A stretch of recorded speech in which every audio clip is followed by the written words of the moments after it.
some time to set up things. We're starting a little earlier than usual, thank God, and that makes things a little easier. And okay, and one of the things I'll mention, of course, I'm sorry. No. Continue. Oh, one of the things I'll mention when Peter Moon is with us is I'll talk about the Lunar Festival this year. It's not the Asian Lunar New Year, but it's Moon Festival. Starts in the 1st of October, and I will bring that up when Peter is with us, just so I can clarify some of the social obligations that I had that kept me so busy and running all around. And so I take it, honey, that the photographs of myself in the flower field the 3D couldn't handle that. The 3D couldn't. Hold. What happened? Oh, the 3D. What happened? Oh, you were able to use the 3D for the hair photo, which is great. But not the red flower field photo. You weren't able to get that in 3D, or did you? Hold on. Let me. I was just curious. Let me do it right now. Sure, I was just curious. Yeah, that would be nice if that worked. It would be interesting to see the effect. I know it doesn't work on some of these photographs. Yeah. Let's see what happened. Sure. Just give me 1 second. Take your time. There's no rush. You guys keep talking, and while Yes. It's really incredible that you're able to do that with the 3D effects. I would wonder how. I would wonder if people who are making graphic novels and things like that would be able to utilize the software and how that would work. Right. As well. Right. Because I mean, this opens a doorway for a lot of creativity in the future. I wonder if it works with illustrations. It would be interesting to see if it. Absolutely. There's so much technology out there. It's amazing that I'm very much into it. I go I'll go out of my way to find out what's out there, and then try to, this is my hobbies. That's what I do. So yes, definitely there are different possibilities to what JMO is mentioning about graphic design and all this. Wonderful. Jameson, if you could get me the link, thank you so much. In the text box. Put it in the text box. Yes. Thank you. I would love to reach a point where I would actually love to start playing around with things that are like holographic. That would be interesting. Of course, these are, it would be, and it'd be interesting to see. Thank you so much. Like holographic sigils for magic, and I don't know, just all kinds of things. Mm-hmm. Maybe I could artificially sculpt. I could use holographics to sculpt this entire graphic novel landscape universe. That would be fucking awesome. I mean, I always imagined that as a kid, that in the future we'd be doing things like that.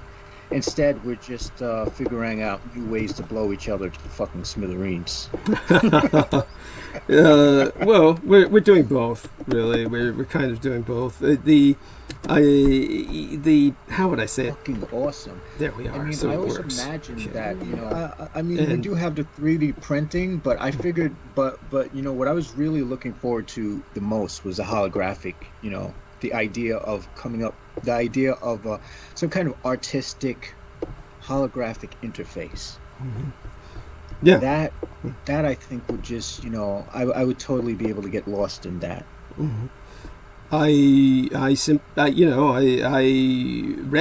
I resonate. It's one of those things that the only reason that I'm, how would I say it?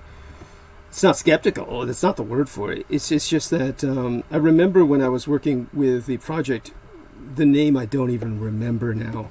I'd have to look it up. I actually put the links up to you couldn't call it animation, but it was like still motion, but it was frames. We took a bunch of frames and we were just, putting them up on the screen for a limited period of time with some variable movement with the characters or subjects. And so that was all we could afford to do at the time. We couldn't afford, professional animation.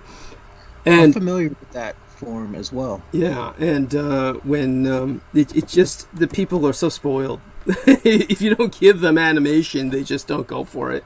So it's you couldn't really call it. We just did what we could to get it out there, and there was a series on Netflix that was like that I was following for a brief period, but then I think Netflix pulled it. Yes, that figures probably because Douglas, they got. Yes, honey. Yeah. Can you go on to your page and see if you see it? Sure. I just posted. Oh, So wonderful. go on to your Facebook page and then Delightful. see if you can see it. Sure, honey. Let's take a So look I at that. will. Yes, honey. Thank you. And there we are. I do note the page is back up, which is great. The Yes. Douglas Dietrich website. Yeah, yes, and it works, honey. It works. Oh my God! So there we are. Thank you, honey. That's delightful, and thank you very much. That's Actually, I think I misunderstood in the morning. I was rushing to get out of the house. I just did it like so quick. I didn't realize that I should have put this one instead of the other one, but yeah.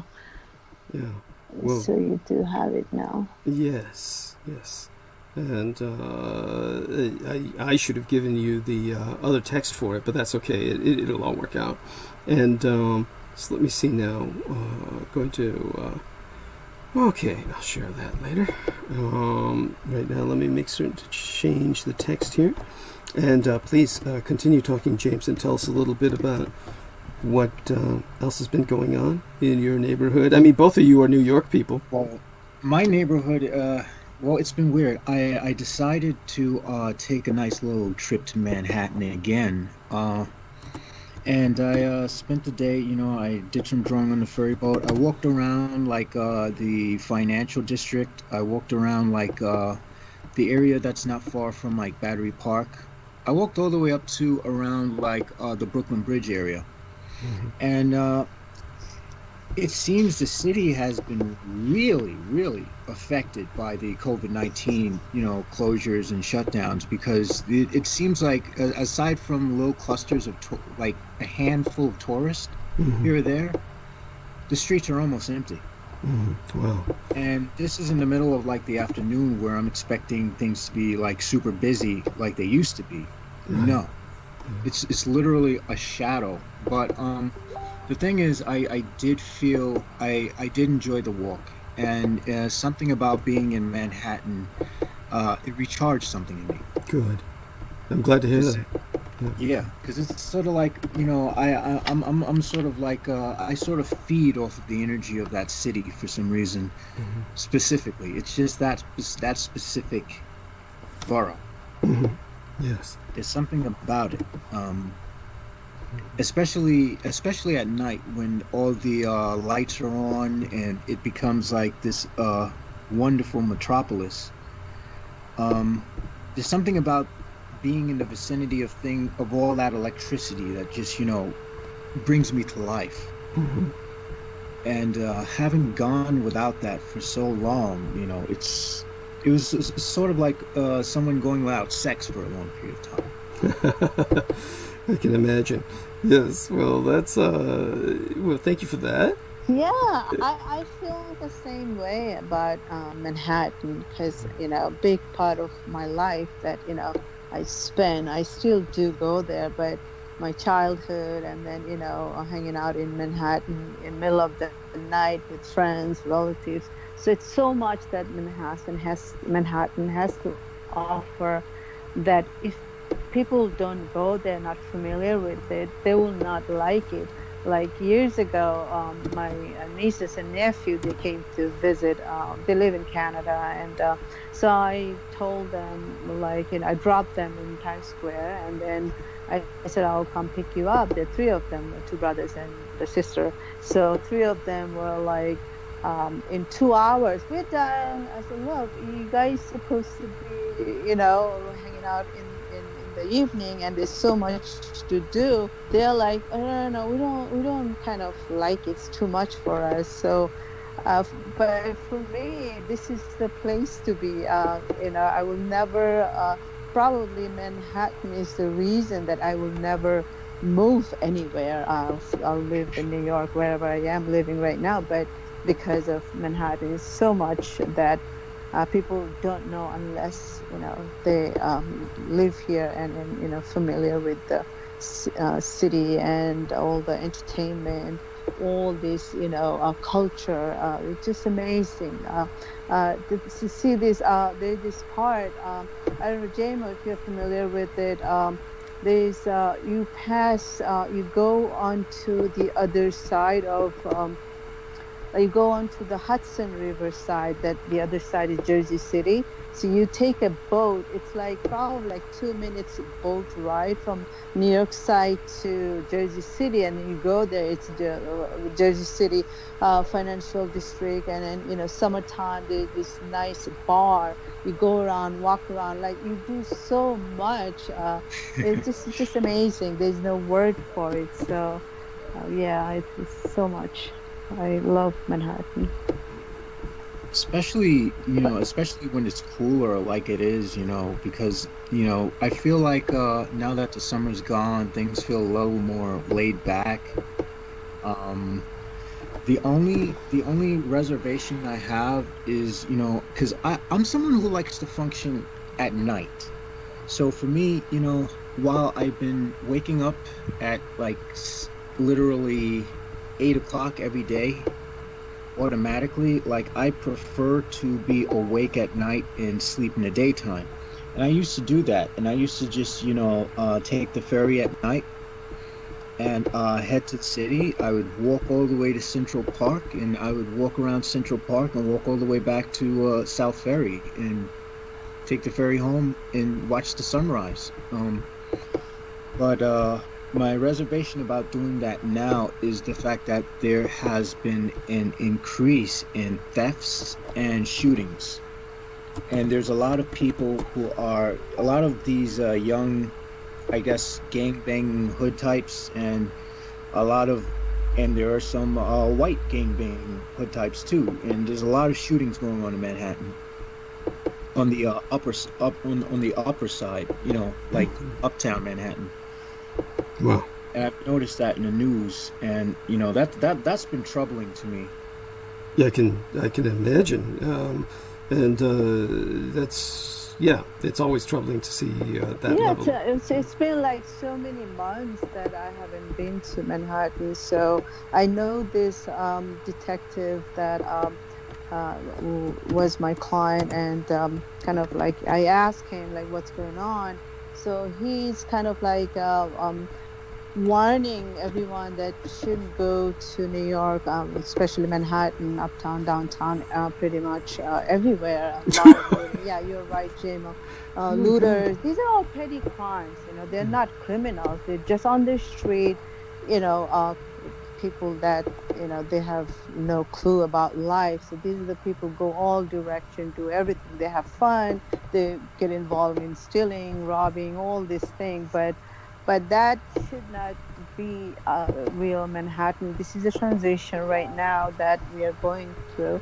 It's gonna be Manhattan is the number one financial capital in the world. So something is happening, and everybody has their own information, but it's going to change matter of time. So much wealth, so much real estate that all these builders and holding companies that are there. It's not just going to go away. It's going to get better.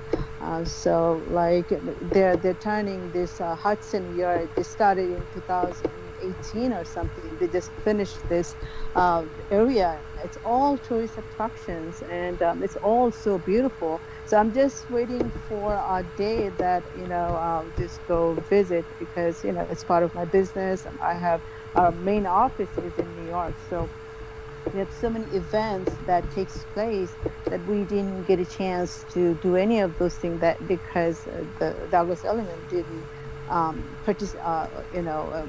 celebrate anything this year. So probably next year it's going to be really good, safe. And New York is always safe. We cannot just take some incidents and so make it like it's dangerous. It's never dangerous. Like so many years of my life that I was always out and about middle of the night. After midnight through 6, 7 in the morning, we'll have breakfast and then come home. So this been when our like every day, every weekends, that's what I would spend time with. So nothing that ever happened in terms of like crime or just being a bystander and being affected by anything. None of this happened. If you walk on the street, like every street corner, you will smell marijuana, and police is like everywhere. So that's just the way it is. So if someone comes in, like, okay, I saw some black dude, smoking marijuana and all this, and then try to judge Manhattan, like, this is a place that, full of crime. That's never true. But what they need to know is that people who smoke weed are not harmful people. Of course not. I smoke weed, so I'm not a criminal. So yeah, I mean, it depends how people look at things from a distance, that they have no idea. But to me, it's one of the best cities in the world.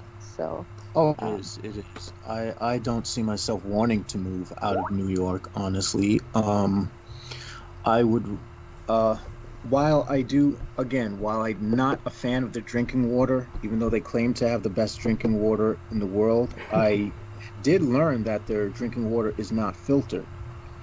Instead, it's treated with chlorine, and they use UV lights to kill off any bacteria and viruses. But the problem is that some of the chemicals that are like the chlorine contributes to cancer, specifically colon cancer. So it's one of those things where you kind of, I guess I could live with that as long as I buy bottled water, because I tend to buy distilled water anyway to because for some reason, if you drink I'm not sure if it's true or not, but I think that if someone drinks too much mineral water too often, what happens is a lot of those minerals build up in the kidneys and you get kidney stones. Yeah. Those. Yeah, that's true. I do know a few people who have kidney stones, and yeah, that's true. Water is I don't know anywhere in the United States water is good. So what I do is basically I just put lemon juice, a few drops of lemon juice every a cup of water that I drink. But I don't use plastic bottles. I use glass bottles and all this. But yeah, I use lemon juice in water, just the way. That's how I drink. Doesn't matter how good the water is. I will carry lemons and buy water and put lemon juice in it and then drink it. Water is not good anywhere, especially Long Island is the worst. Oh my God. It's very bad. Wow. No, yeah, sure. A lot of cancer, like one of the, who is this famous, oh God, some famous singer, his wife, she's a model, what's her name? Oh my gosh, she lives in Hamptons. Christy Brinkley, the singer Billy Joel, his wife. Right. She was, she fought for this, that water is this contaminated water that in Long Island, and all the waste from pharmaceutical industries that they dump into the water sources, and then that caused going to our water system, and then the water gets so contaminated that people started developing cancer. And she tried to fight, and it never worked because pharmaceutical industries they're big people, so they do what they want to do. But water is pretty bad in Long Island, so that is another thing that I'm extremely careful about. That I never drink water without. I do have my house has entire systems, water filtration system. It's called reverse osmosis. I would still put lemon juice to my water and drink it. Oh my God! Oh, thank you for all that. I had no idea. Actually, the United States is considered generally quite fortunate with its water supply, as opposed to many other places in the world. So. Other places in the world, they're literally some of the things that people are drinking, which is just sludge. It's not treated at all. So well, you can compare United States with any other country because poor countries, there is no water to begin with, and if they do, they're all swamp and you know, all germy water. People are sick. Nobody cares what happened. You know, all this, but we can complain because we get the best, but our best is not even anyone's. You know, our worst is not even anyone's best. That's how much bad water is everywhere in African countries, in, you know, poor countries in Asia. So it's pretty bad. We're still better off in the United States in every possible way. Well, Europe probably has better quality standards of water, and I'd imagine that some places in Asia, like Japan, would have better water quality as well. Oh, yeah. What Selena was talking about was underdeveloped, right? America is literally a third world country if you were to compare it to a advanced society like Japan. Well, yeah, America, especially places like Flint, Michigan. Flint, Michigan is comparable to what you have in many of these places where people are walking for miles to get water and bring it back home. In places like India and some places in Africa come to mind. I mean, obviously, there's some places in all of these areas that have very pure water at the cascading down from the tops of various mountains and whatnot, but the problem is distribution. All the people are living in the valleys, of course, and the distribution is just not there. So it's in America the distribution is there, but the quality of the water is obviously apparently in question. I never really have given it much thought because San Francisco, of course, has the Hetchy Hetchy River, which is, of course, a sacred Native American geographic landmark, what you'd call sacred ground. And they basically turned it into our water supply. So we have a very pure water supply, comparatively speaking. But in general, yes, most people would say, oh, yes, if you go to America, they're just blown away by, you don't have to boil the water, because most places, of course, you boil the water before you drink it, and that's that also varies from state to state. Of course. Because, I mean, if you went somewhere like Pennsylvania, you wouldn't even want to drink the water. Oh, or God. if you went somewhere like Michigan, you wouldn't drink the water at all. Right. So sad.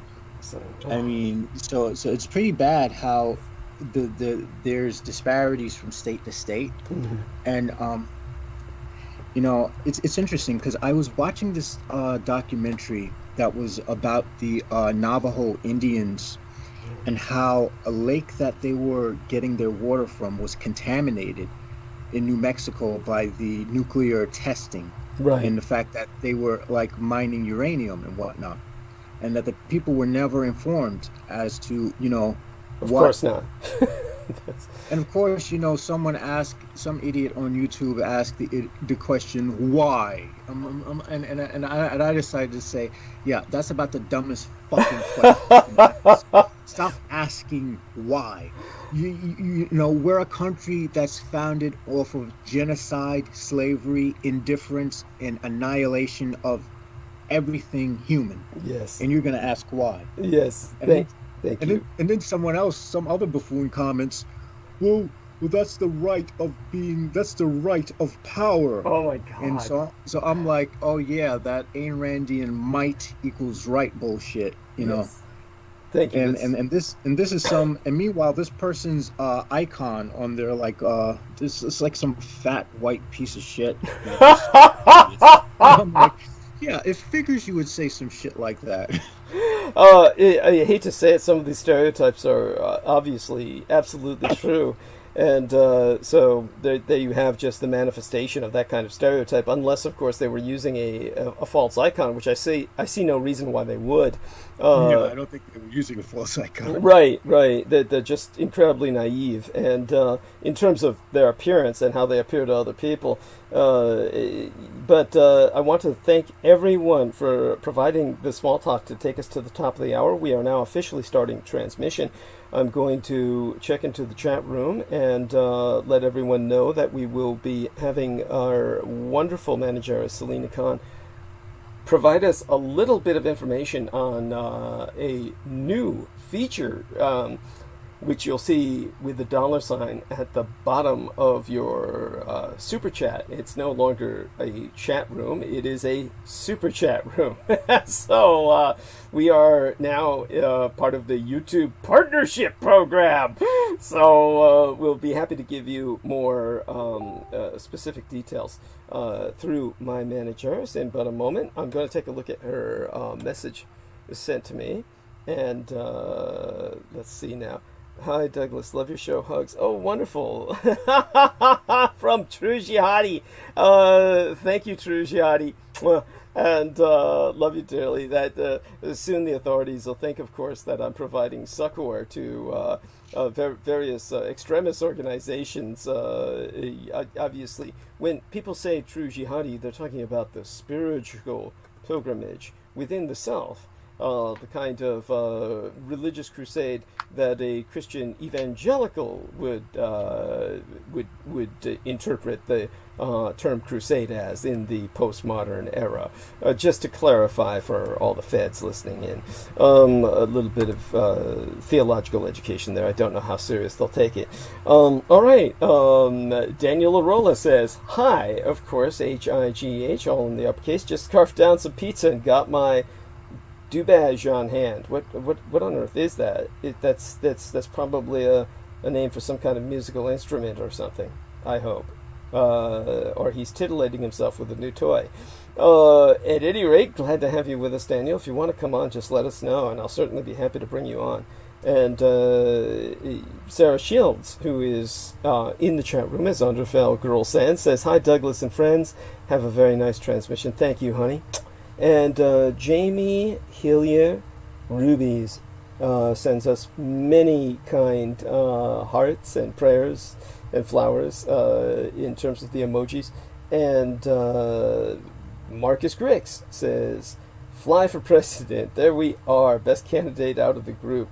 And I have no idea who that is, or whether that's just a new meme or trope. And then, of course, they're discussing the various things, such as dubage is 1980 slang for a stash of weed. Okay, thank you. I wonder where that came from. And all junk mail, hello, says DDD. Thank you, all junk mail, and hello to yourself as well. We are now about 4 minutes past the top of the hour. I'm so glad that we have so many concurrent viewers already. And I think this is because we're monetizing the program that YouTube actually disseminates the reach farther than it did. That is a part of, like, it's literally, it's mildly offensive that you have to enter this kind of deal with YouTube where they feel they'll make some money off you, that they then provide a greater dissemination of exposure. So that's what we've had to contend with, and after all these years, I mean, how many years has it been? I finally have a manager that can help myself do just that. So thank goodness for Selena Khan, and she's my personal goddess, and love her dearly beyond expression. As a matter of fact, we're now 5 minutes into the opening hour. I'm going to give her center stage so she can explain to all of you a little bit about our new feature. We had kind of a test run there, which served as kind of like a promotional for that feature earlier, which she went into the studio and deleted, which I don't blame her, because it just confuses people and kind of detracts from attention on the primary videos. But I always get a chill up my spine when somebody does that. I get a chill up my spine when I do that, because, you know, the videos look exactly alike, and unless you pay very good attention to which one has the very short time span and the date it was uploaded, etc., my nightmare would be deleting the wrong video, in which case we'd have to, dig it up all over again from, Mr. Brendan Zogit, and I could do that, but it would take it would take waiting until he had a free day, etc. And, well, at any rate, fortunately, she handled it so well, that sort of that sort of fiasco was not expected nor in question. And with that, we bring Selina Khan, the consummate professional, to center stage. Honey, if you will. Yeah, actually, yes. I just wanted to share this super chat that last night me and Douglas worked out. It took so long to figure things out, but Douglas helped me out, so we did it together. Finally, it's here.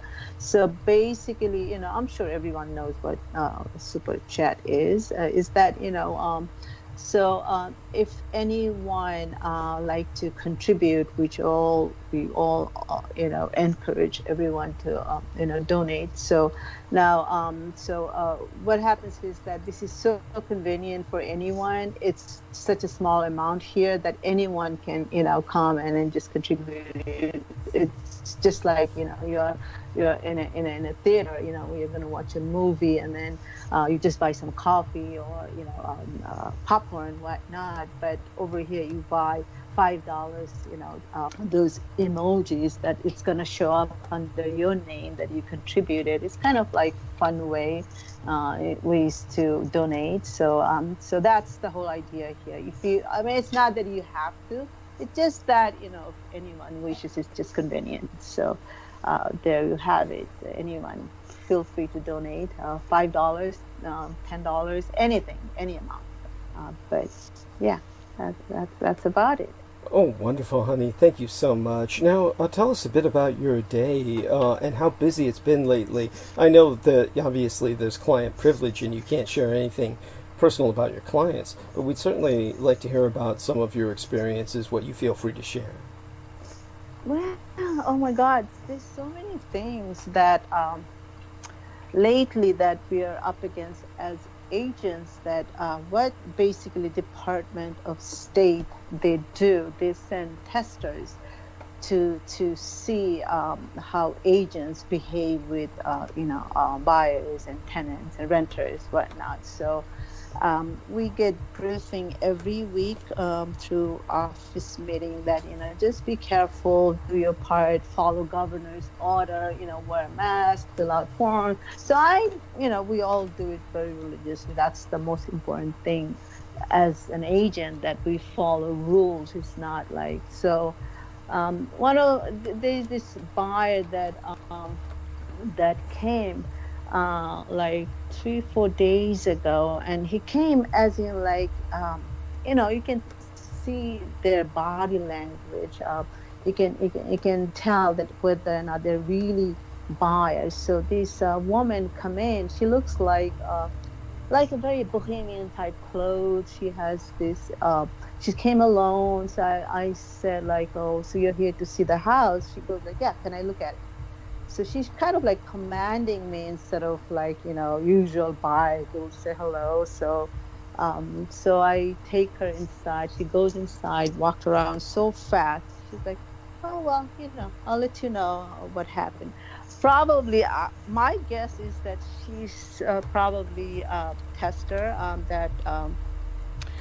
but she didn't want to come and do her work because it's a work for them as well, who people who are the testers come in disguise as in buyers or whatever. So yeah, these are very interesting things. And then I was having difficulty with one of my buyer that, oh my God.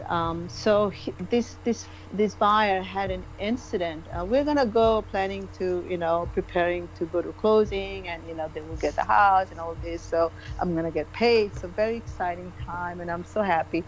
Suddenly it comes out that this buyer, he had an incident years ago, 3-4 years ago, that he had a judgment against him. It was like for $2,000-$3,000 or something amount, and that it was never paid. Something happened, but he did not tell me any of those things, because we usually ask that if everything is okay, you don't, all the rules and all this. So I found out that he in fact had judgment against him and all this. So now we have to So I had to sit down with them, the whole family, and then tell them that you're not a criminal or anything. You're not gonna get arrested. It's just that it can happen to anyone that people might not be aware of. Like, we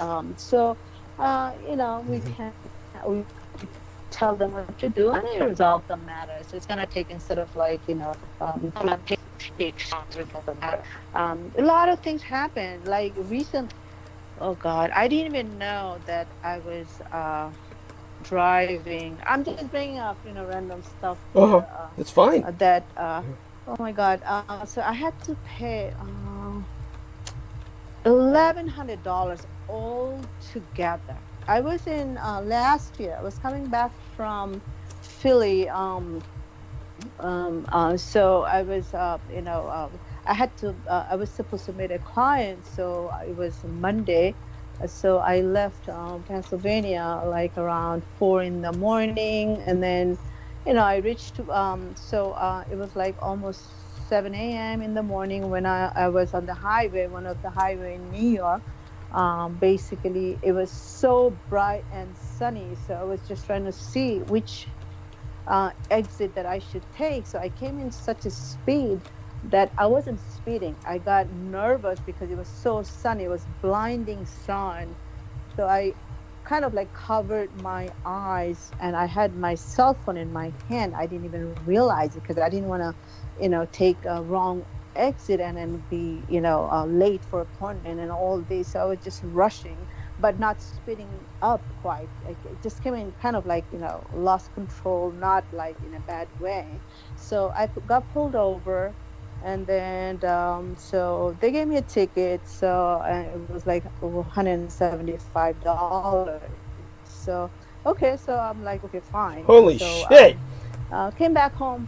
Yeah. Oh no. It's worse than that. This is nothing. So I, came home, and then I just a few days later, I, sent them a check, $175, which is fine. So I'm done and all this. So then months pass by, and they send me the check and the ticket back to me, mailed back to me, stating that I did not check the box guilty. Oh my God. I'm like, it's in Bronx, the highway is Bronx. I don't know which court I have to appear. So let me just pay it and get it over with it, because it's much more hassle. So I send them, I check the box and then send them the same check. So they, withdraw money and all this thing. Everything is fine between when they receive the check and then till recently. They sent me a letter stating that your license is suspended since such time. Your license will be revoked and all this, whatever they write to, scare the hell out of you. So, oh God. Bottom line was I paid five. Okay, so they sent me a ticket along with it, stating that I owe $525 besides that $175. That's just for the ticket that I got pulled over. But $525 that I had to pay, which is like, recently. So it was for what is called driving something. Let me see. It has a name, whatever it is. So I had to pay $525. Okay, so I paid $525. So after paying $525, then I called and then tried to verify that, look, I paid that amount. So tell me if everything is okay, because the motor vehicle office around me, they're all closed. So you have to do everything online.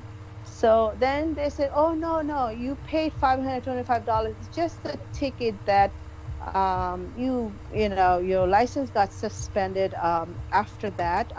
Something happened, who knows what. I didn't know, I didn't receive anything. So it was kind of like, so then right now I have to pay another $404 to clear everything. So my I'm God. kind of like lost. Like, what should I do? I didn't even know. I was like visibly shaking that all this time that I was driving, my license was suspended. Oh my God. That I didn't even know. So yeah, so that's how they make money from people. So what you're gonna do? I have to drive. I have to go to work. So I had no choice. So this is how, so many people that they make money. It's just insane. It's called driver's responsibility assessment statement. In that statement, they assess my driving over a period of who knows what. I never had an accident in my life. So everything, my license is clean, but so I ended up paying $1,100 in 4 days. In 4 days, I paid $500. So that's what happened to people. Oh my God. Who do I go and ask? Attorneys? Oh yeah, it's $1,000. We'll help you out.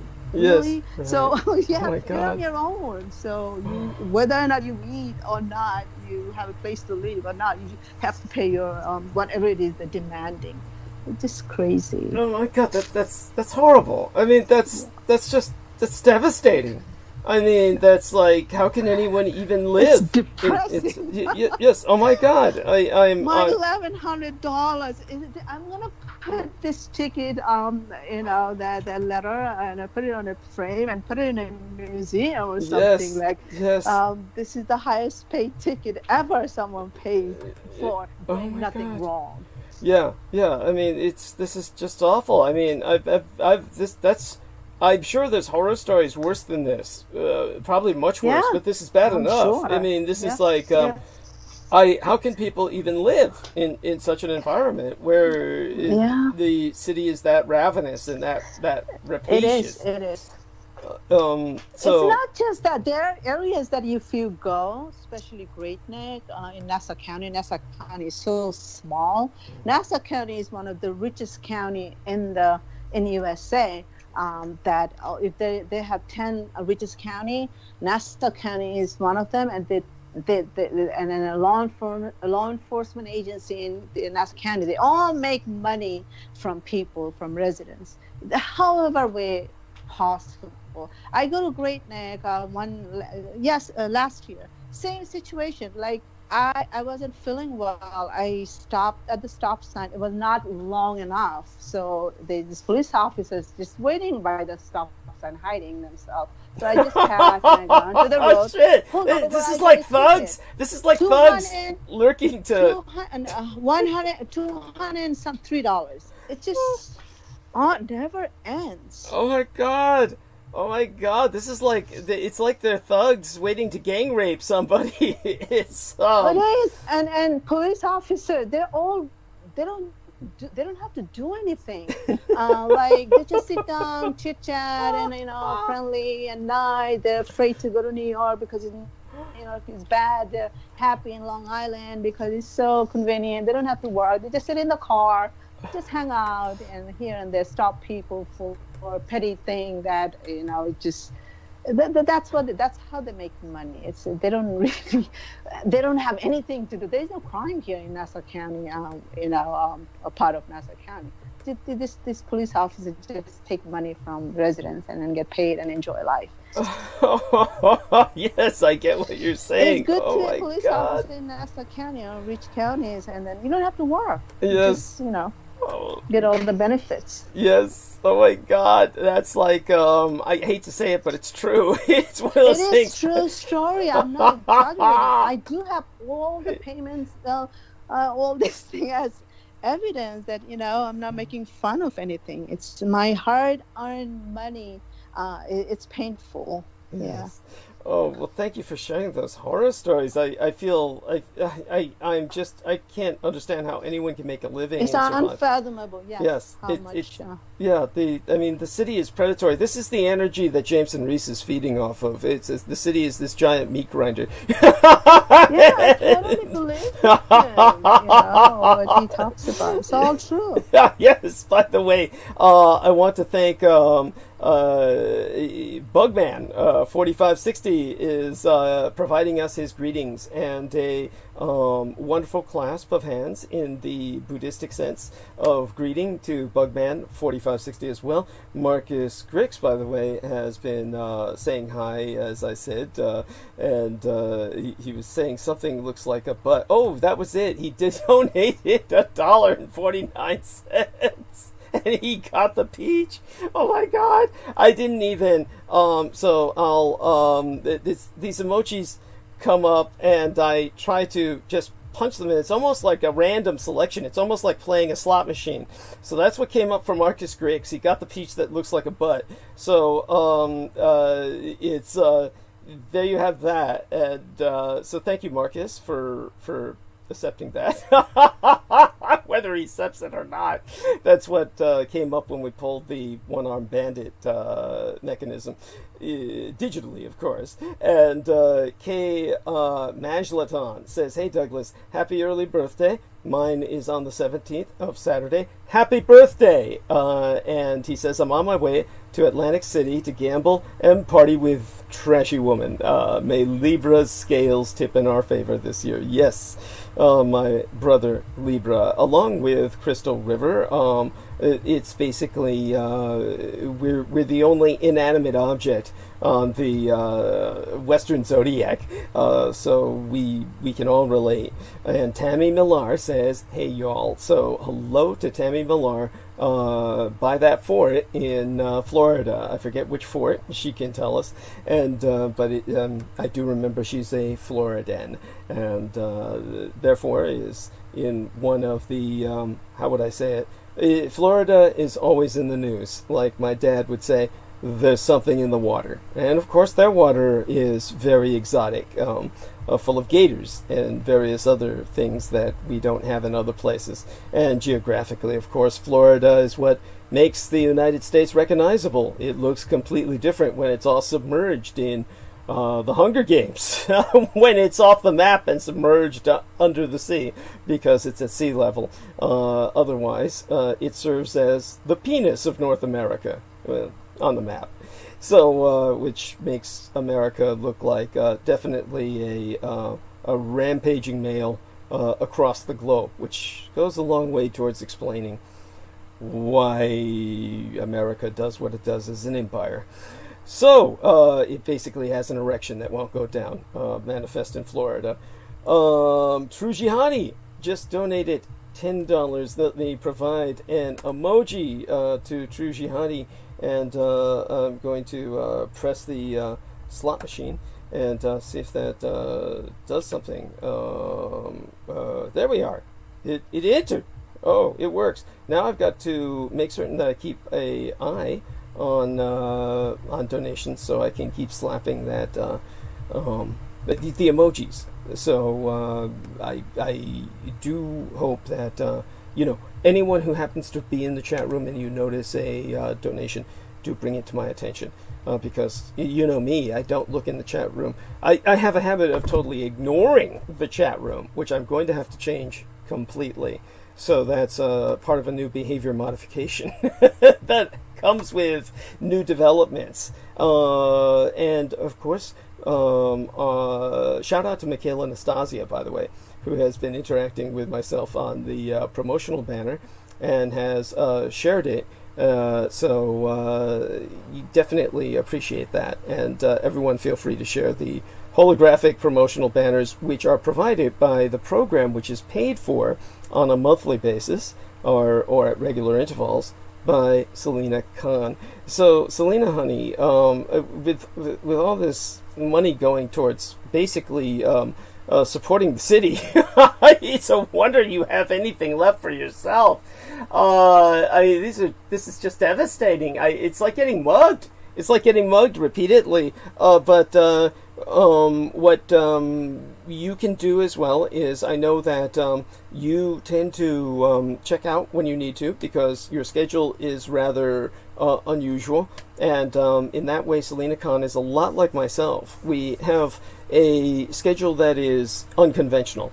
And so, do provide myself a reminder that something happens in the chat room, and I'll learn to check into it much more frequently from this point forward.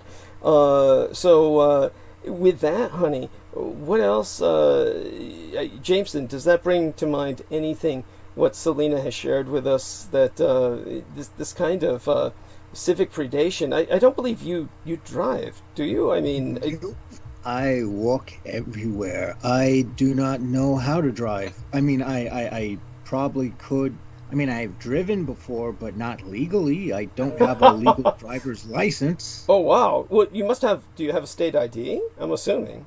Yes? Yeah, I have a non-driver's ID. Okay, so you have state identification. Yeah, it's literally, I would have to be drugged out of my mind to drive with the level of anxiety getting behind a wheel gives me. So I can relate. I would not trust myself to drive at this point in my life, because of just various factors, but mostly it's because I haven't driven in so long that, for me, for all intents and purposes, at this point in my life, effectively, I would say I cannot drive. So it would have to be a dire emergency. And of course, it's just I see automobiles basically as weapons. And they're fast-moving projectiles, and I've seen enough things get hit by cars. I've seen enough things get crushed by cars. I've seen life forms completely ripped asunder by cars, and I know enough to know that I don't want to be behind a wheel of one. Oh God! Well, you don't even need to be behind the wheel. I think the worst horror story I heard, I guess I'll just bring this up now, just in passing, and then turn it over to Selena Khan again, because I'm the interesting thing is that she sources from Bangladesh, where her and I were just discussing the other day. They, like most of the world, they drive on the other side of the road, and the steering wheels the driver's wheel is on the other side of the car. So you can imagine driving in a different nation takes a lot of getting used to. So it's amazing that that's even... Douglas, it's not that difficult though. People who drive, they're in a mindset of, they drive, they know how to drive, what are the road rules. These are all, you're programmed to follow and maintain that. So people who, like, I have my cousin, she took, lesson for like 3 times and never passed. Some people are by nature, they're just nervous in operating any vehicle, machines, whatnot. But driving is one of the safest thing that anyone can do. It's not that difficult. Like, it's automatic. Other, countries, in Asian countries, excuse me, Asian countries that drive, and most people, they have, whoever own cars, these are all like they're drivers. They're like, chauffeur, in terms of, labor is so cheap that, I have relatives that they live there. They have 24 hours chauffeur that, so they don't drive. People don't, like, they own cars. They don't drive. The drivers drive. So that's how it is. And again, driving anywhere, I never, I'm fortunate that I've been to behind the wheel so many times, intoxicated, or I was drugged out. I still drove. I shouldn't have done that. I would never tell anyone to do such a thing, what I did, but I survived. But the thing is that I'm in control of somehow. It's my personality that when I focus on something, nothing will go wrong in terms of, what attention that I have to give. Like, I'm afraid of other drivers, the way other people drive. They're good drivers are drivers. They know how to manage and, escape dangers and all this. But there are people, they shouldn't drive because they don't have the balance. It's paying attention, your traffic lights, people, I enjoy driving in Manhattan. It's the best because, I always go drive in Manhattan. I never very hardly, I would go take train and all this because whatever. So I always, whenever I go to New York, I just drive. So driving is like, it's for you or others. Probably it might, feels like unsafe. It's not at all. Oh no, I understand. It's amazing how people get used to such an activity, and honestly, of course, when you really consider what people are doing, this is the way that it works, is the reason it works is most people are not thinking about driving. They're doing it reflexively. And because they're doing it reflexively, it's like breathing. It's an autonomic nervous system response or function. They're doing it so automatically that they start multitasking, as a matter of fact, which again is part of the danger that is intrinsic or inherent to the act of driving. It is, of course, one of the most dangerous things you can do, but everything that Selena says is taken, her points are well taken. It's taking that into account. It's an absolute religious miracle that there are not more accidents than there are. But there's certainly enough, and it's but definitely, thank you, honey. No, I appreciate that. Of course, cars. I just, it's not like I'm afraid to approach them or ride in them. But they are incredibly dangerous items. It's amazing what happens to people where they put a car in brake and somehow every once in a while it fails. There was some young actor, I can't remember his name, who was killed when he parked his big SUV and he was between the SUV and the garage door or whatever, and it backed up. The brake failed and it rolled on him and killed him. But the worst. Damn. But Those are freak accidents. Those are nothing to do with driving. When you're driving, you're going, one place to another, one location to another. No one thinks just like, if you're home, you're not going to think that, oh, I'm home, I'm so safe. However, what if the ceiling, fell on my head? I will die. People don't think that. No, you're so right. You're right. You don't think that, oh my God, I will get into an accident, my body will be decapitated. We don't think that way. It just what you do, you're happy. I do think that way. There are. Yes, I could imagine that Jameson would think like that. That's but then that's not surprising. But in terms of what I will just as a horror story, I'll share, and that's exactly what Judith Agard called it. Judith Agard, of course, is someone who has worked with me in the past, and she by the way, if Daniel Rolla can come on, I'd like to blame him for what happened fairly recently with Judith Agard. I say that affectionately, of course, but he puts up these memes or these videos, and what happens is that these videos he puts up are they basically are meant to get into your head. That's the whole idea of a meme. That's why it's called a mind worm. And so one of the things he put up is how you look to your girl when you're begging her to take you back. And it has this individual with this white dog's face that is begging the girl to take him back. And that's all I could think of when I was talking to Judith Agard the last time I spoke with her, which was last month, because her birthday was coming up. And then she, of course, and Lena Shea originally got along, and she had sent Lena Shea this beautiful little record with a child's book that she had. And this was something that she had maybe for her grandchildren, and she gave it to Lena Shea for her children. And it was this little Hawaiian chants and the book and the record. And originally everything started off copacetic between them, but then it turned into it's me or her. And then And then, of course, Lena has severed very violently and very suddenly. And so when I contacted Judith last month and was, of course, saying, "I'm all yours now, baby. Take me back, baby. Take me back." All I could think of in my face, of course, was that white dog's face that was on the Daniel Arola video.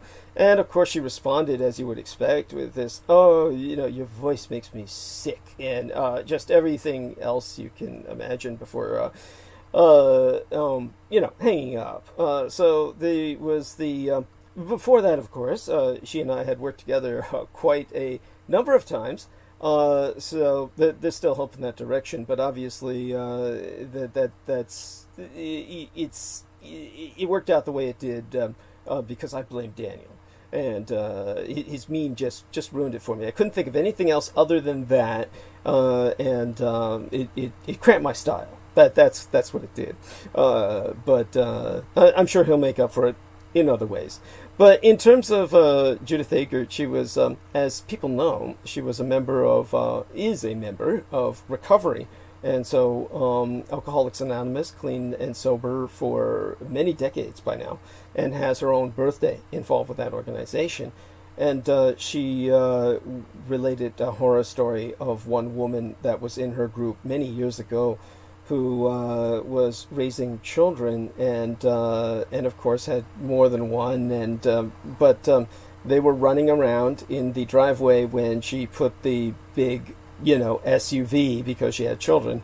She put the big SUV on the brake, and then she basically had to do something like load groceries, and one of the children got behind the SUV, and then it rolled back and crushed the child to death. And her husband was a paramedic who, when she called the ambulance, he was the first to respond to find that his daughter had been crushed to death under the wheel. And that was, and yes, there was some drinking or drugs involved at the time. That was not Judith, by the way. That was not Judith Agert. This was some other woman who was in her recovery program who related that story, who we will keep anonymous, obviously. But because it was such a tragic accident, the woman never went to jail for it, I don't think. I never actually followed up on that, but obviously she was out at the time that she was speaking about that in recovery. But Judith Agert said it best. It's almost as if some people we reincarnate in our lives, and it's like checking into a theater and which movie you're going to watch, and some people check into a horror film, or at least, it seems that way. Now, we don't want to live our lives thinking we're stuck in a particular genre, but you understand her parallel. But 2020, I'm sorry, but 2020 already has taken the genre of horror and ran with it. So yes, it has. Wait for what 2021 brings. Yeah. Drum roll. Yeah, thank you. Yeah, 2020 has been bad. It's been yeah. There's no describing it. So.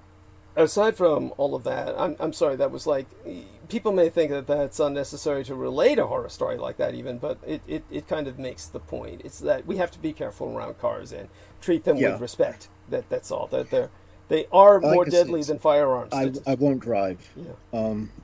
All I can say is if I were, with the way I walk, all right, I walk very fast. What the fuck would I do behind a wheel? Oh, I understand. Yeah, I mean, I've been there myself. I mean, San Francisco, I'm sure your city's the same. San Francisco is one of those few places on Earth where theoretically you do not need to own a car. Of course, that's all bullshit in operation, because there's times when that it's just things are very distant, comparatively speaking, as congested as San Francisco is, and theoretically in San Francisco everything's in walking distance. We certainly walked for a long time when Peter Moon was visiting, and he'll be on with us in about 20 minutes, and approximately. And so we have another donation in the chat. Oh, thank you for bringing that to my attention. And let's take a look at the live stream. And let me see what I can do with the emojis. All junk mail sent. $5. Fabulous. Thank you, all junk mail. Hugs! And let me provide this emoji and see if that works. Enter! There we are. Oh my god. So, yes, thank you for keeping me up on that. And it's amazing. And honestly, Marcus Grix, of course, is in Australia, so he donated in Australian dollars. So to be fair, Marcus Grix probably donated something like literally a larger amount than what it came out to be, $1.49. He probably donated about $2 Australian dollars, and then it translated into United States dollars as $1.49. So if I incorrectly announce something because of that type of currencies exchange, don't be afraid to bring that up. Vicky Johnson says, love the dab emoji. Yes, love you too, Vicky.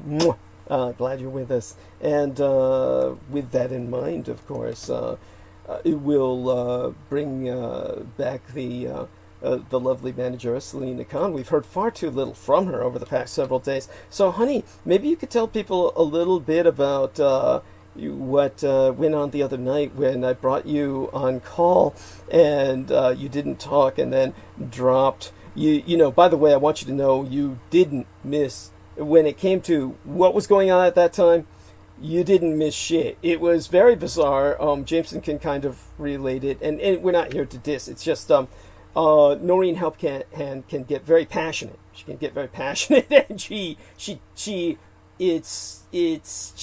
overrides people, and that's her tactic for presenting her argument is to shout people down, and it's something that people do for dramatic effect on talk radio, and it has its place, but it's not something you do on someone else's program.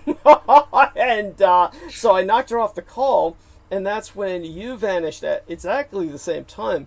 But it was pretty much coincident, and so if you could tell people just a little bit about what was going on. No, nothing actually. Oh my God, no.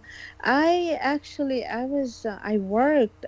So I usually don't eat bread. So I was a little hungry. So I was like, okay, I'll go home, rest, and I'll appear on your show.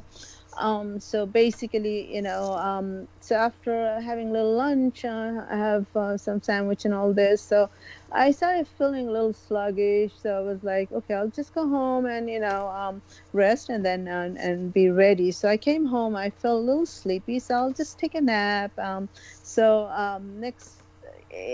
don't remember. I came home, washed up, and then, just hit the bed. For 15-20 minutes of nap, and then I'll wake up, and then you probably called. I just answered the phone. I was in deep sleep, so enjoying my time.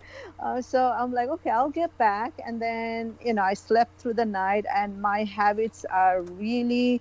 If anyone knows, I would probably sleep like for 48 hours, and then I'll get up. I'm up for like next 2-3 days, all good, sleeping like only a few hours a night or so. It's like really bizarre, but I don't share this thing with anyone. Anybody asks, yeah, I wake up at 5 a.m, whatnot, but there is no time because my job is that I don't work for anyone. It's like I have to send myself to work to make money. So if I don't send myself to work and make money, so where do I go? I don't go to office. Office is just to to affiliate yourself with a broker. That's all there is.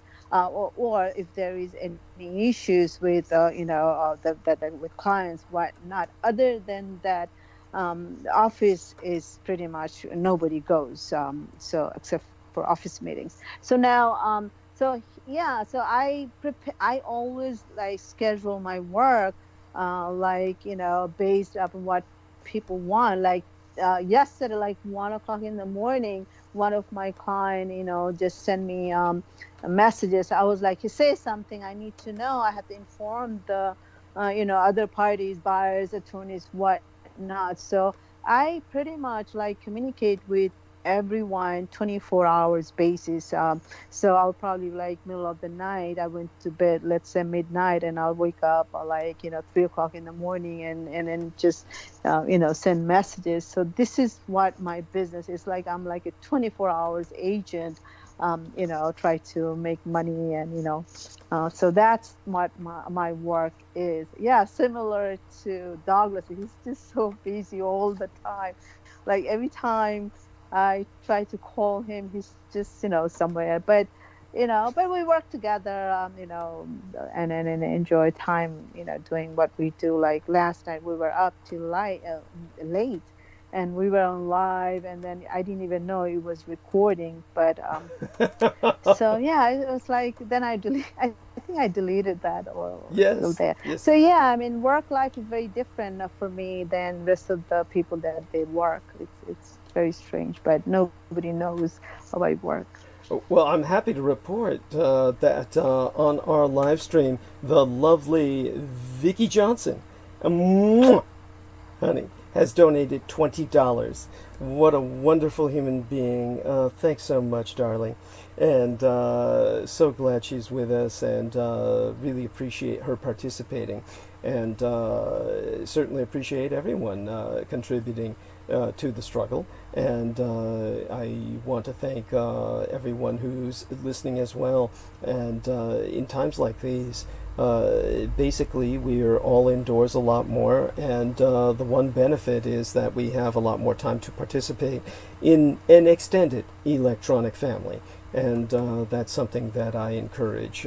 Honestly, when you're under house arrest like this, as many people effectively are, it's certainly something that leads to a loneliness that is existential in the postmodern sense. So when we basically are sharing with each other, then it helps overcome that, and it really helps us all, and it pays to help others. And I do my best, of course, by providing people a platform for what I believe is the only real sane conversation to be found in general on YouTube in particular. As a matter of fact, that brings us to big technology. Facebook and YouTube are confronted with the horror of basically an effective insurgency, an insurgency into the mind. And this, of course, is something that it sources from a very hostile enemy empire, the Russians, in large part, almost exclusively so.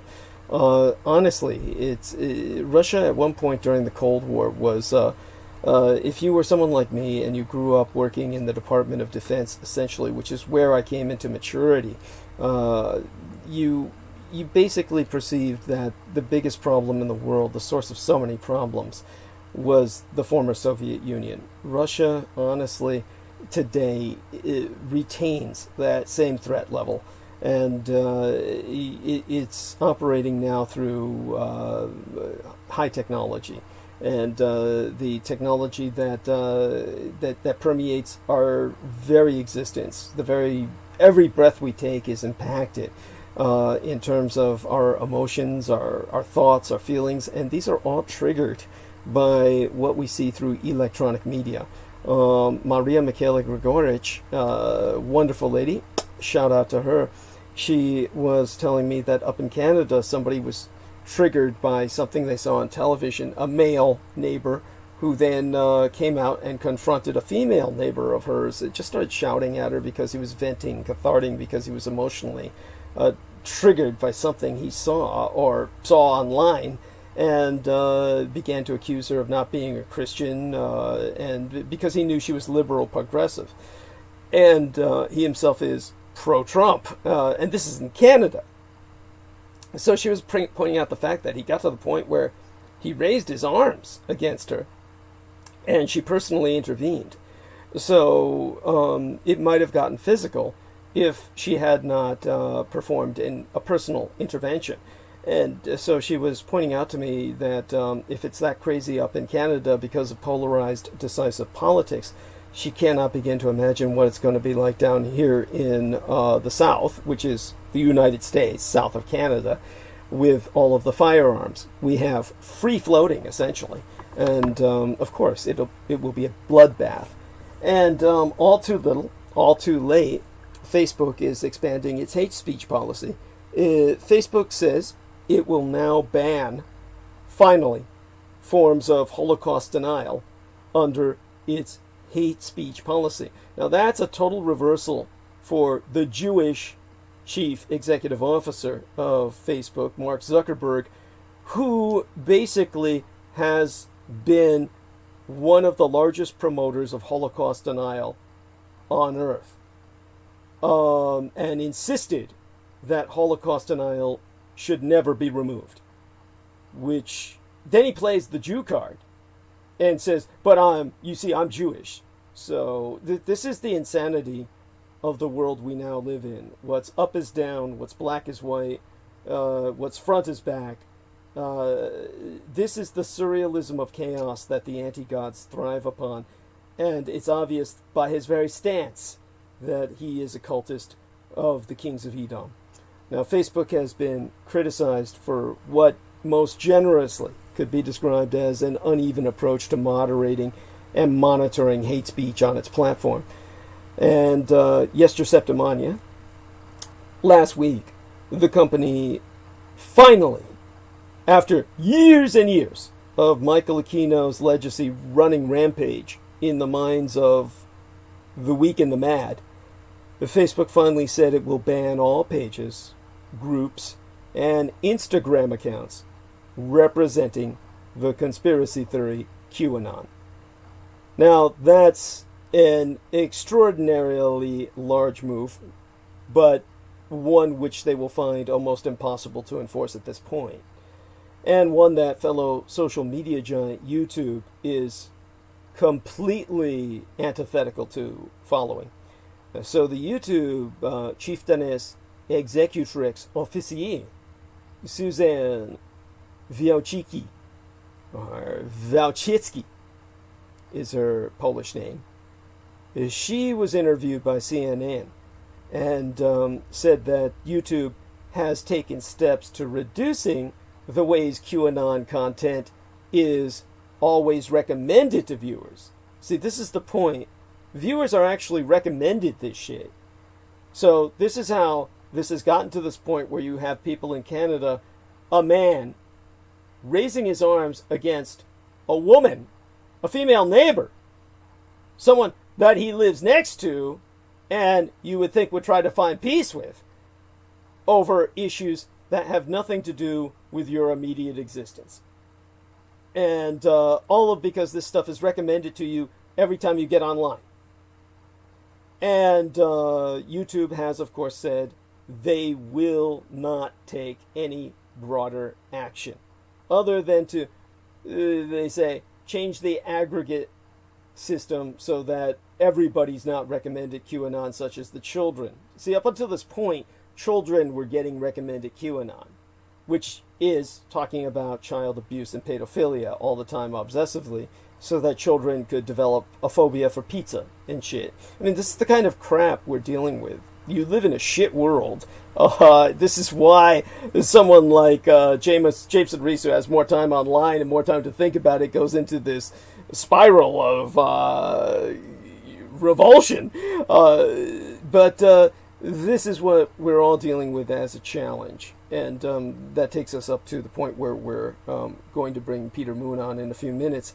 But definitely, I thank all of you who, in this cyberspatial jungle, the matrix, the data matrix of deceit and despair, have managed to find myself and reach out to support myself. It's something that cannot be overstated in terms of how important that is. So thank you, all of you.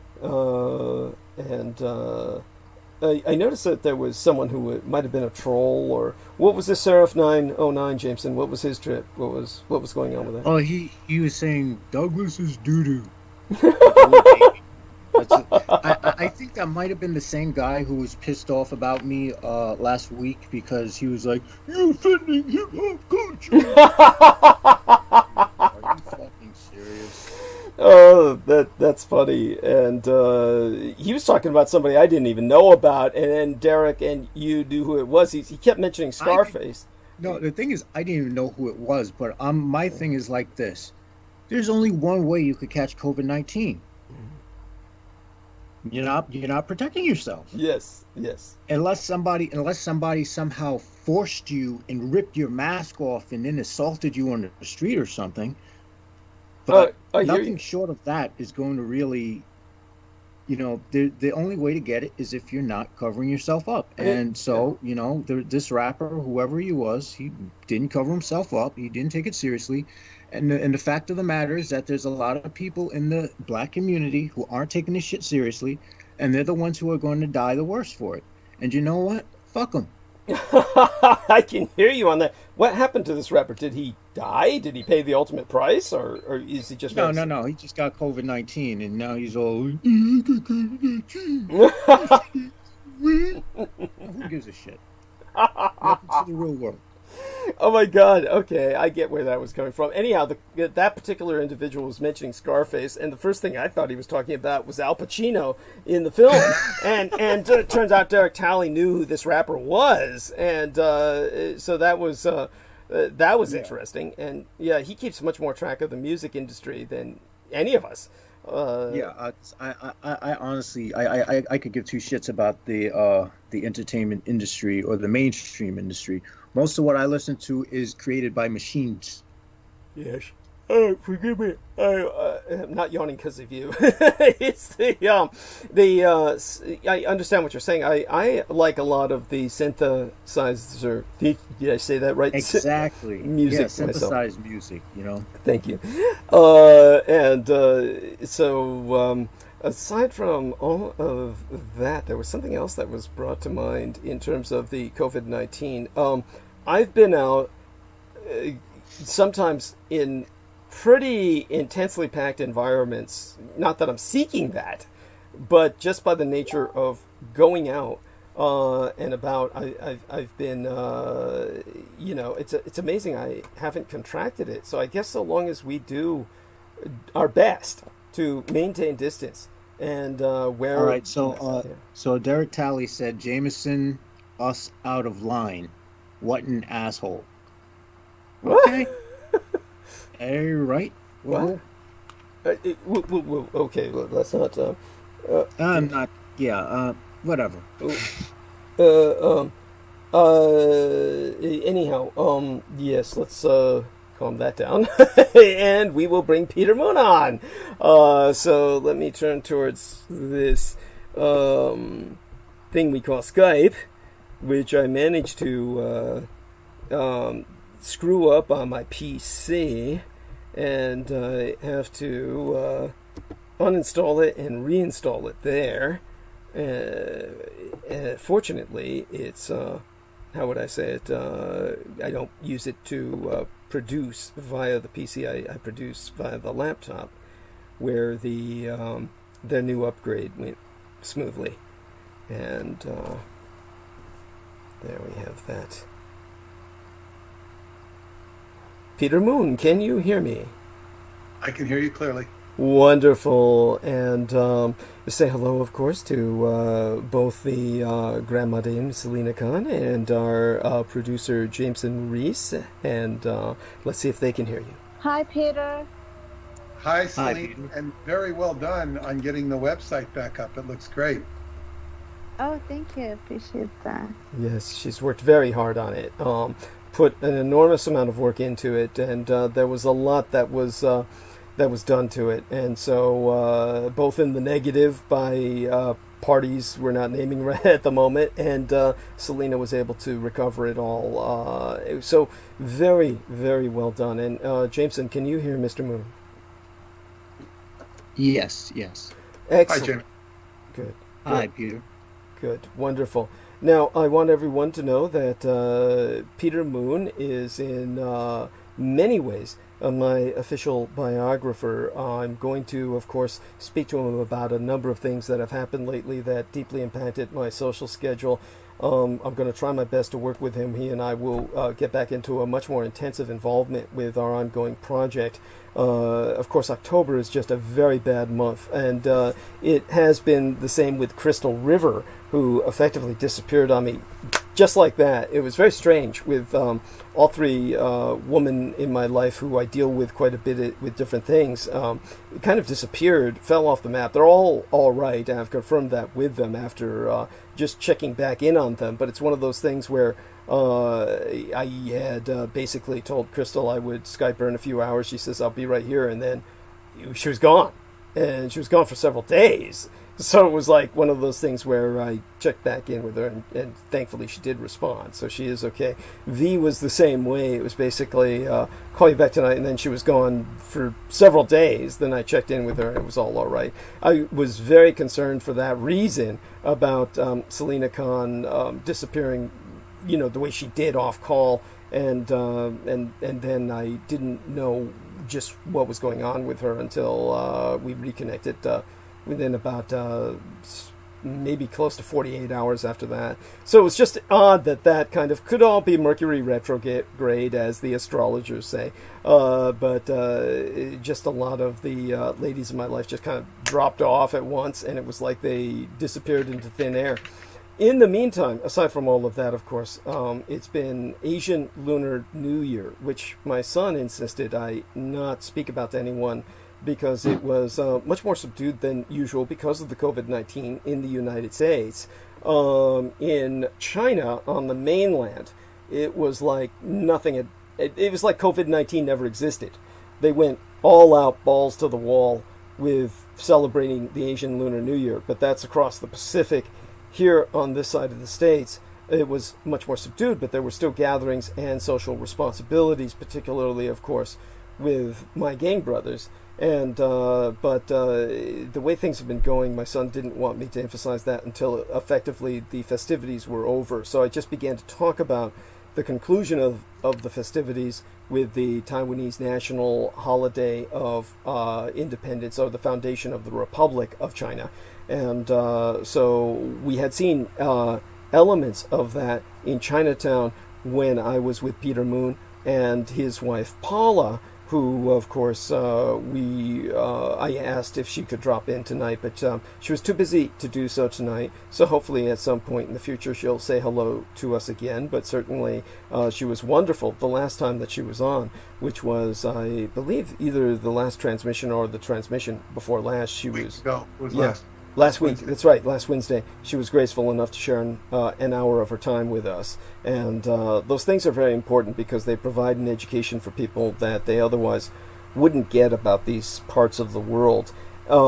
As for Peter Moon himself, he is, of course, the investigative editorial author and Project Montauk Maestro, whom you can visit and find out more about at the TimeTravelEducationCenter.com, and pay your respects to him personally at Facebook.com/Peter.Moon.566. That's Peter.Moon.566 on Facebook.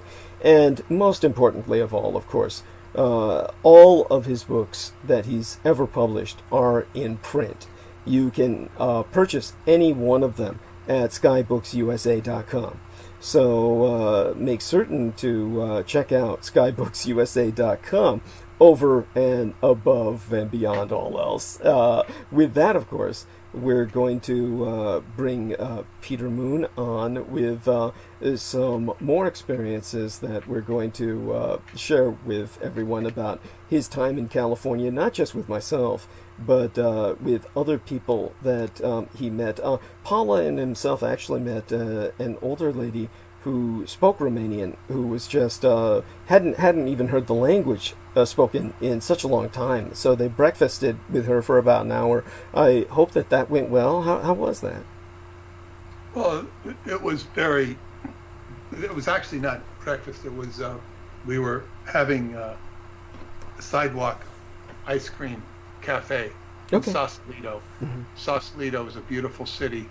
It's just north of the Golden Gate Bridge, and we were sitting there, and this older lady walked by, and I think she was going to walk her, and she made some comment, and I started talking to her and asked her about her accent, and she was Romanian, and she was just had cancer surgery. She was 88 years old, and we invited her to sit down, and Paula bought her some ice cream, which she loved, and she was just delighted to she'd been in Sausalito for over 30 years. She married an Italian in Paris and moved to Cleveland. And Cleveland is, she said, is the exact opposite of Paris, you know, in terms of fashion, chic. I can imagine. Yeah. So anyway, she ended up in Sausalito. She said she had a son who's a celebrity actor, James Wilder. I never heard of him. Wow. But, I haven't heard of most actors. Her name is but I looked him up. Yeah, he's got plenty of screen credentials. Wow. But she was a very delightful lady. We hoped to meet with her again, but it didn't work out. She may not have too many weeks left. I got to tell her a little bit about what's going on in Romania, which she was delighted to hear. We could have taken it deeper. It just wasn't meant to be. But that was a sort of a neat confirmation, because I also spent time in the gold country prior to going to the Bay Area. And the gold country is of great interest to me, because just as in Transylvania has huge gold deposits, right. Some of the biggest in the world, which the Roman army used to go up there and steal the gold, you know, over 200 tons of it. And there's still plenty left. They barely scratched the surface. And by the way, this is geologically well known and recognized. This is not legend. By the same token, there is a similar amount of gold underneath the Sierra Madre of California and the foothills. It's called the Mother Lode. Mm-hmm. The gold during the gold rush of California was never, only the surface gold was touched. Our gold rush was originally actual gold sitting in the rivers, it was just surface gold, and that caused the gold rush. The mining that was done was surface gold as well, hydraulic mining, getting the stuff that's just on the surface. There is huge, the gold deposits have not been touched. And when you look to own it, who owns it, who are the gatekeepers of it, is a better word, is a secret society, Eclampus Vitus. Eclampus Vitus, which is an absurd society that says, what is their motto? I forget what their motto is, but it's all about, playing pranks. The motto is, nothing is too absurd. And the Eclampus Vitus, man, they hoodwinked all the school system and school children of California when I went to school, because we were taught we studied California in the 4th grade, the history of California, starting with the California Indians, moving to the Spanish explorers, the missionaries, then the gold rush, and the rancheros. By that time, school's over. But you don't get into modern California and the water wars or anything like that with California, the water rights to LA or anything. You don't get into that. But the history of California is fascinating. Well, in other words, I grew up with it, but we were taught that Sir Francis Drake had claimed California by depositing a plaque, and it was dug up in the 1930s, I think, in the beach in San Quentin. San Quentin is, of course, famous for being a prison, but it's also in Marin County, and there's a bay, or it's part, not far from, or right off San Francisco Bay. So they dug up this plaque, and it was carved by the metalsmith of Sir Francis Drake's Golden Hind was the name of his ship. He plundered all of the Spanish galleons for gold, and he had so much gold he had to dump it over the side. and before he brought it back to England, which reminds me of something very interesting. I want to talk about the Queen, which you said in earlier broadcast. Right. But if a question about Sir Francis Drake, if he were claiming it, he would be claiming California in the name of England, would he not? Yes, of course. But he didn't. Yeah. That's correct. I should have clarified that. And he did visit California and did make his own claim on it. But this was a artifact that was created by E. Clampus Vitus. It was a joke. It was a prank. Okay. And we were taught this as being history. Now, it didn't mean that England owned California, because the Spanish did. And then the United States acquired it through, rebellion and warfare and all this sort of thing. But E. Clampus Vitus actually had hoodwinked the entire school system of the state of California. Now, to this day, they go around and make monuments and landmarks, and so if you see historical landmarks in California, particularly in the north, but not exclusively, they are usually have a statement saying, by E. Clampus Vitus. So they are there to control and monitor history, if not outright adulterate. So anyway, that's an example of historical revisionism of the level that we get with QAnon. But go on. Oh yeah. Now they have a strong, Douglas will understand as an 11th degree theme in their modus operandi. 11th degree is the degree of sexual magic, from Aleister Crowley. 11th degree referring to homosexual magic. Now, the Clampers, as they call themselves, claim that they came out and became prevalent in California in the 1940s as a pseudo-Masonic organization. They were there to combat the Masons, supposedly. But anyway, they would wear the pins, the top of tin cans for their badges and whatnot. But because there were so few women, they would have clamper dances where the men would dress up as women. Now, this is whether they actually did or not. It's just a whole absurdity. And they encourage all sorts of weird initiation pranks and whatnot. They generally wear red T-shirts, sometimes with black vests. What I did find out many years ago, that they control the gold country, particularly the town of Sonora, but not exclusively Sonora, as like the Hells Angels control Ventura. Right. The Hells Angels are they have an agreement with the police. They keep their doings out of Ventura. They respect Ventura. They respect the police and the establishments, and they make it their hangout. They don't do stuff. And in return, they help the police clean up Ventura if the police need help. This is the reputation they have in Ventura anyway. Ventura is a coastal city in between Santa Barbara and Los Angeles. It's where my parents lived and deceased from. So anyway, the Clampers have that sort of hold on the gold country.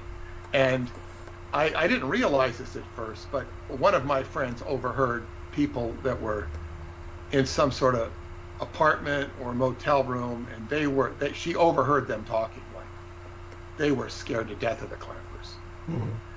And so my friend Dennis and I, we stayed in the Sonora Inn, or my wife and I did, and Dennis just lives up the street, and he'd visit us.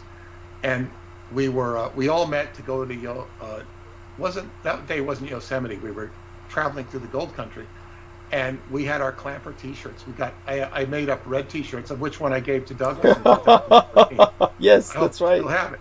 It says E. Clampus Vitus, Transylvania chapter. Okay. Creole Zalmas on the bottom, which is the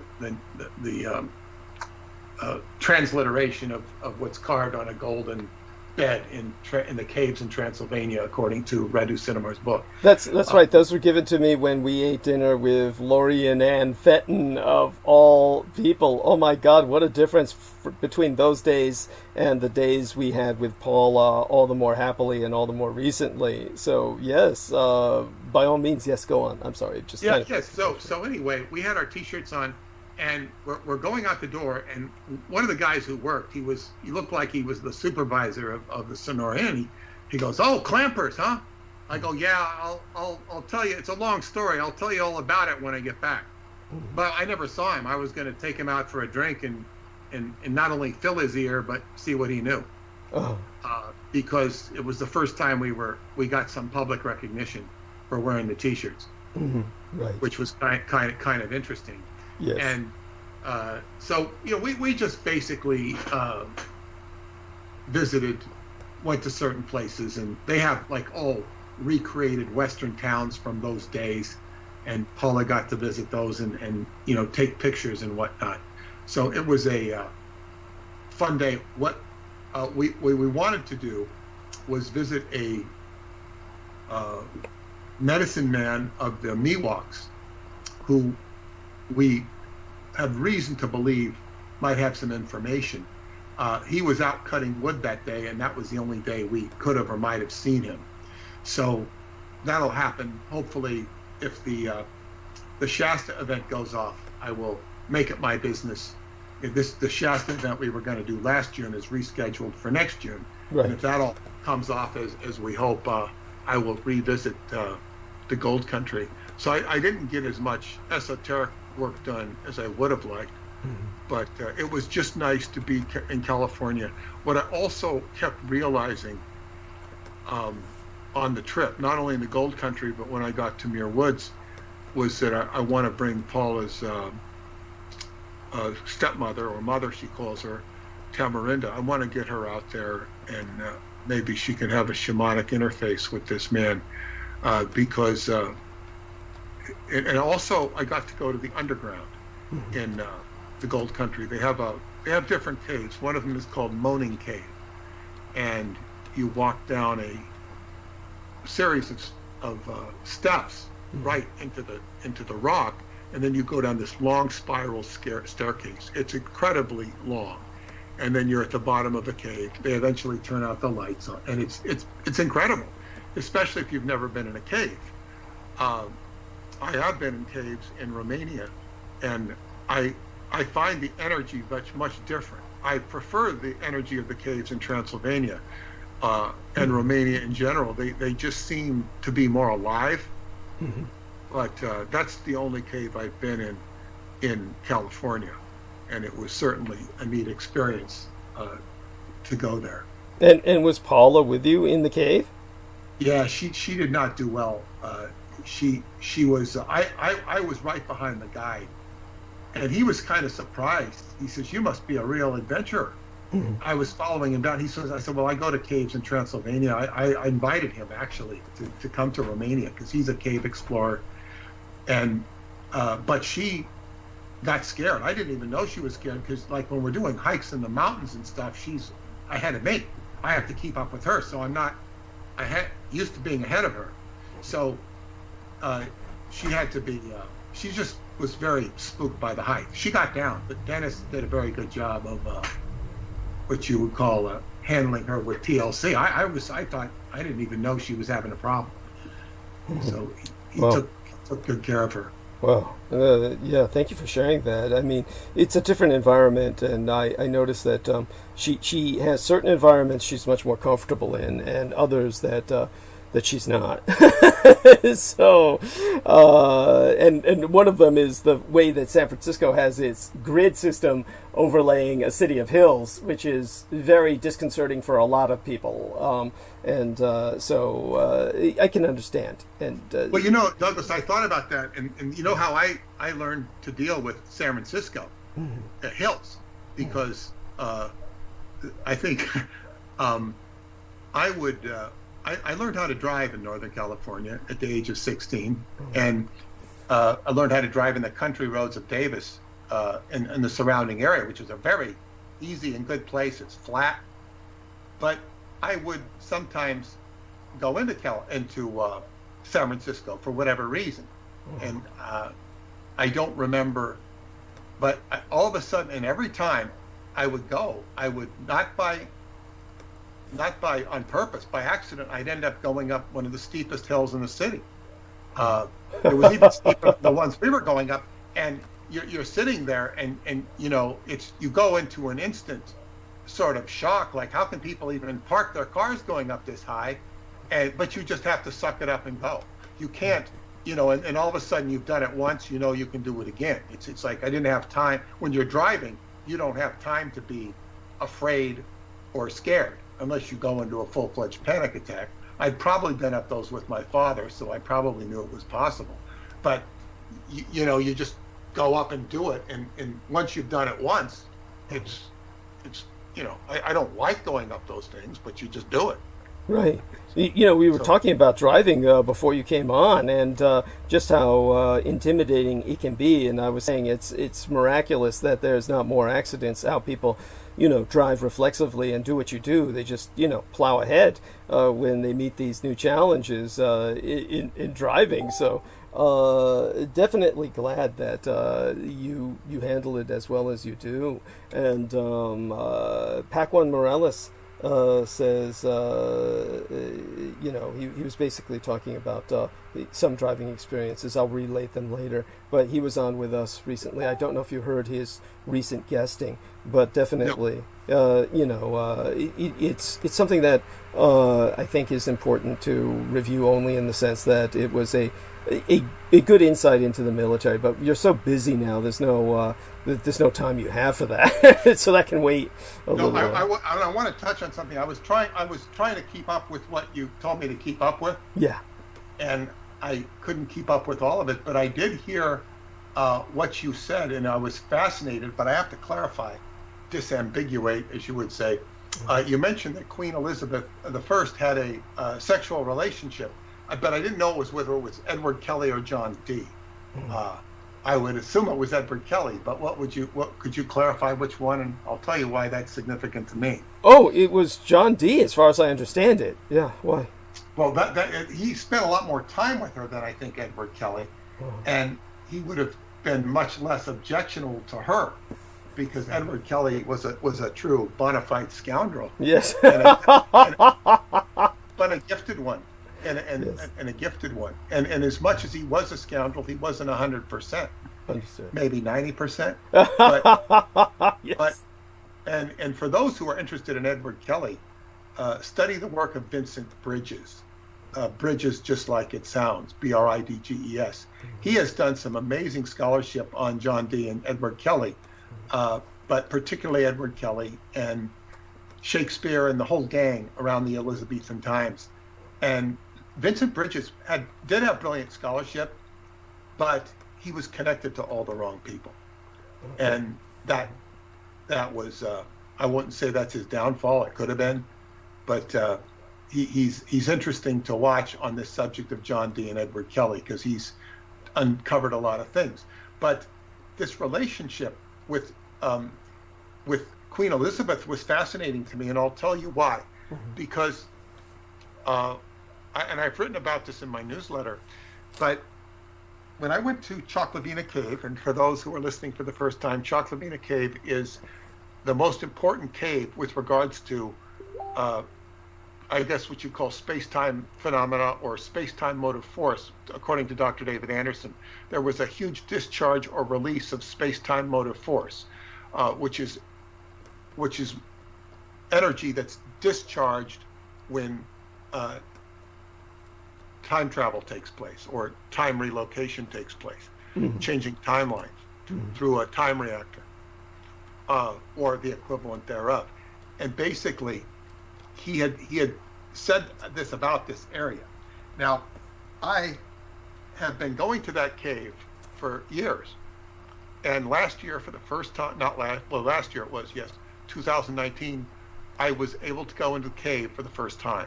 I was invited into the cave and went deep into the cave, and I do believe I was in the bivouac room, this is described by geologists, Romanian geologists, who talk about the bivouac room, and there is this element, hydroxystalactite, I think, Wow. is the name of it. What a name. Yeah, it's complicated. It's in my newsletter, but it's like, this is the evidence, because the crystals can only form under high degree of heat. And David said there's no way anything else could have created that heat in that amount of time. And by judging the sediment, he said that this reaction would have had to have occurred 200 to 2,000 years ago. And 2,000 years ago is when a huge amount of the population in the Chalcobina area disappeared, historically, Romanian history. Right. So this is something similar to the Mayan disappearance, would you say? Yes, very similar, and the same phenomena would be attributed, according to Radu Sinamar, as well as the civilization of Troy. And after penetrating this cave, I had a dream. I was brought before Queen Elizabeth, and whether it was the first or the second, I don't really know, because she didn't look like either. She just looked old. And I was brought before the Queen with some women who were friends, and they were very conscientious of the protocol. And the Queen waived the protocol. Yeah, you don't have to pay attention to the protocol. You're here. And then she sat before me and spread her legs, sort of like a yogi, but she spread it so that her legs came out and fully confronting me with her vagina. Now, it wasn't unclothed, but it was like having somebody's vagina put right before you, like she was presenting herself. And I thought, like, what the hell is this? It was like the opening of an energy, a vortex. Then I go with her entourage. She leads us and invites us, like it was tea or something, although I didn't say it was tea, into her chamber, the Queen's chamber. Now, later I was able to equate this to the Queen's chamber of the Great Pyramid, which is symbolic of the opening of the heart.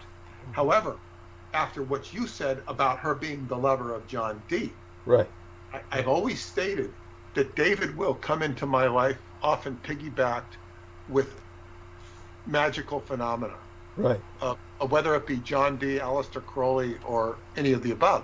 And so I'm thinking, like, gee whiz, if she was having conjugal relations with John Dee, this is and he's doing his Enochian stuff. Now, she is the epitome of the Elizabethan era. It's named after her. Yes. But the Elizabethan era is imbibed with magic, and now we have it in a sexual context, a sexual magic context, which makes a lot of sense. It opens a corridor, and this, what you said, we don't even know if it's even true, but it came from somewhere. That information came from somewhere. Yes. And it's so, but it correlates with my dream, because it's telling me that the Queen was presenting herself in an etheric, tantric way, that all of these energies are significant. Now, what I will also say, when I studied the Book of the Law, I had, in connection with the work of the Montauk Project, I had a lot of name coincidences with the last name Kelly, or the first name Kelly. Women who would encounter somebody named Kelly, who was not doing them a favor. Right. They were having very weird, mysterious influence on their lives. And this person named Kelly, it came up several times. As did the name Green. Not in that same context, but the Kelly Green is symbolic of Celtic, Kelly Green. But the Kelly, I later realized this was Edward Kelly. Now, Aleister Crowley received his Book of the Law after having sex in the Great Pyramid. He spent his honeymoon in the didn't spend the whole honeymoon there. He got married on August 12, 1903, and then he had his honeymoon in Egypt, and where he copulated with his wife in the King's Chamber. His wife's name was Rose Kelly. I would Interesting. that she was related to Edward Kelly, and that's probably why he was interested in her. Yes. And if not, it was a weird coincidence. So you have this overlay. It's important in the case of Aleister Crowley to remember, as much as he was imbibed with magic, as much as he was very astute, when it came to his work, the Book of the Law, he didn't know his left hand from his right hand. He didn't understand it. Yeah. He didn't understand it. So, nor did Michael Aquino. So, this is interesting, but this just puts a whole new context on things. So I've run out of narrative for there. I don't know if you have anything to counter me with that, to say anything back about that, because I find it fascinating, and I thank you for that. Oh, definitely appreciate what you're saying. Just so people understand the importance of what Mr. Peter Moon is bringing up, Mr. John Dee was the original 007. The Queen Elizabeth had a fascination with eyes, and so her lover, Mr. John Dee, would sign off on all his correspondence to her with two round circles that represented eyes and a 7 over them to represent their lucky number, and so it came out 007.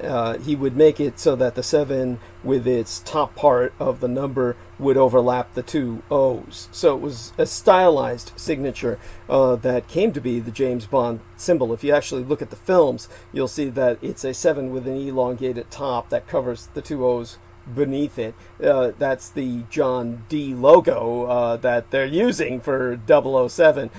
So this was, of course, insisted upon by Ian Fleming.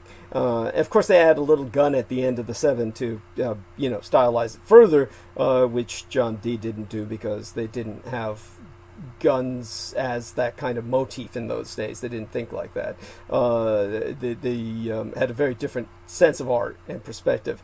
I'm actually trying to struggle to remember if they had gunpowder at that time, and but because guns were very early, much earlier than people think, appearing all over the world, but they were like. I would only say, I would only say that Genghis Khan converted gunpowder into weapons like cannons. Back in that day, so they had some form of firepower. Oh yeah. Well, the Chinese had that, of course, for many hundreds of years, and outlawed it in their what would today be interpreted as a arms control treaty. So they pretty much outlawed those weapons so that they would not develop into weapons of mass destruction. Of course, they paid the price when the barbarians got a hold of the technology, and the Europeans launched what was essentially a barbarian invasion of the rest of the civilized world, which was static civilizations. In other words, the true definition of civilization is that it's static. And the Europeans were truly barbarians in that they were, in essence, nomadic. They basically did to the world what the Vikings did to Europe. And so that's so there you go, just to put that into perspective. So aside from that, immediately coming to mind, of course, I would have to look through my notes to dredge up more on John Dee, of which of course I have more. Obviously he was a figure of intensive interest to Michael Aquino, as Peter Moon would simply assume, and he is a pivotal figure to the history of intelligence in the West. Meaning, by intelligence, I mean, of course, reconnaissance, as in surveillance such as remote viewing, which it was conducted through what they called a shewstone, or which was spelled S-H-E-W, or the showstone in our own vernacular today. And that was, of course, a crystal ball, essentially, but a crystal that Edward Kelly in particular would scry through, and scrying was how they conducted their remote viewing at that period in history. So you're talking about someone who was originally involved with remote viewing as well as actual on-the-ground intelligence networking, which he and Edward Kelly did for patriotism and for profit. Not only were they spying on behalf of the crown, they were also ripping everybody off as much as they could in terms of the high crowns of Europe, going around and scamming them with various fortune-telling scams and the like. So altogether a very entertaining story, and one that obviously has helped to formulate our concept of the glamour spy Let me touch on that a bit, because, well, first off, there was the shoe stone, which was an obsidian stone. It was black. Thank you. And there was also a crystal bowl. Mm. And the crystal ball got stolen about over 10 years ago. Uh-huh. It was stolen from the British Museum. Somebody went in there, and they even had it on the surveillance camera. It was like somebody went in and just stole it. That's They incredible. stole crystal. I did an article, it's probably still online. I did an article on it, a short article on it. But the shoe stone was an obsidian stone that you look into in darkness, and you begin to see reflections. And my old girlfriend had one of these, and I remember she could look into it. She had me look into it one time. It was, but the whole idea, what you said about Michael Aquino looking into a shoe stone, that I thought was very interesting, because it's like he was actually engaging in remote viewing, which I never knew. I thought it was just he just put a bunch of nincompoops up to it. You know? There was an element of that, yes, and but definitely, it's amazing that I'm glad I'm able to share new things about Michael Aquino to the listeners, and don't think that the struggle has ended with his death. Far from it. His wife is far more aggressive than he is in terms of her attacks. So something to you know that. Oh, I'm sorry. I'm just getting an incoming message, and I've got to remember to check into the chat room more often, because we have the new interactive super chat timeline set up by Selena Khan. So I do have to check into that more often, and definitely. Shall I say? While I do that, Peter, please continue. And Sarah Shields says hello to you, by the way. Oh, that's nice. Yes. Hi, Sarah. The shoe stone was, well, that's where he concocted all of his angels and his whole angelic language. That's right. And do you agree with the stance that, as I was mentioning in one of my recent transmissions, there are those who take the stance that he was really manipulated by very dark and sinister forces in that regard. And of course, was that Edward Kelly? Mr. John Dee, ultimately, because it was John Dee who we associate the Enochian alphabet with and the Enochian language. And of course, there was a large element of what Aquino himself felt about the Enochian language, that it was just basically a kind of a scam by John Dee to impress people, that he was really just using, older alphabets. And really the most important aspect of it to Michael Aquino was that the Enochian was essentially used for coding, that it was basically a kind of a coded language for use in intelligence. He viewed it that way far more than he did as an occult. I think Michael Aquino has a tendency to water down the essence of anything. Mm-hmm. In other words, he reduces it. It's called reductionism. Yes. Reduce it to its lowest common denominator, rather than seeing that Edward Kelly and both of them had spirits up their ass. They had spirits up their ass directing them, and dark forces. John Dee was like the premier academic of his day. He knew everything that you could. A university was at one time a university where you had universal knowledge of everything that was available. His scholarship, he knew Latin, he knew Greek. He had the biggest library at that time outside of the Vatican. Right. And he was an academic. Now, when you reach the acme or the apex of academia, truly, you take on the next level, which is spirits. And that's what he did. So he was cavorting. I don't think John Dee was the scam artist. That was Edward Kelly. Right. John Dee was even part religious man. but because he was on the cutting edge. There's an excellent book, the Elizabethan, I think I have it right here.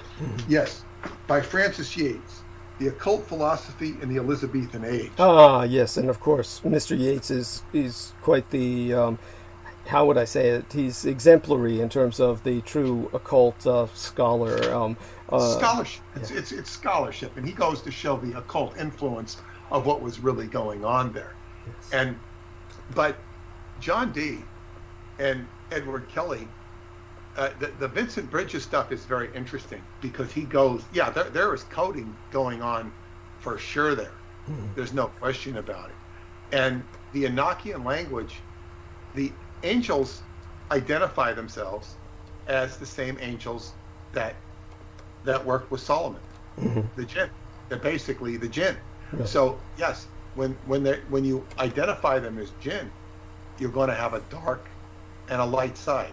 Even the word, angels are dark on one side and demon on the other. As I guess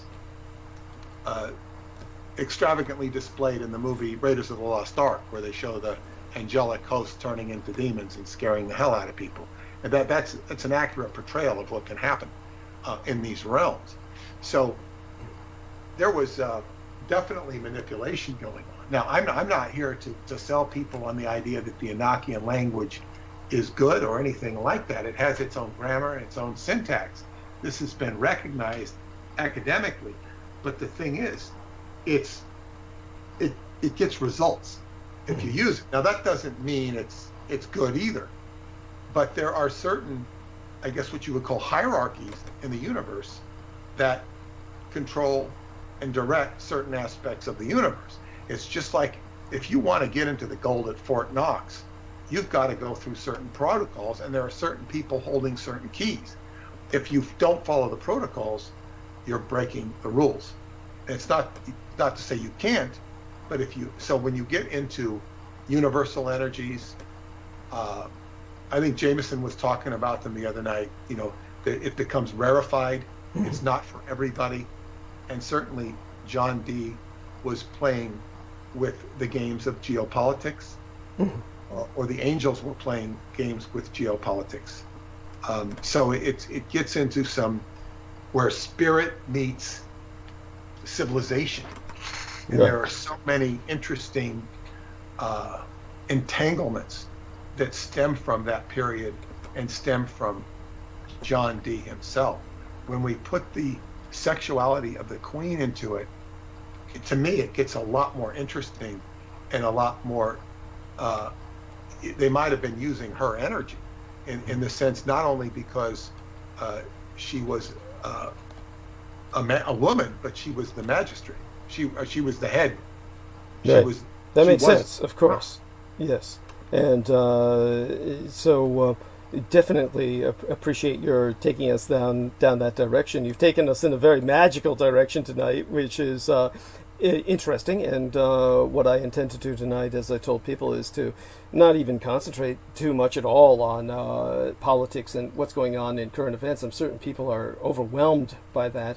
I'll concentrate instead basically on the vampire phenomenon, and you speak to that when you've retreated into the gentle evening, and then I'll kind of retire myself into the gentle evening fairly early because I have an appointment with my psychologist tomorrow, which is I get up at it's at 3 p.m. in the afternoon, which by my biorhythms, that's the equivalent of 3 a.m. in the morning for anyone else. Fortunately, it's on the phone, so it's not too much prep I have to do, just kind of get up and speak with her. But there's been enough going on this month where we're holding more appointments than normal. And but definitely so glad to talk to you about this kind of subject, and we want to pursue. Let me say something else about it, Douglas. Sure.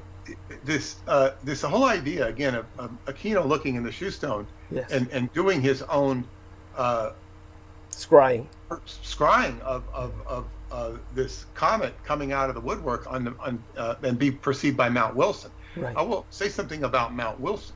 Yes. Now, when I went to visit Marjorie Cameron the second time. I saw her 2 times, and of course, I was fascinated with Marjorie Cameron because I was on the pursuit of the Wilson brothers and all these synchronicities between the names of Wilson and Cameron, and knowing that she was married to Jack Parsons and was the former partner, magical operator partner with L. Ron Hubbard and her husband Jack, and then she revealed to me that her name was Wilson and Hubbard was a Wilson. So I was fascinated with the name Wilson. So when I went back to visit her in 1994, coincident with the book fair, Right. book expo, which was in Staples Center in Los Angeles that year, I took a trip I visited the libraries of Pasadena to look up the death of Jack Parsons. I visited, and I drove up to Mount Wilson, and I visited the old area where they had done the Babylon working as well. But when I went to Mount Wilson, which, might have taken me a half hour, 45 minutes to get up there from Pasadena, you're driving up these mountain roads, and when I think about the Bobcat Fire, I know it was approaching Mount Wilson, all I remember was a bunch of bald mountains. I don't know what could have caught on fire around Mount Wilson. Maybe that's perhaps why it didn't burn down. But anyway, I got to Mount Wilson, and I went up there just to see what the hell is on Mount Wilson. I remember seeing a guy on a motorcycle going through the gate, because you have to go through a gate to get into the inner part of the observatory, and he had a motorcycle helmet that said JPL on it. Jet Propulsion Laboratory, and I go, well, that's Jet Propulsion Laboratory. I also visited the Jet Propulsion Laboratory. Right. But he just so people understand, JPL was originally Jack Parsons Laboratories, and then when NASA purchased it after he was assassinated, then they changed it to Jet Propulsion Laboratories just to avoid the scandal. So please go on. Yeah. So they. Well, I don't know if it was officially ever called Jack Parsons Laboratory, but that's what they always called it. That's what the archivist told me, or his name was George Wilson. Or I think it was George or Jim Wilson. He was the guy, the PR person, and I didn't get to meet him. But Cameron told me a story about him, but he remembered them, and he told me it was always referred to as Jack Parsons Laboratory, but it was always known as Jet Propulsion Laboratory because they were studying jet propulsion. Jack Parsons had helped them had the formula for the solid fuel rockets, and they used these for what we call the jet assisted takeoff, JATOs they called them, and they would put them on airplanes to take off from an aircraft carrier. That way they could take off. They would help an airplane with a jet assisted takeoff to get off the carrier, and that was the whole purpose of what became his company, Aerojet General, that he formed with Frank Molina and his partners. I think it was Ed Foreman and Theodore von Karman, the founders of the Jet Propulsion Laboratory.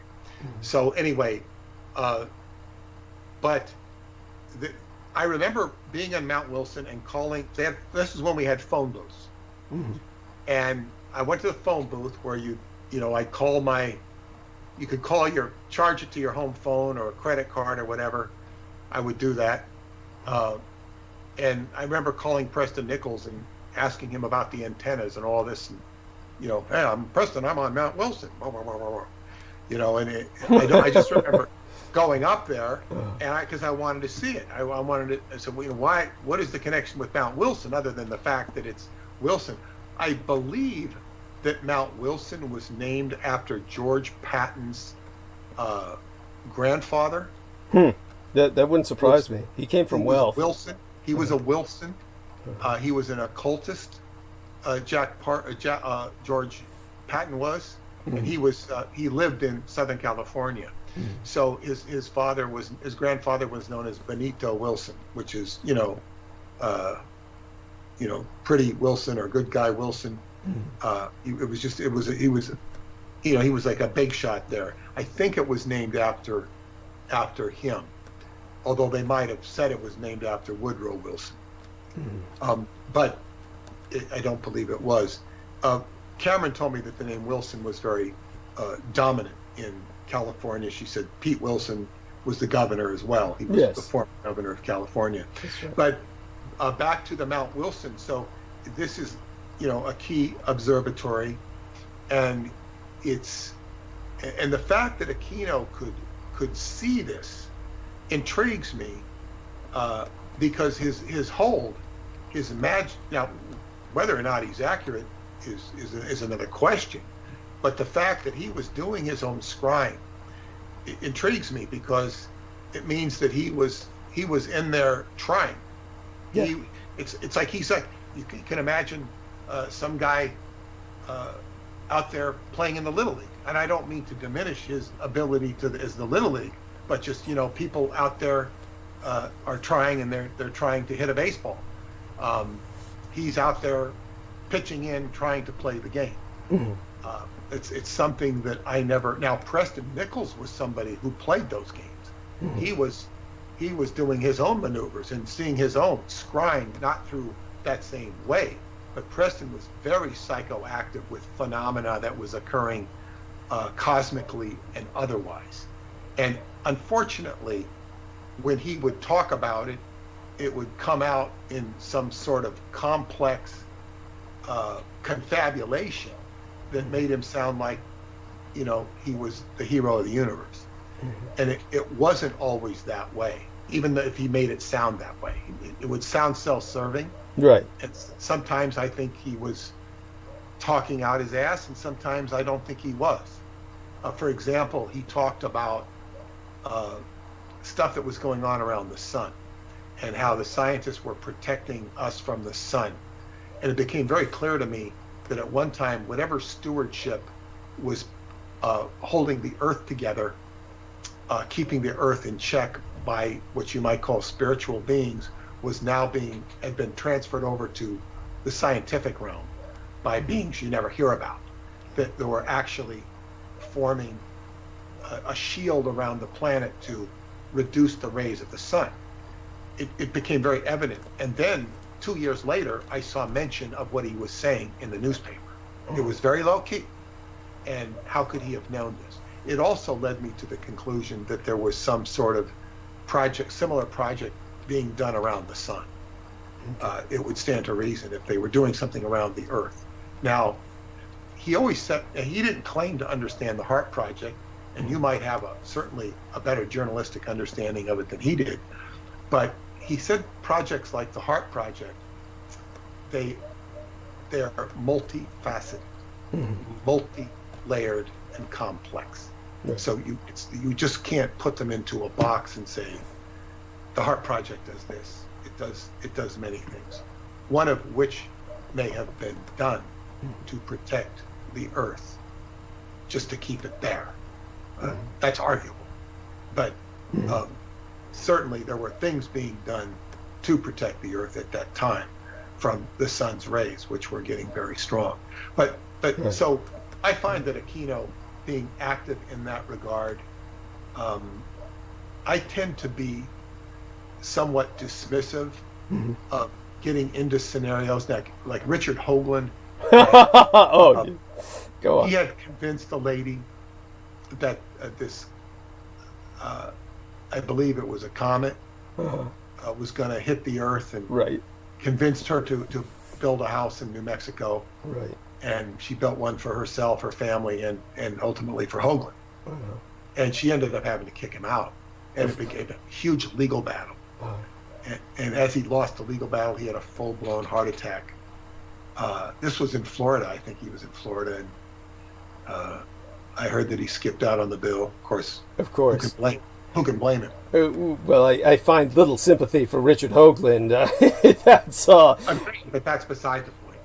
Yeah. So I mean, but that's so people can get very involved in this cosmic drama.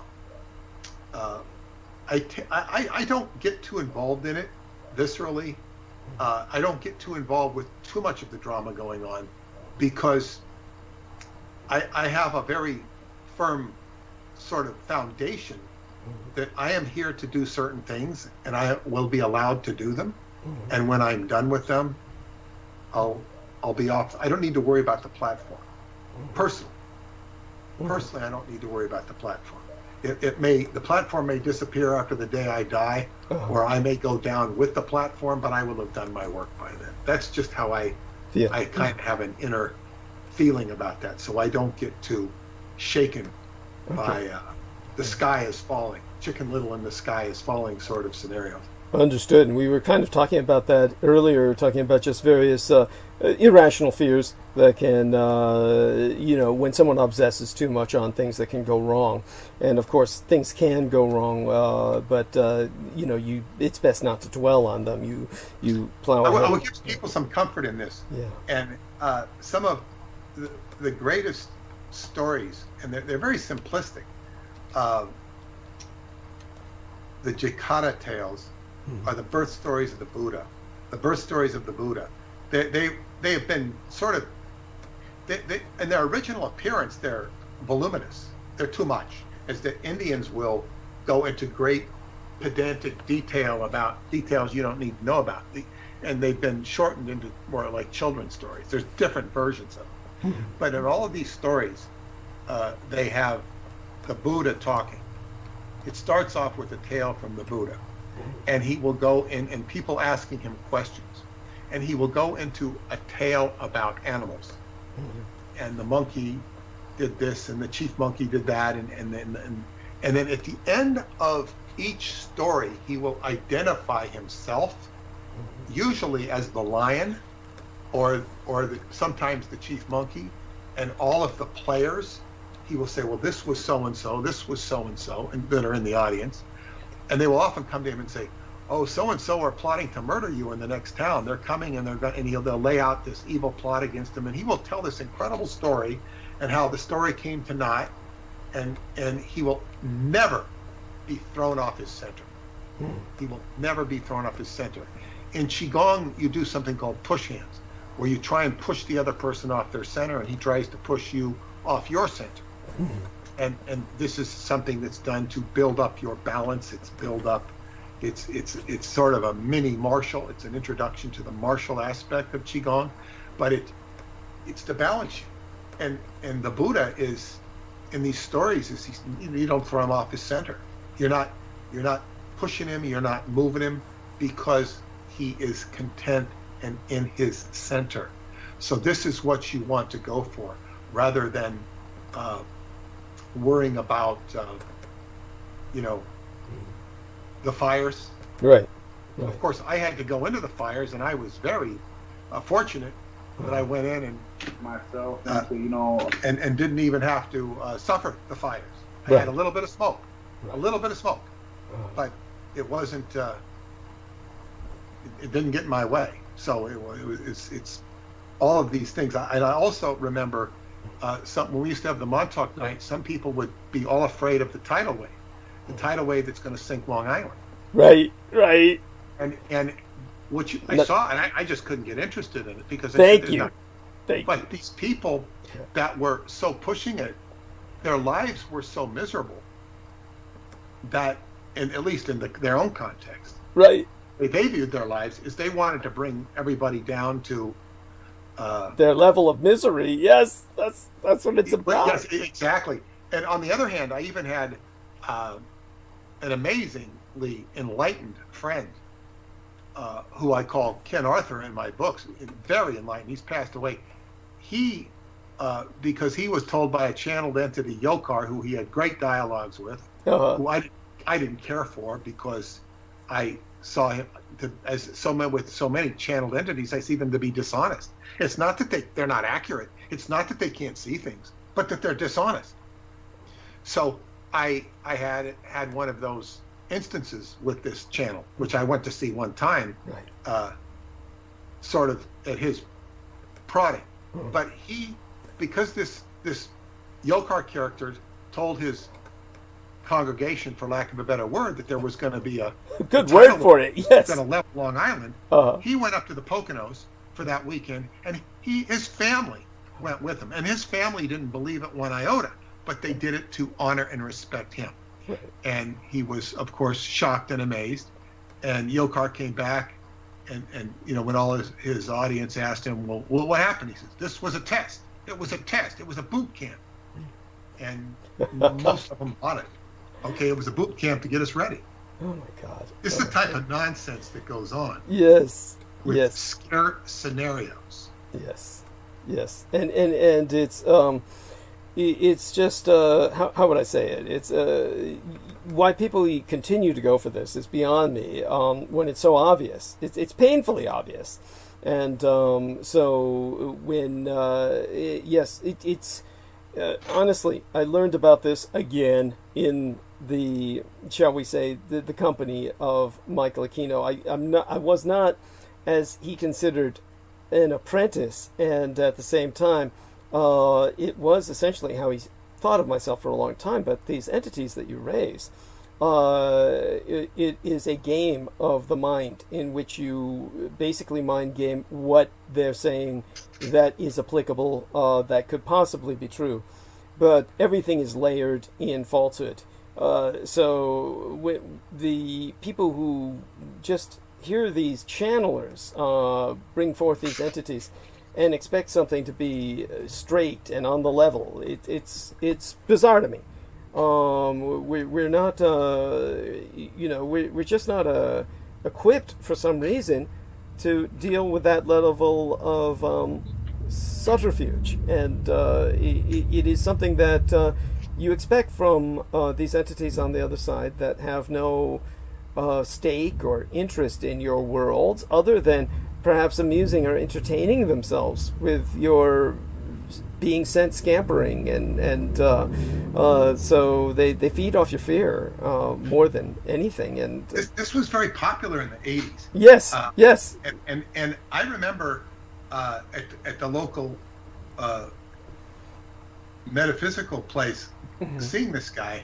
Yeah, I think his name was John. He just called himself John. Right. And the man who channeled John was very presentable. He was pretty intelligent too. He seemed like a pretty nice guy, in human life, but he had his shtick business, for lack of a better word, of channeling John. Do you remember Doonesbury, the comic strip? I never read it. I know of it. Yes. Well, it was a adventure in the sense that there was a true arc of development in the illustrator. He was both the writer and the illustrator, the man who did Doonesbury. And I'd actually... Gary Trudeau. Yes, thank you. Gary Trudeau. I was trying to, struggling to remember his name. And I appreciate the fact that you do. And Gary Trudeau, basically, it was going forever. It was really, truly an integral part of the American experience. And when I was younger, I didn't appreciate it at all because, of course, it was adult humor, and it was very, it just wasn't something that would tickle my funny bone as a child or even a teenager. But as I got older, I truly grew to appreciate it, and it took time because he himself changed so radically. But one of the things that he had Boopsie, the character, do, who was originally basically his version of a dumb blonde and the butt of jokes, and she matured and totally changed, as did her boyfriend, who I'd have to look up his name, but he always wore the football helmet. But they both changed with time, and this was to Gary Trudeau's credit. And but for a while there in the 80s, 90s, she was channeling. So she was channeling in the comic strip, and it was quite funny, of course. So this was just part of, this was how common that phenomenon was, so that listeners can understand. What's interesting is what this guy told us is that, he says, I don't know if he had channeled for Lee Iacocca. That would be funny. But he said that Lee Iacocca had consulted channelers. See, this stuff went on not only in the so-called New Age, but it was being done everywhere by corporate America. Yes, well, corporate America and the federal government are into the spookiest shit that most people, and the tackiest shit that people would assume are simply not going to be entertained with any sense of seriousness. these things are taken to the point of seriousness where your tax dollars fund them. So people need to be made aware of these facts, just how crazy the people running your life are by your definition, if you're thinking from a conventional, quote-unquote, rational materialist perspective, which the people running your life do not. And that's corporate life, your economic life, or your your political life, your secular life. And this is where our man Peter Moon was bringing in these Jinn entities, taking an interest in the secular. You have the supernatural and the secular merging in the case of John Dee. Well, that's constant. It's a constant. It's simply that we hear of John Dee because of certain spectacular aspects of his life and what he did to pioneer so much of this. But most people in this day and age would consider what he pioneered to be completely dysfunctional. But this is what it is. It's like what the underground prison system operates on in the prison. It's not. There's no you don't find it in the rules of the prison system. It's the underground system between the guards, the warden, and the inmates themselves. They have their own rules and laws that are the unwritten rules and laws. Yes. This is what the world operates on. It has its own set. But back to this guy who was doing the channeling, he went into a trance where basically he goes out and the channel comes. And you see the channel come in and take over his body. There's no question this was not him. This was not his personality. And the entity looks through his eyes, and you can see this entity's looking around. It's kind of like, you waking up, or somebody in the audience, waking up in, some hut in Vietnam, right, 500 years ago. Yeah. And you're going, where the hell am I? Who the hell is this? What is that? What is that food over there? He was so disoriented. And then he goes into his shtick. But whatever it was very clear that this entity was talking in a realm that, might have harmonic into what was going on now. This was a time when, after the harmonic convergence of that was Gary Trudeau went to town with that. That was a big deal that most of our listeners have no idea what you're talking about, but it did involve Mount Shasta. So to explain, there was a very specific alignment in the heavens in 1986, I believe it was, yes, called the harmonic convergence. Yes. I first heard of it when I watched the Shirley MacLaine Out on a Limb series. Yes. But on the news on Long Island, they were showing people out on the beach, out at the Hamptons and Montauk, doing ceremonies and stuff, and welcoming in the harmonic convergence. I knew nothing about it, but it was a time when the planets were coming into alignment. And it was basically the onset of the New Age, what we call the New Age. And you had all these bookstores coming up, the New Age bookstores. Right. You had channeling becoming a hot activity. You had all sorts of spiritualism. It was all piggybacked by the UFO phenomena as well. Right. So that was the 1980s. And of course, it extended on into the 90s to a significant degree. The internet sort of coincided with the downfall. It morphed into something else. And the downfall of the independent or New Age independent and New Age bookstores began to downfall with the onset of Borders Books, which began to undersell. Yes. Borders Books eventually went out of business of with course. The onset of the internet and e-books. Amazon with the onset of, yes. Yeah. Yes. So this was all something I watched, experienced, and lived through and survived through. But the whole idea of the channeling and these entities are not living a human life. They don't have, it's not so much a lack of compassion, it's a lack of recognition.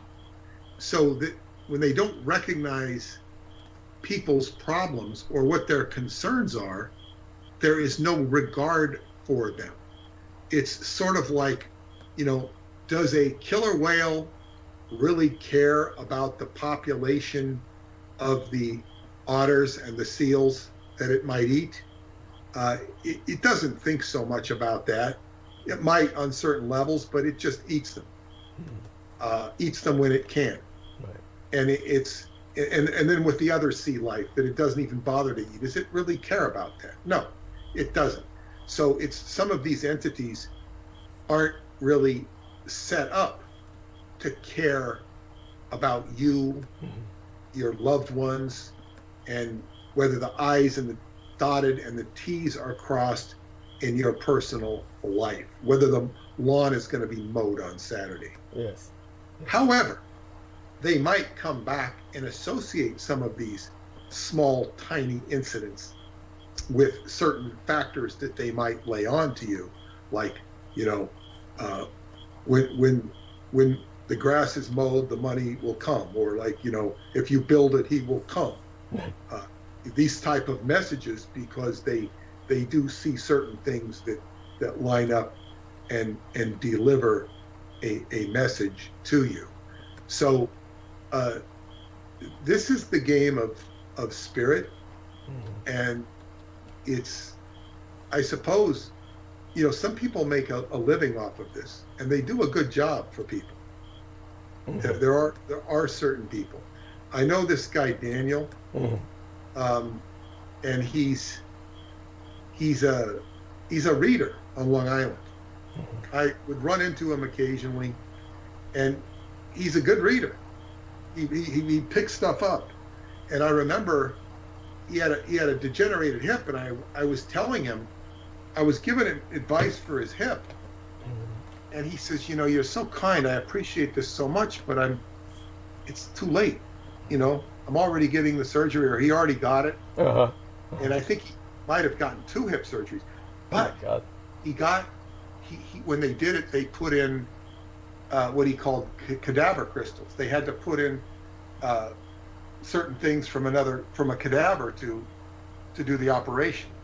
And he loved to talk about his cadaver crystals. Oh my God! We're now part of him, and he would read off the crystals.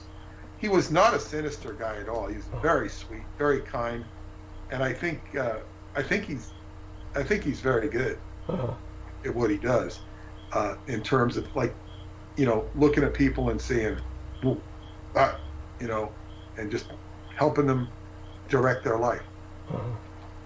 That's well, thank you for sharing that. And by the way, I was bringing up the fact the other day that many doctors don't know how to treat Lyme's disease, because we were discussing Noreen Helpand, who was discussing Morgellons syndrome, and so she went into this the other day at excruciating details, some great depth, and of course a lot of this is unfortunately just inflamed by the internet, and much of this is, I'm convinced, hoaxing on the part of many people on the internet who are producing a phenomenon of Morgellons.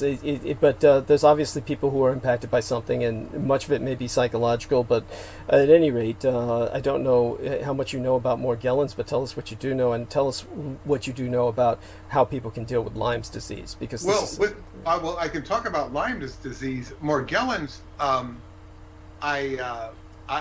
friend Sarah has suffered with this or something very similar to it. Right.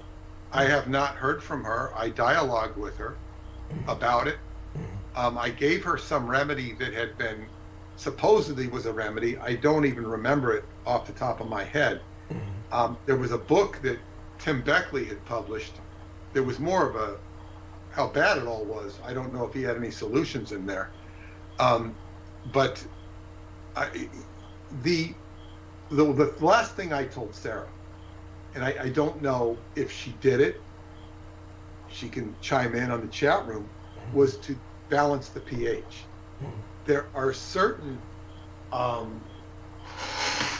there's a product called pH Booster, and it goes with an ion booster. You can get this off of Amazon. This was introduced to me by a naturopath, a doctor and a chiropractor. He's pretty famous in the Hispanic world. I had given him a ride home from New Jersey once, and he invited me over to his place and gave me a treatment. But I had a bad eczema on my shin. I had 2 bad eczemas on my shin, one of which, God, I forgot how I got that. Oh God, it was horrible. I had it was all the way up my leg. It was this uncontrolled eczema, and this is a good lesson for people learning. My Chinese doctor, Dr. Magdalena, she was out in Santa Monica, and I called her up, and she told me, she says, you have a war going on. You have to get Head and Shoulders. And she had me put Head and Shoulders shampoo all up and down my leg, because I had all, and she said, this is a, what do you call it? Not a tick, but these tiny, I can't even remember what you call tiny, like mites. They're holy shit. Yeah, and she says, so we did it, and it worked. You know, this is like, it wasn't dandruff, it was like dandruff of the leg, man. It was like all over, and it got it all down except for a small area, which was about the size of a golf ball, maybe a little bigger. And she said, basically, she said, we'll take care of that when I come home, back to Long Island. This woman was so wonderful to me. She would, you know, did a lot for me over the phone. And she basically, when I got to her, back to her house, she did some lymphatic treatments on me, but she basically said, here's a cream. She gave it to me in a baggie. She says, use that for 3 days in a row and it'll be gone. She said, this is a steroid cream that I got for my own prescription for me, but you use it, here's a little bit of it, use it for 3 days and it'll be gone. And it disappeared and totally went away. At the same time, there was a product called Skin Cap that I had used on something else, I think on the other leg. And Skin Cap was recommended by a friend of mine who had heard it they advertised it on the radio. And Skin Cap actually had a steroid in it, and it would get rid of your eczema and your psoriasis. The problem was, it worked too well. And it was a company in Spain. This is Spanish night, I guess. And it was in Spain, and the FDA and or whoever cracked down on them went to Spain and said, you assholes, take this off the market. Psoriasis and eczema are billion and billion dollar business. You're not going to undermine our business. You get that off the market. You can keep it on the market, but change the formula so it doesn't work. And that's what happened. So Skin Cap doesn't do what it used to do. And when I say steroid, you know, they make it sound like steroid is horrible. Steroid is applied all the time in regular medicine. Yes. And it has a use to strengthen the body, strengthen that aspect of the body and make it grow and make it better. And sure enough, it made the skin cells better and got rid of it. Right. Now I had another one that I contracted in Atlanticron. The reason I attracted it is because I went into the center of the island and in the bushes, wanted to be alone so I could do my Qigong. Big mistake. Because I didn't want to be a spectacle, standing out, you know, with my arms out, looking like a statue. Especially my first time there when, you know, I wasn't known for Qigong. Now they would accept me, you know, but I didn't want to, you know, I went and I got some sort of bite or something, bites, and this thing would not go away. So, Dr. J, Emmanuel, that was his name, he gave me a whole bunch of stuff to take, but for the eczema, he gave me this pH booster. And it took me about a month to get around because I had other priorities I was working on physically, and I started using it, and after a week it started to get better. After a month it was totally gone. It's balancing the pH. Any website worth its weight will tell you about balancing pH. It's not a new idea, but he introduced it to me, and it cleared up the skin.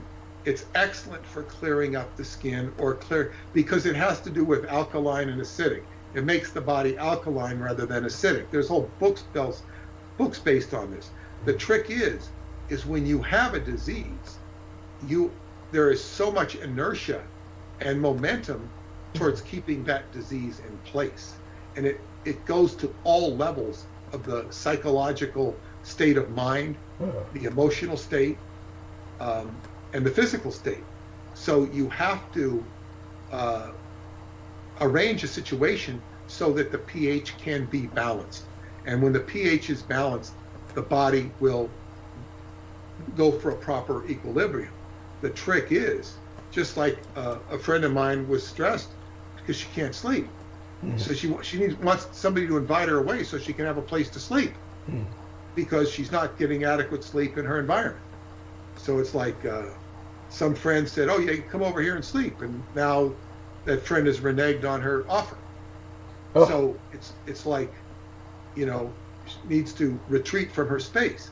It's the sort. So it's like, you can't do it. You can't do it. Well, you can have all sorts of reasons not to be able to do the pH. You have to carve out some time where you can be free from, or relatively free from, your problem. Right. And you can't use money as an excuse, because if you say you don't have enough money to buy the products to be healthy, you're perpetuating the mindset of the disease. It's better, like, say, if you had $50 for a food budget, a tight food budget for the week. You say, well, I got $50 to eat the crap I'm usually eating. It's going to cost me $30 to buy this medicine or this remedy I need. You buy the $30 medicine or remedy, and then you worry about the rest of your week with the $20, and the solutions will present itself. You might find a homeless shelter to eat in. The food is better than you were eating, or something like that. You have to bust out of your rut, your paradigm, because that's everything you're doing is perpetuating the condition you're in. This is not easy. Even when people need counseling or a coach to get out of this, the problem is they will often undermine the coach and make the coach's job impossible, or they will evade the coach altogether. To Lyme's disease. By the way, while you're covering that, I'm going to go mute. I'll be back in about 10 minutes. And I want everyone to understand the importance of this, because the Lyme's disease is something that doctors are reluctant even to diagnose, because many of them don't know how to treat it. Sometimes it passes with aggressive uses of a regimen of antibiotics, but Mr. Moon, of course, will go into the alternative for that. I'll be right back in about 10 minutes or so, and okay, so I'll let you know as soon as I return. Thank you. And but you're doing great. Thank you. Okay. Well, Lyme's disease, and I will give a little bit on the history of Lyme's disease, which I've talked about before. Lyme's disease, and you can look this up, was originally known as Montauk-Knee, Knee, Montauk-Knee, and it was discovered at Montauk. Now, it was later said to have originated or just been discovered in Lyme, Connecticut, Lyme, which is across Long Island Sound. Not exactly across Long Island Sound from Montauk, but because Montauk's not on Long Island Sound. But Montauk-Knee was the result of experiments that the military was doing. I can't say whether it was the Navy or the Army, probably the Navy, but it was being done to infest deer ticks with syphilis, the spirochete virus. And this is essentially what Lyme disease is. They wanted to infect deer ticks, because deer ticks, they found out from their research, could survive an atom bomb. And they would place them in the atom bomb and drop them on Japan. This was biological warfare. In addition, I pointed out, which Douglas astutely recognized the importance of it, it would infect the deer in the emperor's deer guard. He had his own deer guard. They were sacred. His deer are sacred. So it was also a slap in the face of the emperor. Whether it was intended that way or not, I can't say, although it's hard to believe it was not. But these deer ticks, I don't know if they ever made it into the atom bombs in Hiroshima or Nagasaki, but that's what they were experimenting with. And of course, as things happen in the abundant fauna and flora of eastern Long Island, and this might have been done at Plum Island, which is the most beautiful, one of the most beautiful locations I've ever seen in my life, Plum Island, where they do all this biological research. I had the opportunity to visit it, courtesy of this doctor I was talking about, Dr. Magdalena, who arranged a visit for me and her with the Rotary Club, but with their public relations department. But anyway, the deer tick sort of got loose, and people now had began to be infected with the sparrowkey virus. And now, the Lyme disease of today is different than the Lyme disease of 12 years ago, 20 years ago. And because it morphs, it changes. However, to tell you the alternative or the solution, and I learned of this through Qigong, and I'm going to put I'm doing right now, I am in the midst of composing a mini course in Qigong. It's going to be available on my, I have a new website for it. I haven't selected the domain name yet, but I'm going to have a website that is going to start with a Qigong mini course.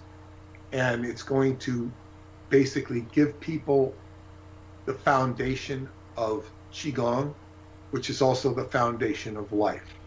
And it's something, you can do this course, and it's not going to be a lot of money at all. There will later be intermediate courses and later an advanced course. Those all have to be put together.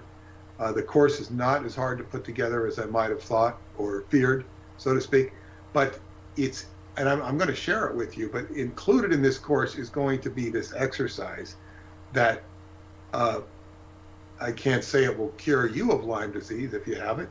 It should. It cured a woman, forget her last name, but I used to work out with her in the park. I knew her as Celeste, that's her name. Very nice lady.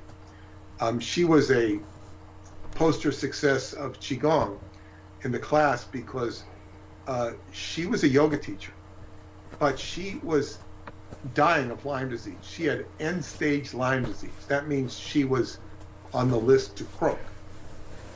And nothing worked for her, none of her yoga, none of anything, until she met my teacher, Roosevelt Gainey, who founded the Taoist system of living arts. And he taught her how to breathe, doing an exercise that he calls rising drill. It's basically lifting your arms and breathing in through your nose and turning your arms, lifting your arms up and then turning them and pushing them back down as you exhale. Now, you're breathing, but this poor woman couldn't lift her arms up like this. I have shared this exercise with many of you who have written to me and asked for it, and I will share it to you. You write to me at petermoon333@gmail.com, or you write to skybooks@yahoo.com. I will get either one. And this is an exercise which yes, I'm back. Go ahead. The lung meridian. Now, the lung meridian runs along the arm. So when you begin to lift it and torque it, it activates that at the same time, which will increase your breathing. Now, you're breathing in through your nose, you're exhaling through your mouth. You do this rising of the hands 24 times. Now, after you do that 24 times, you're taking in much more oxygen than you were for the previous hour, or 6 hours, or 24 hours. You're taking in much higher ratio of oxygen with each breath. You come back in another hour and you do it again. Now it's progressing, either arithmetically or geometrically. You come back another hour, you do this 8 times, you're taking in more and more and more oxygen. All of a sudden, you're not going to feel so shitty. Now, this applies whether you're on medication or not, because oxygen equals breath equals life. And this woman, she couldn't do the exercise because she couldn't lift her arms up. So she lifted up her hands with her wrists and did it in an attenuated or abbreviated fashion. She did this, and slowly she was able to do it better and better. In other words, you can do this exercise without doing it properly. You can do it if you're, semi-debilitated. So she did it, and, she got better. And then she was like a normal human being. She had completely recovered from Lyme disease and end-stage Lyme disease. Now, the problem is, I once did, they were giving a lecture on Lyme disease, and I went to it. And these people are giving a video on Lyme disease, and they're so convinced it's such a disease, and you talk to them, they're psychologically fighting you because they don't want to accept what I just said, because they are so convinced, because they are so brainwashed into this disease that it is the disease. This is the way it is. And if you had a solution, we would have the solution. Now, you wouldn't have the solution unless you were brainwashed into having the solution, and the brainwashers told you it was okay. So this is what you're doing when you do with Qigong. You're fighting the underneath psychology of the human being. And this is one of the reasons that perhaps I have not been too, I guess what you'd say, inclined to teach or share Qigong, because many of the things I have learned has been very privileged information. And we would have instances where a student would go to my teacher and say, "Why aren't you teaching me what you're teaching Peter?" And he would say, "Because you don't listen. I'm teaching you the same thing." In other words, and of course, when we would be in the bathroom together, he'd complain about this student to me. We had many conversations in the bathroom where he'd say, "What am I going to do with so-and-so? They don't listen to what I say." So the person is psychologically fighting the teacher. I didn't fight him. I tried to keep up with him. Right. And this is a problem. And I shared this with Douglas when we were in San Francisco. Right. I was climbing the pathway, walking the pathway uphill to Vernal Falls in Yosemite. Hadn't been there in 57 years. I get to the bridge looking at Vernal Falls, and I see this. She's a pretty attractive Asian woman. Uh-huh. And my wife had gone up to another level with the guy who had arranged our entrance into Yosemite. And I looked at this girl's figure. I'm not talking about her ass and her breasts. I'm talking about her physique. I'm talking about her physique. And it was very obvious to me that this woman did Tai Chi. And I said, "You do Tai Chi, don't you?" She goes, "Oh, yes, I do. Oh, yeah." And I said, "Yeah." And I looked at her like I know. I said, "Yeah, I do Qigong." And she just gave me like an astral frown, like, "Fuck you, get out of here." This was not a flirtatious interaction. It was a friendly interaction until I mentioned Qigong. And it was like, "Get the F out of my space, you owlie." If you're a Caucasian Hawaii, they call you an owlie. Right. What do Asians call whites? What's their equivalent of a gook? Oh, the Cantonese would say "Hakwi," which means white ghost.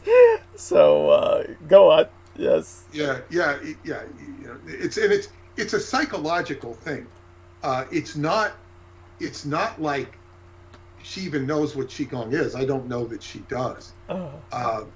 But because there is some teachers will integrate Qigong and Tai Chi, and some of them don't know what Qigong is. Some of them do, or they have their own idea of it. It's not necessarily the same brand of Qigong that I learned. But it's like, and I noticed this, and so did my one of my friends who studied with me. When I would talk to people about Qigong, people that knew nothing about it, and this is just regular people, they start nodding as if they know what you're talking about. Like, like I could go up to a Democrat who's really pro Biden and say, Trump's really an asshole, and they start nodding. Oh yeah. Or I could go to a Trumpster and say, Biden's really an idiot, and they start nodding. Yeah. Well, you go to somebody and you start talking about Qigong, and they're nodding. Oh yeah, and they're not going to say this if I start talking about the Montauk Project. They're not going to know what the hell I'm talking about. If I start talking about Douglas Dietrich, they're going to, what the hell is this? Right. They're not going to start nodding. That's right. But when I talk about Qigong, they start nodding like, yeah, I know. Why are you doing this? You don't know. You don't have any idea what I'm talking about. But that brings us to something you might be able to bring us some enlightenment about. Normally, I would bring on Daniel Arola to speak about this, because he has spoken about exposing phony martial artists before, and one of the things that we have seen is this abuse of the concept of Qi and Qi, and this is what you're talking about. Everyone has gotten this impression of Qi and Qi, and of course the various names in different cultures we've gone into before. Ka in the Egyptian, it's basically the breath of life, and in Western occultism it would be orgone. But in terms of the kind of energy that one can channel, whether it's through Wilhelm Reich's orgasm or through the martial arts, what we have is the stuff of life. And so it is adequately, and I use the term adequately quite pointedly, referenced as the Force in Star Wars. But of course, it's because of that you get everybody reflexively nodding their head. So they all have this concept of the Force, and therefore they come to accept it and expect it.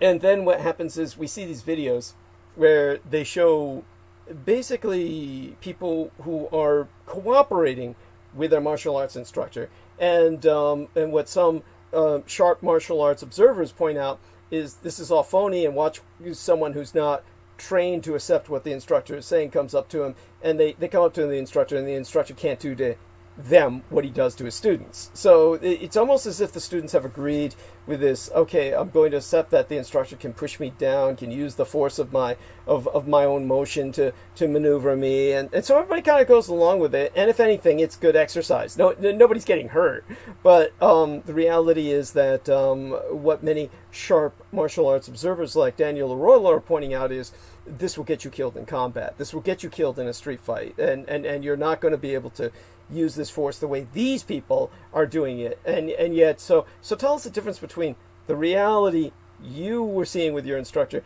and this kind of abuse, this kind of like a reflexiveness that's indoctrinated into us so that we kind of go along with it, and then the people who aren't indoctrinated can take advantage of... go on.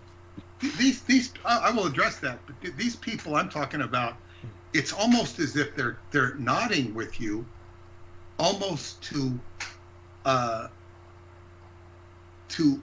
agree with you in a way to disagree with you, so that in other words, they already know it. They already know this. They already understand it. And of course, they don't understand it. Right. They don't understand it at all. And that's the sort of thing that, like, I know it. And it's very and I guess it just teaches you that the information is the information. To address what you're talking about, and I've seen some of those videos. I think I've seen Daniel post them before. I saw them before Daniel posted them, of these guys that look like Hare Krishnas, and they're all sort of like bouncing in unison with the master, who's that's one example. Yes. Jerking them around, and it looks ridiculous. It looks stupid. It looks completely phony. I know that my teacher had a nephew who was over 300 pounds, and I say 300 pounds. He wasn't fat. He, I think my teacher said he should go out for the New York Jets. He could knock these guys on their ass. He knew qigong too. This guy was powerful, and he could. But my teacher would do demonstrations where he'd knock this 300-pound nephew of his on his ass, and I mean 300 pounds is not easy to knock on somebody's ass. You know what I'm saying? It's not. It's like boom, and he was genuine. He would do it, but people wouldn't believe it. They'd say, "No, that's all fake. You did it." He'd have the opposite of what Daniel's talking about. Okay, interesting. I saw my teacher take somebody he did not know up in Connecticut, and he looked like the size of a guard in football. The guard is a big guy. He's not as big as a tackle. And my teacher was about 5'10" or 5'11", not as tall as I was. But as they say, I wouldn't want to have anything to do with this guy. And so he has the guy run at him full speed. He says, "Knock me down." And my teacher's an old man at this point. This guy runs at him full speed, and just boom! It's like he hit a wall and fell back on his ass. And I said, and I just, what the hell is this? That was the first year I saw him. The next year I saw him with another strange guy. This was he was demonstrating mysterious force. There's three types of force in Qigong. There's obvious force, which is self-explanatory. There's hidden force, where you move somebody where you don't see, it's not apparent, but you're still being moved. You just don't see where it's coming from. And mysterious force is exactly that. It's the force that they talk about in Star Wars. And so he's got this guy. He says, "Okay, stick out your hands." He's holding his hands out.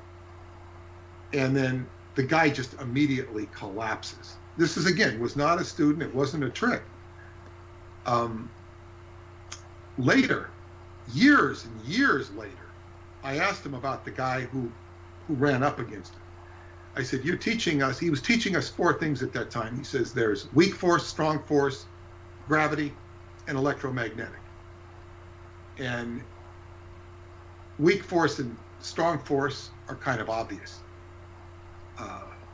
You can define them with physics, but it's a little more like yin and yang, obvious strong force and weak force.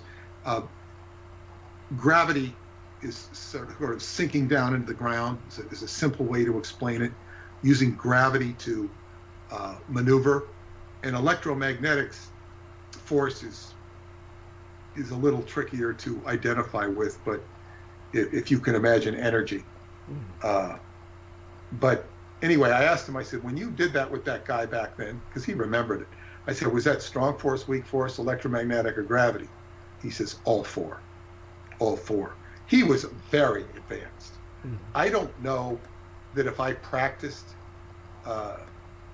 diligently every day for the rest of my life, that I could ever be as accomplished as he was, which just because he was so gifted in what he could do in a martial sense.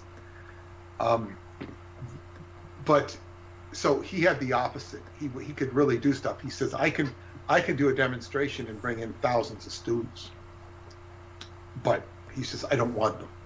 Right. And he also went through a period where he was chucking students out of the class, and he wasn't doing it by saying, I don't want you here, you leave. He didn't do it that way. He said to a room full of people, he says, look, I'm going to start teaching exercises, and many of you aren't going to stick around. You're just not going to be here. this is real work. We're going to do real work. You're going to really learn. And if you don't want to learn, you're going to go away. And sure enough, the class was reduced. It was reduced to where it seemed like there were about 12 of us at the most on given classes. And all of a sudden, the quality of the instruction went way up. Right.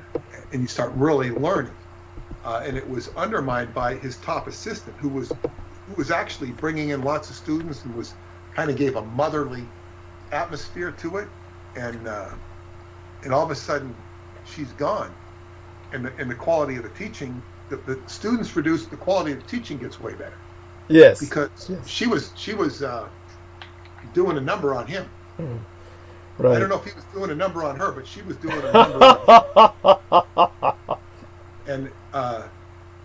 And she would come to me and complain about him. And, about, as if he was like abusive to her. Oh my God. And I would tell her, I'd say, look, stand up for yourself. Do this, do that. And she always said, whatever the advice I gave her, it worked. After she was gone, I found out she was going around and talking shit about him to everybody. Oh my God. I didn't know that. And the basic thing is that she wanted him. She wanted to marry the teacher. Right. And it was complicated because he's already married. Right. But the problem is, and so she completely disconnected from the course. And this woman was saved from end-stage diabetes. Wow. Her life was, she'd sometimes, and she was like gifted. Oh, she was gifted. And he always said it was her mind. But one time I saw her giving a testimony to some people and talking about it, and she broke down in tears about how he had saved her life.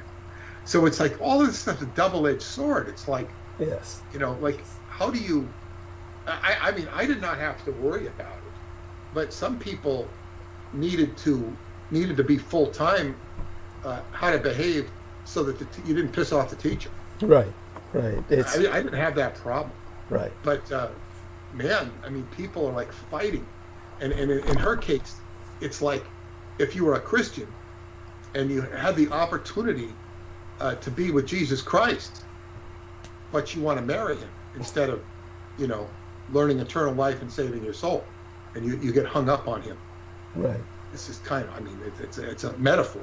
Right. But I'm saying, why are you cutting off your all of this to, I guess everybody has different situations and relationships in life. So, but he told me that, I think when I first told my brother about what I was learning in Qigong, he goes, and he's kind of like being sarcastic. He says, this is like the Force from Star Wars. And I told my teacher what he said, and he says, we used to call it the Force until Star Wars came out. Yes. We could no longer call it the Force. Yeah. So he had taught an exercise called raising the Force. Right. It wasn't until a few years after he died that I realized what the hell he was talking about with this exercise. We're raising the Force. We're raising the chi. This is how you cultivate the chi. First you have to cultivate it, and then you need to refine it. So for all of that incredible talk, I might have had one time when I was doing push hands with an advanced student where the Force moved through me very quick. It surprised me. Oh, there it was. There it's gone. Haven't been able to bring it back because it will come through you. It has a life of its own. But certainly this stuff is exotic, and it's neat and it's interesting. When Daniel's talking about martial arts, he knows better than anybody. When it comes down to a fight is a fight. Yes. Yes. And it's when I can relate it to football, because like say in football, which I still play, I was my positions were like receiver or quarterback, where I did the glamour positions because that's where my skill set was. I was not brawny or I'm tall, but not necessarily built like a, typical football player. So people would even be surprised that I even played football because I wasn't built like a brick shithouse. Mm-hmm. So anyway, when it came to when I started doing the Qigong, I started enjoying blocking on the line because it was something that I now had learned a skill set to do. And I noticed that all of a sudden, because people would no longer try to run through me or at me, they would start running around me, which became a whole difficult thing because then I'd have to jump at them. There's a technique for jumping. So it's like you have to become, if they're not going to run through you, they're going to run around you. So that employs a new skill set, and you have to think twice as fast. So in other words, and what I've noticed is if you do one thing in a skill in Qigong, and even if they're not even necessarily thinking about what they're doing, they just react differently. It's not necessarily conscious. So if you have, like say if you're fighting somebody, you have a jab to the face and you keep jabbing them, well, pretty soon the person you're fighting is going to, unless they're really stupid, is going to counter that. And that jab's not going to work anymore. So you have to do something else. So it's you constantly have to think on your feet if you're involved in an altercation or a fight. And so, all of this stuff. But the most important thing I studied this stuff, the Qigong, for 7 years before I began to even take any interest in the martial aspects of it. I mean, I took some interest in it, but where I began to start appreciate the martial aspects of it then. But even then, it's like, what it does is it builds a foundation if you want to go learn the martial arts. Right. So if you want to start learning swords and you want to start learning combat stuff, this will help you. It will help you tremendously. But combat is combat. Yes. And it's crazy. The other thing is there's 7 levels of strength in the human body.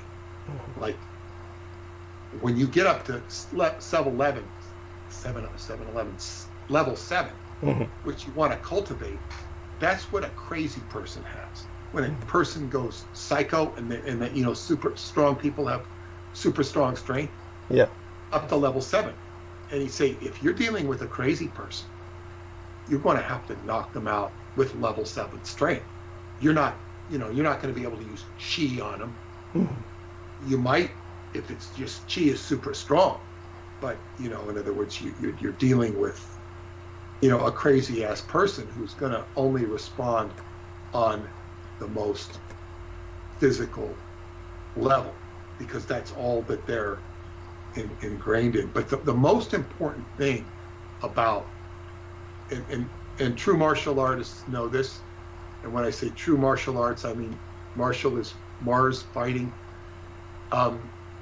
What you're really trying to cultivate is life. Life is the battle, is the challenge. You, as one very competent martial artist said, he says, the amount of physical scraps you're going to get in your life are generally very few. And if any, when it comes down to physically fighting, he says, the hardest person to master is yourself.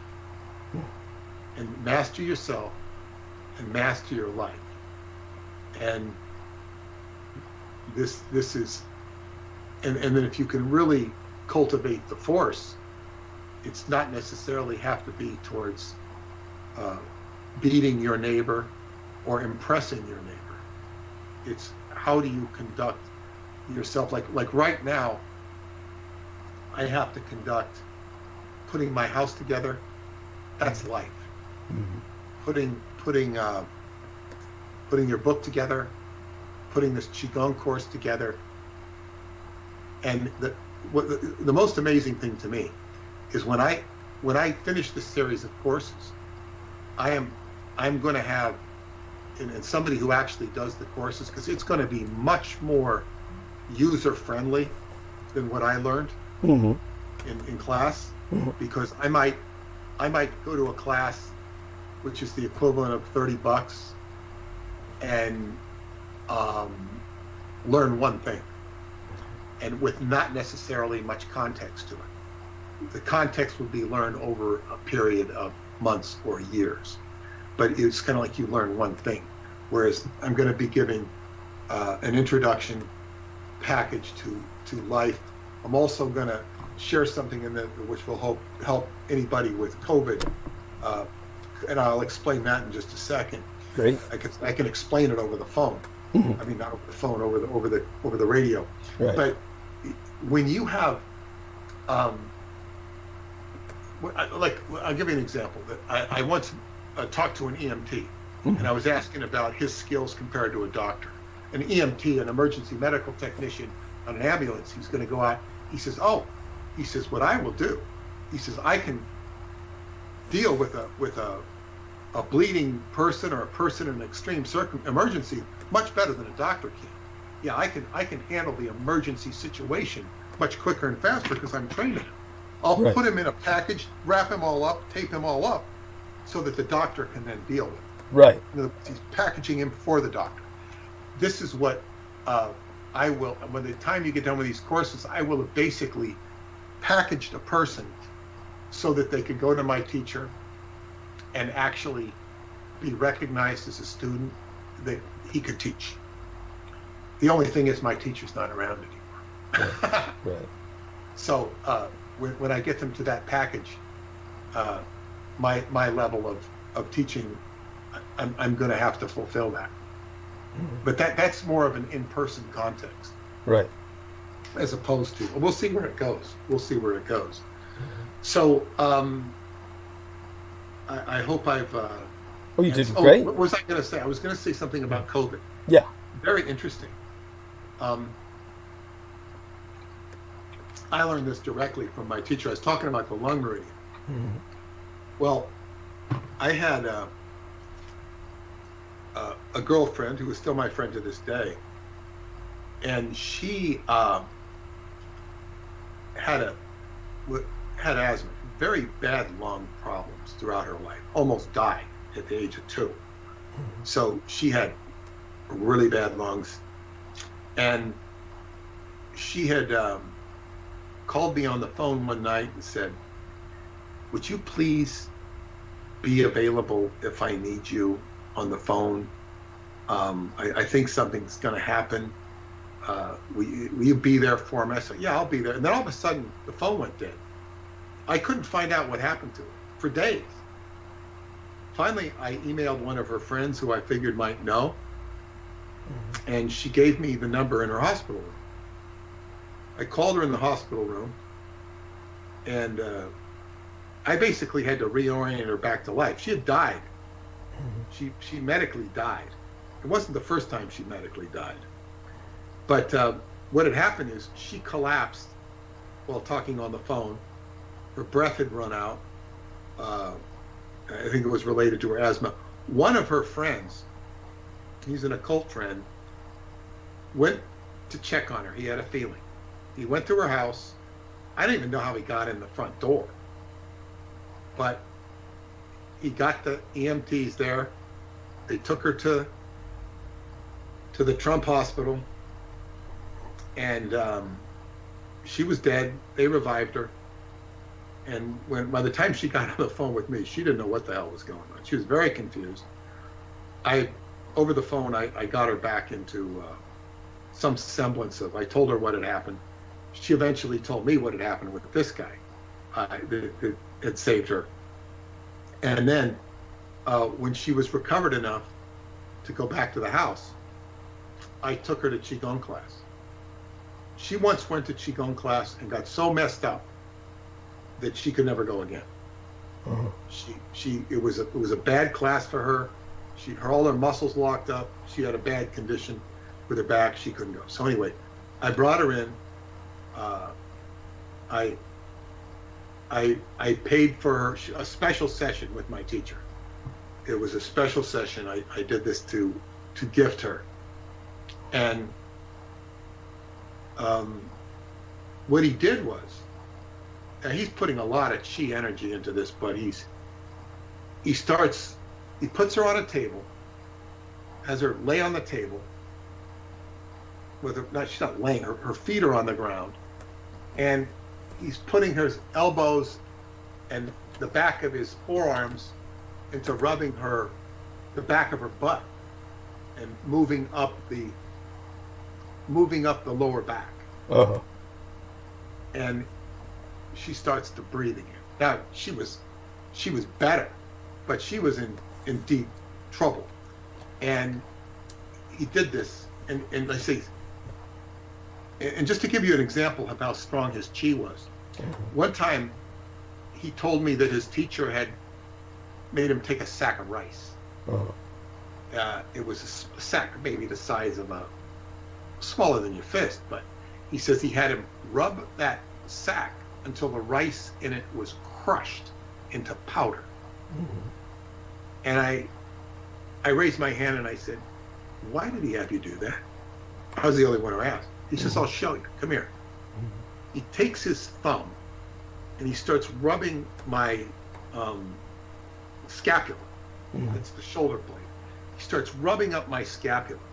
And he starts rubbing and rubbing. And it's like, he wasn't rubbing me hard, but with a lot of intent. And it was like, wow. It was like all this energy going into my shoulder blade, which was a little locked. Mm-hmm. And then when I would talk about it on the phone, the energy would come back. It's like, oh, this energy's through in there. It's like this guy could shoot energy. So when he's rubbing the back there, mm-hmm.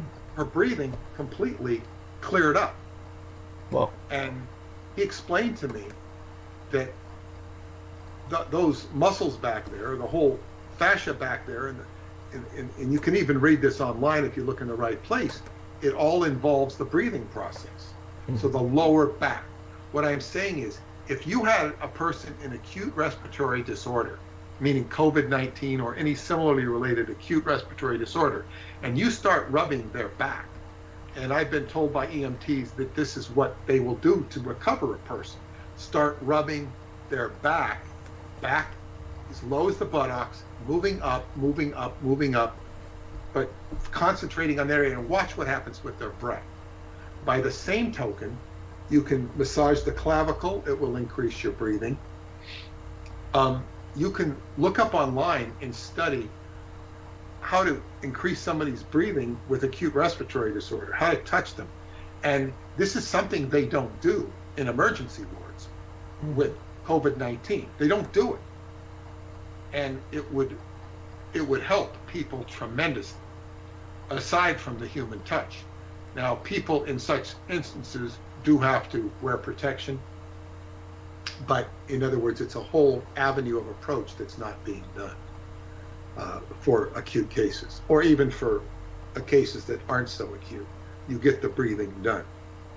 Mm-hmm. So that's my contribution for COVID madness.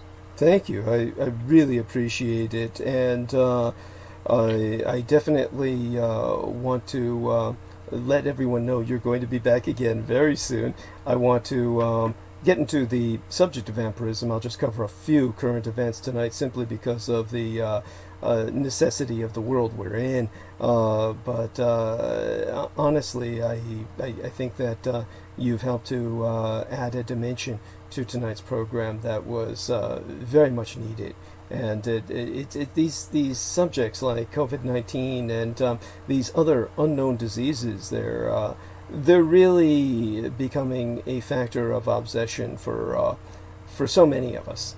And so to kind of provide a solution, it's definitely appreciated. So yeah. Okay, but and before I go, I just want to say, when you get to the end of people get to the end of the vampire mm-hmm. talk, mm-hmm. if you need an antidote to vampires, I highly recommend my book, The White Bat, which it was written as an antidote to the vampire, the whole vampire syndrome. Right. My experiences in Transylvania, where in the dream I had that led me to Romania, I had a dream where Dracula turned into a white bat, and he was the antithesis of what we know as Dracula in the movies, and was my introduction to Romania, over 20 years before I would ever arrive there. Wow. But could you actually, now that you brought that up, because what I'm going to explain might be somewhat different, tell us a bit about the paradigm of vampirism that you're talking about. I knew Dracula from the movies, and I'm not going into the oh, right, not that. I know that's often a distraction from the vampirism you're providing an antidote to in the White Bat. It kind of gave you the inspiration for writing that antidote out. But when you speak of, go on. The dream came to me. Dracula was a fearful creature to me in my dreams at times. I remember one time being very sick, and waking up in the middle of the night and seeing Dracula in my closet. Mm-hmm. It was very, soul shattering. So Dracula was a character I'd seen. He inspired a lot more fear than the Wolfman or Dracula or pretty much anything else. And he did appear in my dream, which was like basically converting the darkness. This is transmutation of the dark energies into the white energies. Those energies, by the way, you're going to be talking about them. They're always seem to be on the horizon of everyone's consciousness. The problem is how close do they get into your heart, into your home? You don't want them in your home. You don't want them in your neighborhood. Vampirism is a part of life. It's just like the baby turtle who has to avoid the crocodile. Mm-hmm. There's always something in this physical plane that's waiting to devour you. Mm-hmm. So in the etheric plane, it often takes the form of a vampire. So the White Bat is a book that not only is an antidote to that. My dreams were predicting my involvement in Romania, 20 years before I got there, which is interesting. So I recommend that book. It also has some valuable Qigong in the book as well. It teaches you how to balance the two sides of your brain, so on and so forth. But thank you for having me on tonight. I'll look forward to, getting together with you when you're ready, whenever you're ready. Thank you. It'll be fun.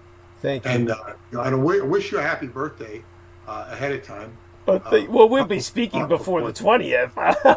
Yeah, but today is the 14th. It's only 6 days away. True enough. And the time is passing by so quickly. Honestly, my schedule's been so impacted. It's incredible how fast the time has gone. It's overwhelming. And but I hope that things are going smoothly for you. In fact, I know they are. Incredibly smooth. And this is supposed to be a very rough month astrologically for everybody. Uh-huh. You certainly see it in the way things are playing out in the political arena. But so far it's been smooth. Good. That's great. No, I am curious, and I always have an interest in this. Tell us a little bit about how things are going with fixing your house up, because this is always fascinating to me. Well, I spent not the whole day, but preparing a door to be stained. Oh. And first you have to sand it, and then you have to pre-stain it so it'll absorb the stain. Well, today I pre-stained it and I stained it. It looks very nice, but you should stain it twice. And then you have to put, what do you call it? It's a seal, but what do they call it? I can't even remember. Polyurethane on it to preserve it. You want to do that at least twice, maybe 3 times. And this takes, it's almost like day by day by day by day. It takes a long time, it's a long process. And in Qigong, slow is better. My teacher said, if you want to clear up if you've got clutter in your house, this is how he says to do it. He says, you take one thing that's out of place. You might have 1,000 things, and you take it and you slowly put it back where it belongs. Very slowly. You don't do it fast. And then you take another thing and you do it slowly. You're not moving fast. He says that's how you clean up a space of clutter. I've got many projects, so it's moving along. Okay. But it's when it's all done, I'll have a whole new life. Yes, and the Qigong course is really exciting. It's exciting to me. So I know if it's exciting to me, it will be exciting to other people, and I will, advertise it and bring it and talk about it and promote it when it. I hope to have it ready as Mars goes direct in November. It's quite possible. I'm sorry. Go on. Oh, it means I'll be doing videos, and I'll reiterate, if anybody wants this video to help with the Lyme disease, just contact me at skybooks@yahoo.com or petermoon333@gmail.com. You want to say something? Oh, no. I was just saying how much I look forward to. I'm sorry, I just got a picture in the message box that was from John Warrington's page, who, of course, is the individual who provides our archives and has certainly archived our latest episodes. We definitely owe him quite a bit, and I bring him up during the solicitations, which I'll be going into quite soon. But before I go into the solicitations, I do want you to know how much I valued your visit. And really, it was just so wonderful to be together with you and your wife after all the discussions that we've had virtually, just at long distance. So when it comes to your life, I feel that you and I are almost like neighbors in that sense, and you've gotten to know a bit about myself firsthand, certainly more than you did before with your visit here. So I do want everyone to know that what Peter Moon has helped myself do is kind of calm myself and center myself tonight for this topic, which is this is a very in-depth topic, and it's also a highly detailed topic. I'll do my best to give it justice tonight, and we've got it may go the full 12 hours of this program. I don't want it to, but it may have to, or I just won't be able to do the subject justice. But I would invite, of course, Peter Moon, if he has the spare time, to listen to it in the background, because this was the foundations for the book, which of course has essentially been excised from the net completely. And at some point in the future, Peter Moon and I will probably discuss maybe resurrecting that book via Sky Books USA. And there certainly won't be any copyright issues, because obviously, as anyone can attest just by searching for the book themselves, you're not going to find a single copy out there in the world, and nobody's made. It's your work. Yeah, and but also say, if anybody needs to be balanced, and before you read The White Bat, Preston Nichols told me that his mom told him, because she learned it from Bela Lugosi, that he insisted, Bela Lugosi, when the movie Dracula was come, that they play Swan Lake at the beginning and the end of the movie to balance the audience. That's incredible. Swan Lake's a whole other story. So if you get disturbed after you hear Douglas talk about vampires, well,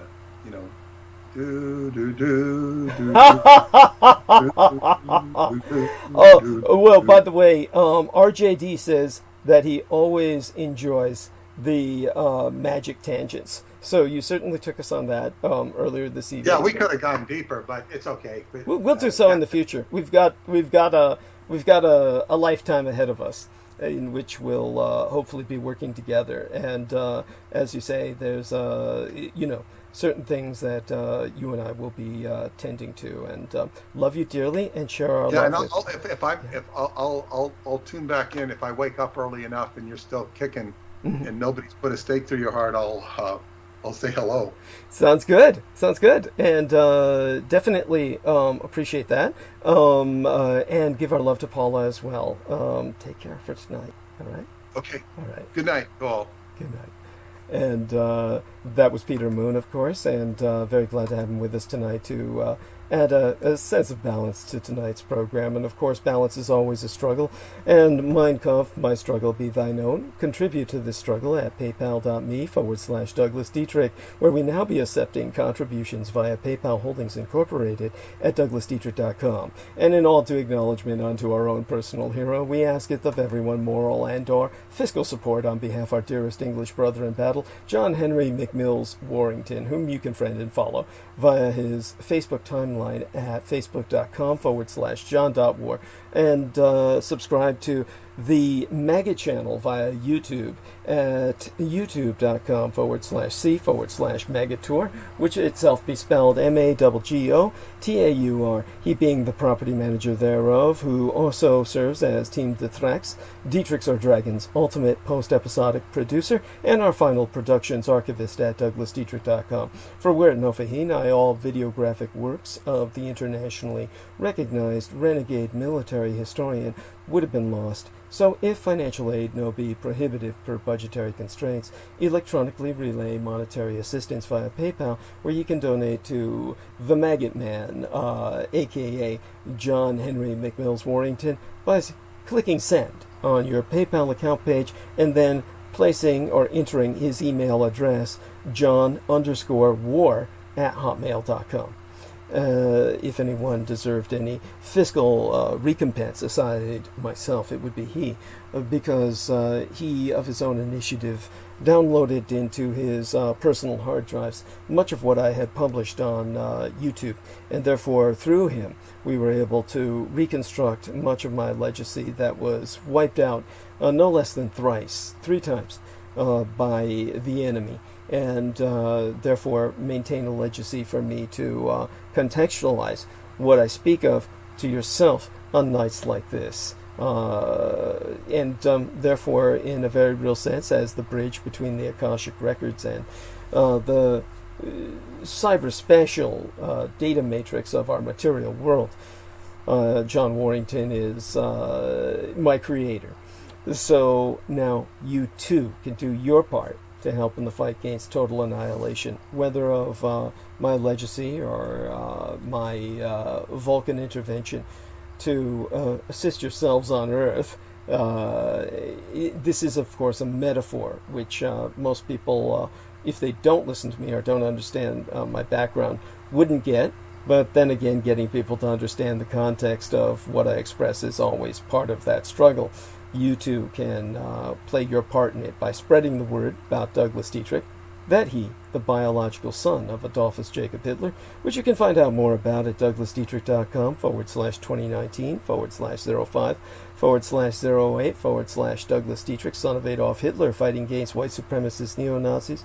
Confer while there a footnote on my bio, sire, on the homepage of showsdd.com, and let it be known to all and sundry, far and wide, that the scion of Adolf Hitler, Douglas Dietrich, be alive and well and resident in the city and county of San Francisco, and, if at all possible, certainly encourage those whom you educate and inform about the reality of my presence in this world. Encourage them to electronically relay their contributions at paypal.me/Douglas Dietrich. For people are forever asking, Renegadus Humanus Arma Ab Masa Eruditio, the renegade human weapon of mass instruction, what they can do to fight the pedopathophilocracy, such being our present Slavo-Western government by patriarchy of pathological pedophiles.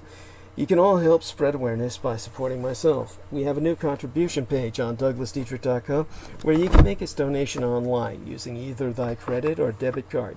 Simply go us to douglasdietrich.com and click the yellow donate button. What was once red is now yellow, and all sponsors will be granted exclusive electronic access to both my videographic and audio recorded archives. through to this year, from the 2011th year in our Lord, the very year mine own late and sainted matriarch, the Grandma Dame Diana Linzujin Takabayashi Hideko Dietrich, was murdered, assassinated, nigh immediately aftermath, San Juichi Senseme, the 3/11 terror attack against the Fukushima Daiichi, or Big One cluster of nuclear power plant facilities on site, the 7,000 isles of the Greater Japanese Empire. When 'twas deemed by much Native American cosmological reckoning that the first rays of the dawning of the sixth world broke upon us, and magics could again be worked conjointly with Mother Earth to redeem the folk upon her. They're not on YouTube anymore, whereon the intra-global crisis analyst Douglas Duane Dietrich long agone established his high-profile visibility platform for rationale or personal security by way of public promotion. Only on contribution will thy membership be processed within 48 through 72 hours, between 2 to 3 days, for fully access to all mine archives, meaning all those videos that John Warrington saved, aside those on the Maggot Douglas Dietrich channel and the YouTube channel named Taboo Bros 2, as managed by mixed martial arts maestro Daniel Arola, whom you can visit at facebook.com/Daniel.Arola.3 of Damage, D-A-M-A-G, Daniel Arola Martial Arts Group, Incorporated, Cali Combatives. Optionally mail either checks or money orders, never cash, to the personal residential address of the Mr. Douglas Dietrich, which itself be listed on douglasdietrich.com/donate-2. The most important thing being that people regularly donate what they can within their means. Foremost among Axis Daddy D's donors, aside his lady and mistress, Selina Khan herself, be our most beloved greater British brother in battle, the Team Thrax, Dietrichs, or Dragons, heavyweight lifting keeper of the spirits, and YouTube Bazaar HD managing mixologist. That's the Bazaar HD channel on YouTube, which you can subscribe to at youtube.com/user/Bazaar HD. He being the Mr. George Edward Knight, whom you can friend and follow at facebook.com/george.e.knight.7. That, of course, is because he is mine own personal hero, who has substantially delivered towards my salvation from the streets, and whose self-produced videos entitled How the United States Won World War I, and why we are still legally at war with the Third Reich, both be factually substantiated per mine own expositions. On his YouTube channel, Bazaar HD, itself being spelled again BIZAREHD, you can find trailered his third video that he's currently producing. It's in production, and that is entitled The Thousand Year Realm-In-Exile, subtitled The Third Reich's Flügelrad and Hanabu Technology.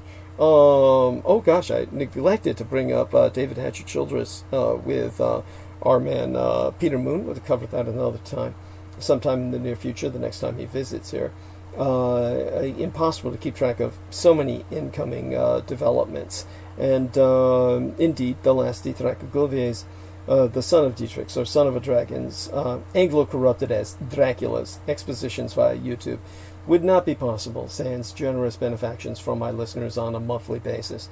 The Amerasian agent of the Peacock Angel, Tavush Maliak, be the only person on the surface of this world with the insider knowledge and experience necessary to lead thy resistance against the Russo-sub-satanic occupation and anti-godly insurgency, bearing no end of emphasis that Judy, Anglo-corrupted as Jedi, literally Master D, or the Master of Enlightenment, myself, is not paid to articulate mine expositions, and have never once been remunerated for my services rendered unto thyself and all thy holdest dear, at incomparable sacrifices to myself, most tragically of all mine loved ones, in my most singular and quite unenviable role as the ultimate public informant at personal risk, still at large. Your taxation cannot support myself, as I be denied access to the United States Department of Veterans Affairs benefits and or services due dishonorable discharge. So again, go to paypal.me/Douglas Dietrich and intermine remunerative compensation. The very survival of the human species be at stake, and I am not exaggerating. Do not wait. Donate now. It'd be appreciated beyond my ability to express in any language as well. Forget not to subscribe to the Douglas Dietrich YouTube channel at youtube.com/c/Douglas Dietrich and click on that notification bell in order to receive notifications that live streams have started. Even if you be subscribed, you will only receive notifications if you select all in notifications. To reemphasize, subscribe to the Douglas Dietrich YouTube channel at youtube.com/c/Douglas Dietrich. Tune in at 8 p.m. Eastern Daylight Time. That would be 5 p.m. Pacific Daylight Time every Wednesday and Sunday night, and click on that notification bell in order to receive notifications that live streams have started. Finally, most importantly, above and beyond all else, subscribe at douglasdietrich.com and donate at paypal.me/Douglas Dietrich. Sponsors will be granted exclusive access to the online archives, including all video and MP3 recordings of Douglas Dietrich from 2011 through to the present. You merely sign in at the time that you first donate. I've never donated to myself, so I'm not quite sure exactly how that goes. We might have our mistress and manager, Selena Khan, speak to that next time on our next opening hour. Now, before I go into some quick review of current events, I'm going to bring on Jameson Reese for just a moment with us. Going to need to confirm he's with us. Jameson, you're there, my man, yes? My producer? Aye, Captain. Jesus, that's fucking scary. Yeah, I'm here. That sent chills down my spine. That is so creepy. Don't do that again. That's oh my god. I thought that was Selena Khan, and I thought she was hitting up on some of that pot she had talked about that she does use once in a while, only I figured it might have been laced with something. It's I was trying to impersonate like the Aye Captain from the SpongeBob SquarePants. Oh my god, yeah, I knew it was something. I knew it had to be something, but it's oh my god, it just comes out so eerie. But anyhow, I do appreciate your attempt at humor. I mean, it's good that you have any humor left. So I want to just ask you to keep what I'm going to do is I'm going to get very involved in narrative, and when I get very involved in narrative, it's I just can't check out the chat room. So I want you to tell me if anyone makes any donations so that I can emoji them. Okay? So say an emoji's needed. That's all you need to say is we need an emoji in the text box. And send it to me both via the text box and via the messages on Facebook. That way I'll get it twice, and I'll get a notification bling somewhere, a bing, and then I'll know to respond to that.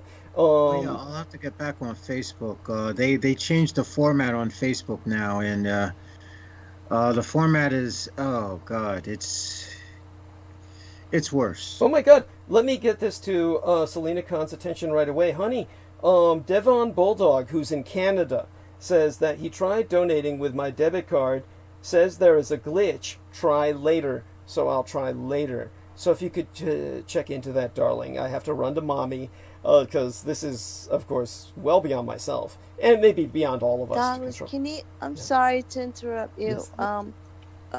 What happened? He tried to donate, and it says...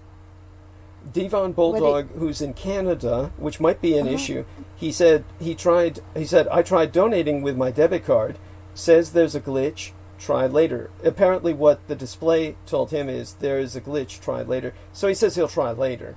But all right. He can go to donate, go to your website, and he can donate as well. But I will see what happened here. It shouldn't be, but I don't know why. Yes, honey. Let me check.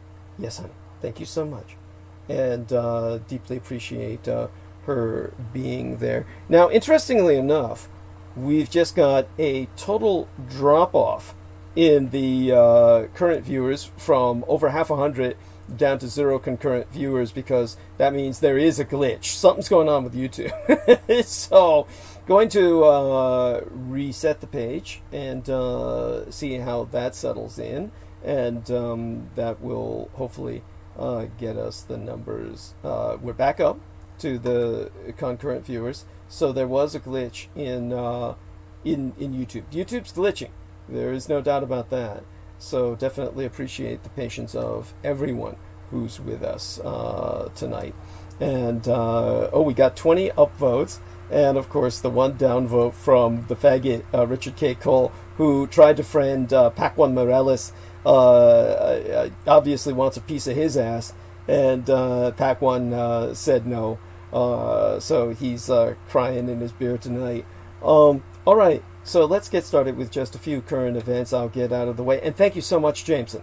I appreciate the difficulties you have with Facebook. Obviously, if we could all avoid Facebook, we should, but, we're kind of stuck. It's what we have. And yeah. I mean, sometimes it pays. Sometimes it's interesting because there are some legitimately interesting friends I have who are a bit interesting, right? To say the least. But other than that, it's just something where I just barely look. I mean, I'll only use it to vent if I'm really pissed off, which is every day. God damn. Well, I can relate. So, with that, let me rehydrate here, and maybe I should take a short break before I dive into everything, but I might do that just after reporting the current events. So let me rehydrate, do the current events, then see if I need a break before going deep into the reality, the historical and geopolitical reality of vampirism.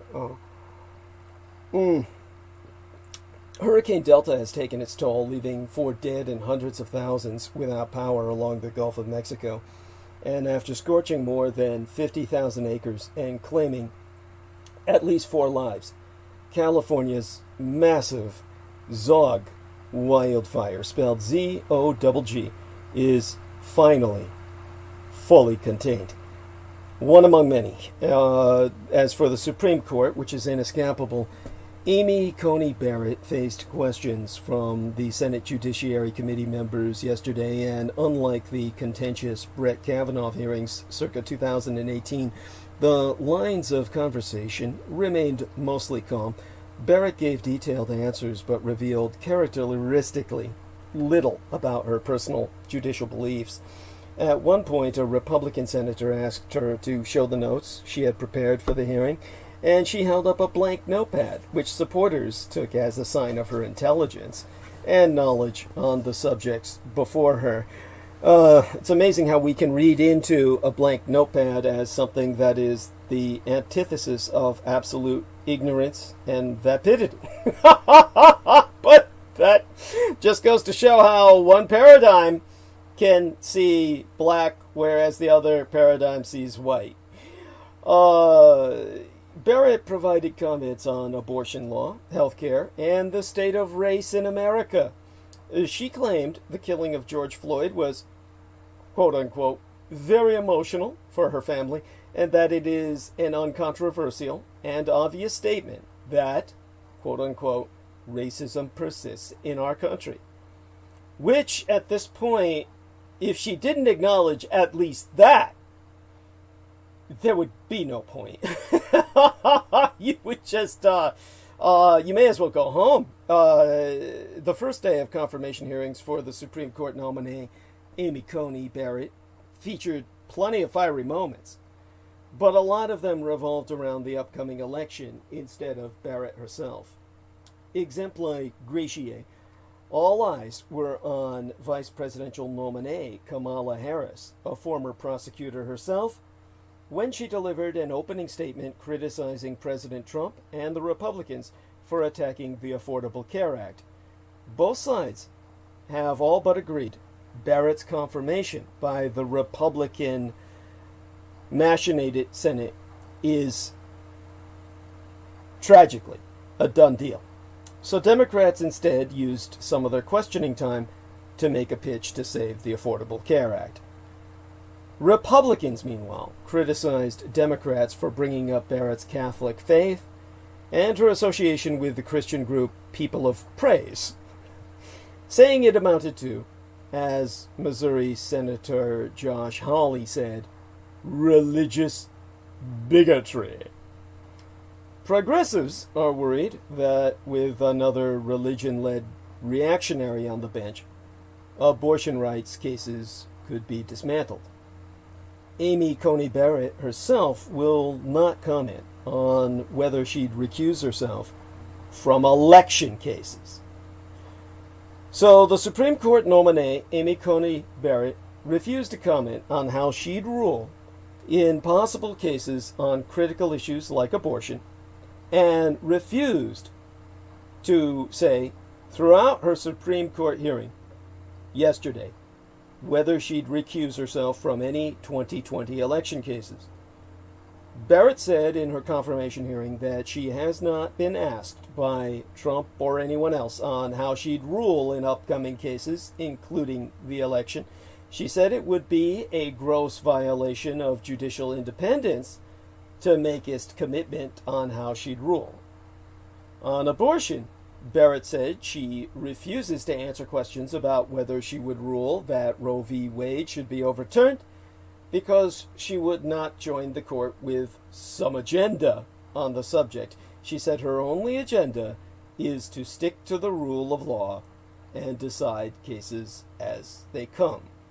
What we're all concerned with is that she will rule the law to stick it to us.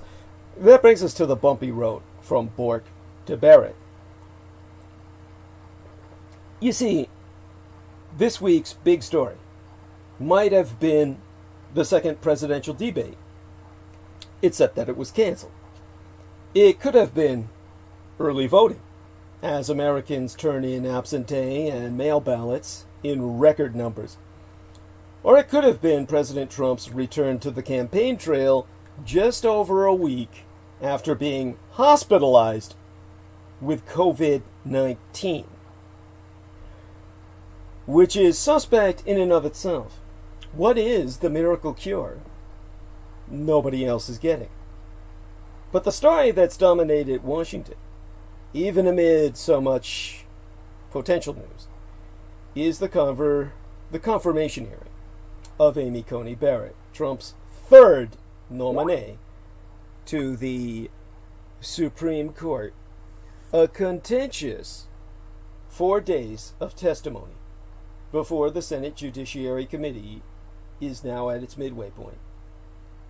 Never before has a justice been confirmed so close to a presidential election. In 2016, Republicans cited an election 9 months away to block President Obama from filling a vacant seat. Now,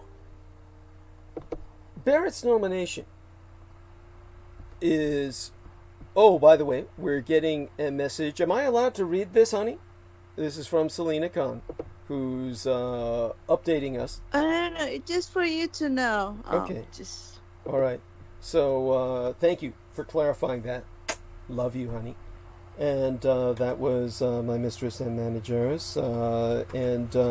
So it's definitely... She's checked into it. And what I will announce is that for people tonight, the remainder of tonight's transmission, go to my site, DouglasDietrich.com, and click on the yellow donate button. That's the fastest way to donate. So it's fun in the super chat, of course, and appreciated, but it's something we're going to have to get used to and actually interact with YouTube, because some of what's going on doesn't make sense. I don't think that I'll go into it, of course. It just wouldn't help. It would confuse the issue. But, DouglasDietrich.com, yellow donate button. And, as I was saying, what's going on is that Barrett's nomination is the culmination of decades of partisan politics in which reactionaries have succeeded in capturing control, nigh total control, of our nation's highest court, with indescribably far-reaching implications. Now, few people are better equipped to appreciate this than the New York Times' David G. Savage, who covered the court from the Times' Washington bureau since 1986. That was the year that President Ronald Reagan nominated Amy Coney Barrett's mentor, the late reactionary Justice Antonin Scalia. Now, when I was doing my research and I sourced from him, what I learned was that while nominees for decades have dodged questions about how they might rule, Barrett came to her vetting with a long history of statements on controversial issues, including abortion rights, gun regulations, and health care. And with her confirmation all but certain, giving reactionaries a dominatingly decisive 6-3 advantage, our court moves into uncharted territory. So, Amy Coney Barrett is very outspoken on paper, but completely mum in the Senate. The strategy for Supreme Court nominees picked by presidents of either party has long been the same. Avoid voicing political or judicial opinions, lest you compromise your credibility as an impartial justice, or put your Senate approval at risk. It's a legacy that once prompted Justice Elena Kagan, then a law professoress, to describe Supreme Court confirmation hearings as a vapid and hollow charade. The practice dates to the Senate's bipartisan rejection in 1987 of Robert Bork, another of Reagan's nominees, a constitutional attorney who was a favorite of reactionary activists. As Savage wrote back in 2012, because I've been digging through his archives, Bork faced questions about his record at his Senate hearing and frankly shared his views on civil rights, voting rights, and abortion, and they did not play well, including with the broader televisual audience. The Senate therefore rejected his nomination 58-42, and for years thereafter, presidents avoided nominees with long, controversial paper trails. In Barrett, however, Trump chose a reactionary judge who has been nearly as candid about her reactionary views as Bork in the past. Yet in her hearing this week, she has held to the post-Bork tradition of tight-lipped testimony. Barrett dodged every question about her stance on abortion rights yesterday.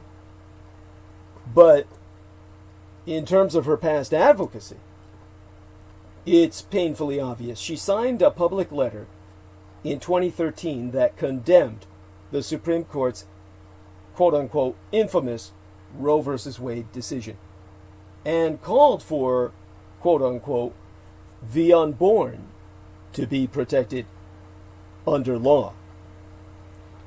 Circa 2006, she signed on to a 2-page newspaper ad that called for quote-unquote an end to the barbaric legacy of Roe v. Wade. Now, after Trump appointed her to the 7th Circuit Court of Appeals, circa 2017, she joined a dissent to a ruling that blocked an Indiana law to ban abortions based on a disability or deformity. The reason all of this is so hypocritical is because of the ICE, or the Immigrations and Customs Enforcement scandal that has arisen concerning forced sterilization of immigrants. So when it comes to what's going on with the ICE factor, what you have is inappropriate, well, we could say atrocious, medical operations. Mexico has identified 2 women who have been subjected to non-consensual surgeries while in ICE, Immigration's Customs Enforcement detention. And these findings are part of a larger Mexican investigation into allegations of improper medical care at a privately run ICE facility in Georgia. Now, in September, a former nurse filed a complaint raising concerns about the number of hysterectomies performed there, as well as medical neglect. Mexican officials have interviewed at least 20 women as part of their investigation, and several testify they had improper medical interactions. That means they were both raped and then sterilized, so they couldn't deliver the rape baby. Of the 2 women Mexico identified, one received, quote-unquote, a surgical intervention that she herself did not authorize. The other underwent a gynecological surgery without any explanation on her condition or the procedure itself.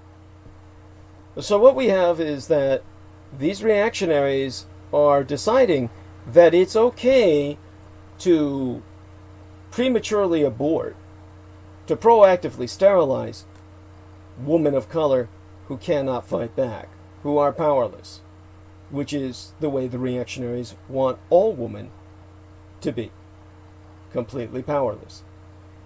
And yet they claim that they're protecting the unborn. That's where the insanity truly manifests.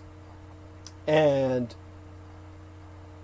on another hot button issue, gun rights, Amy Coney Barrett was the sole dissenter to a decision barring felons from owning firearms, writing that felons whose crimes were nonviolent should retain their Second Amendment right to bear arms. Barrett has also strongly indicated that she takes a less strict view of when to follow Supreme Court precedents, a legal principle that's known as stare decisis, which means that she's willing to overturn legal history, that the American story is not a novel, a round-robin novel, where different authors, that is, different Supreme Court judges, come in at different times and add to that novel. And each time, on the basis of respect for their predecessors, continues to maintain genre. If the novel is originally a love story, one does not necessarily gracefully come in as a round-robin author entering into the project a continual narrative to change it into a thriller, a horror story, or a science fiction story. But Amy Coney Barrett is willing to do that. So our entire narrative as a prison rape anti-culture will turn into a new narrative to take that theme into even more obscene places than we've been to already under her authorship. She's viewed as a champion by reactionaries who want to see precedents such as Roe versus Wade overturned. At midweek today, Barrett appeared to have the support of at least 51 senators, a majority. Chances are high she will be confirmed before Election Day. So what happens next? We have 48 hours, 2 more days of hearings. Today and Thursday.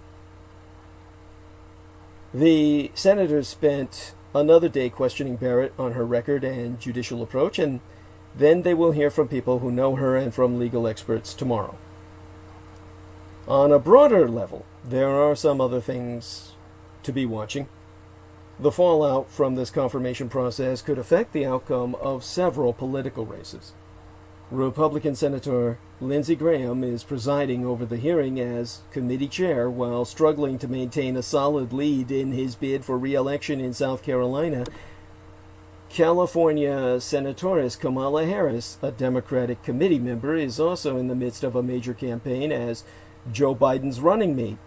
As, well, there's Dianne Feinstein, the committee's senior Democrat, who's facing skepticism from progressives on her approach to judicial nominees.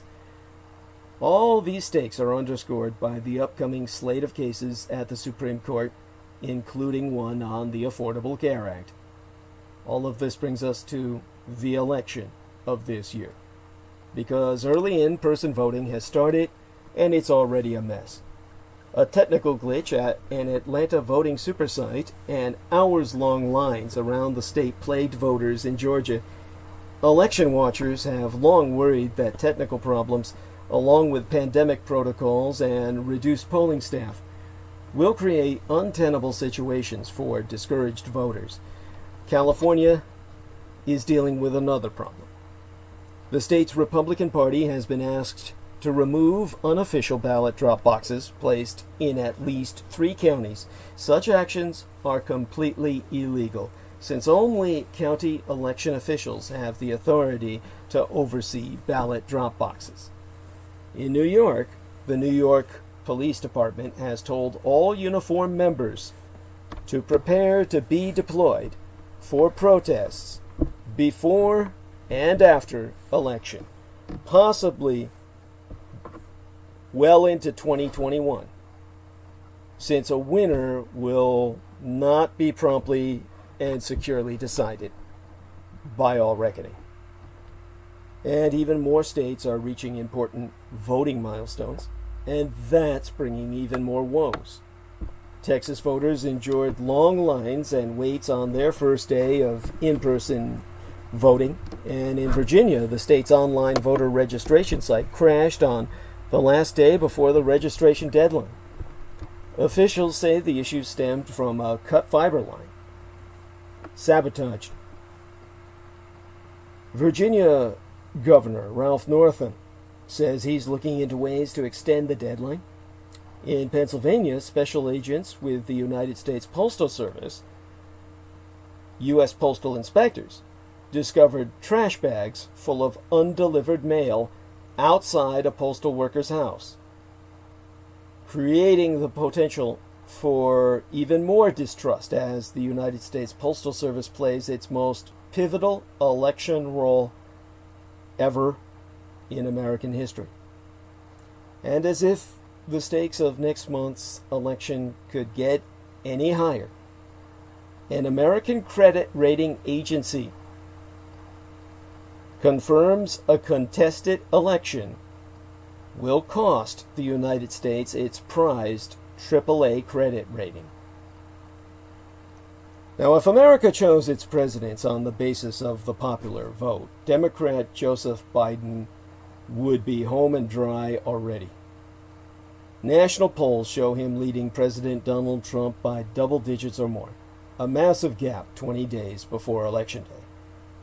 But the Electoral College system, in which states wield influence based on a formula that ultimately corresponds to the sizes of their populations, gives Trump hope of piecing together a narrow path to the 270 electoral votes needed to win. It's easy to conjure at least 3 potential scenarios after November 3rd, including a narrow Trump win, a tight Biden victory, or a comfortable romp to power for the Democratic nominee. One caveat: Trump's team insists that the polls are underestimating the size of his likely turnout and discounting legions of white working-class voters who don't normally show up to vote. Now, Joseph Biden might still win the White House simply because he's not Donald Trump. The president's talent for shooting himself in the foot has allowed his Democratic rival to avoid some scrutiny of what a Biden presidency might even actually look like. But the former vice president is getting jammed over his refusal to say as to whether he would pack the Supreme Court by adding more justices to neutralize its reactionary majority.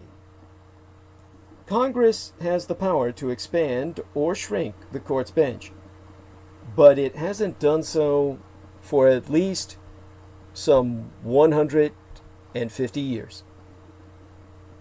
Some Democrats say an expansion is warranted now because they believe Republicans already stole 2 seats. First, by refusing to confirm then-President Barack Obama's 2016 election year pick, then by rushing to seat Trump's nominee, Amy Coney Barrett, but weeks before Election Day. Biden himself claims he will not commit to or reject court packing because reporters would write about it. Last week he said, "You know, the moment I answer that question, the headline in every one of your papers will be about that."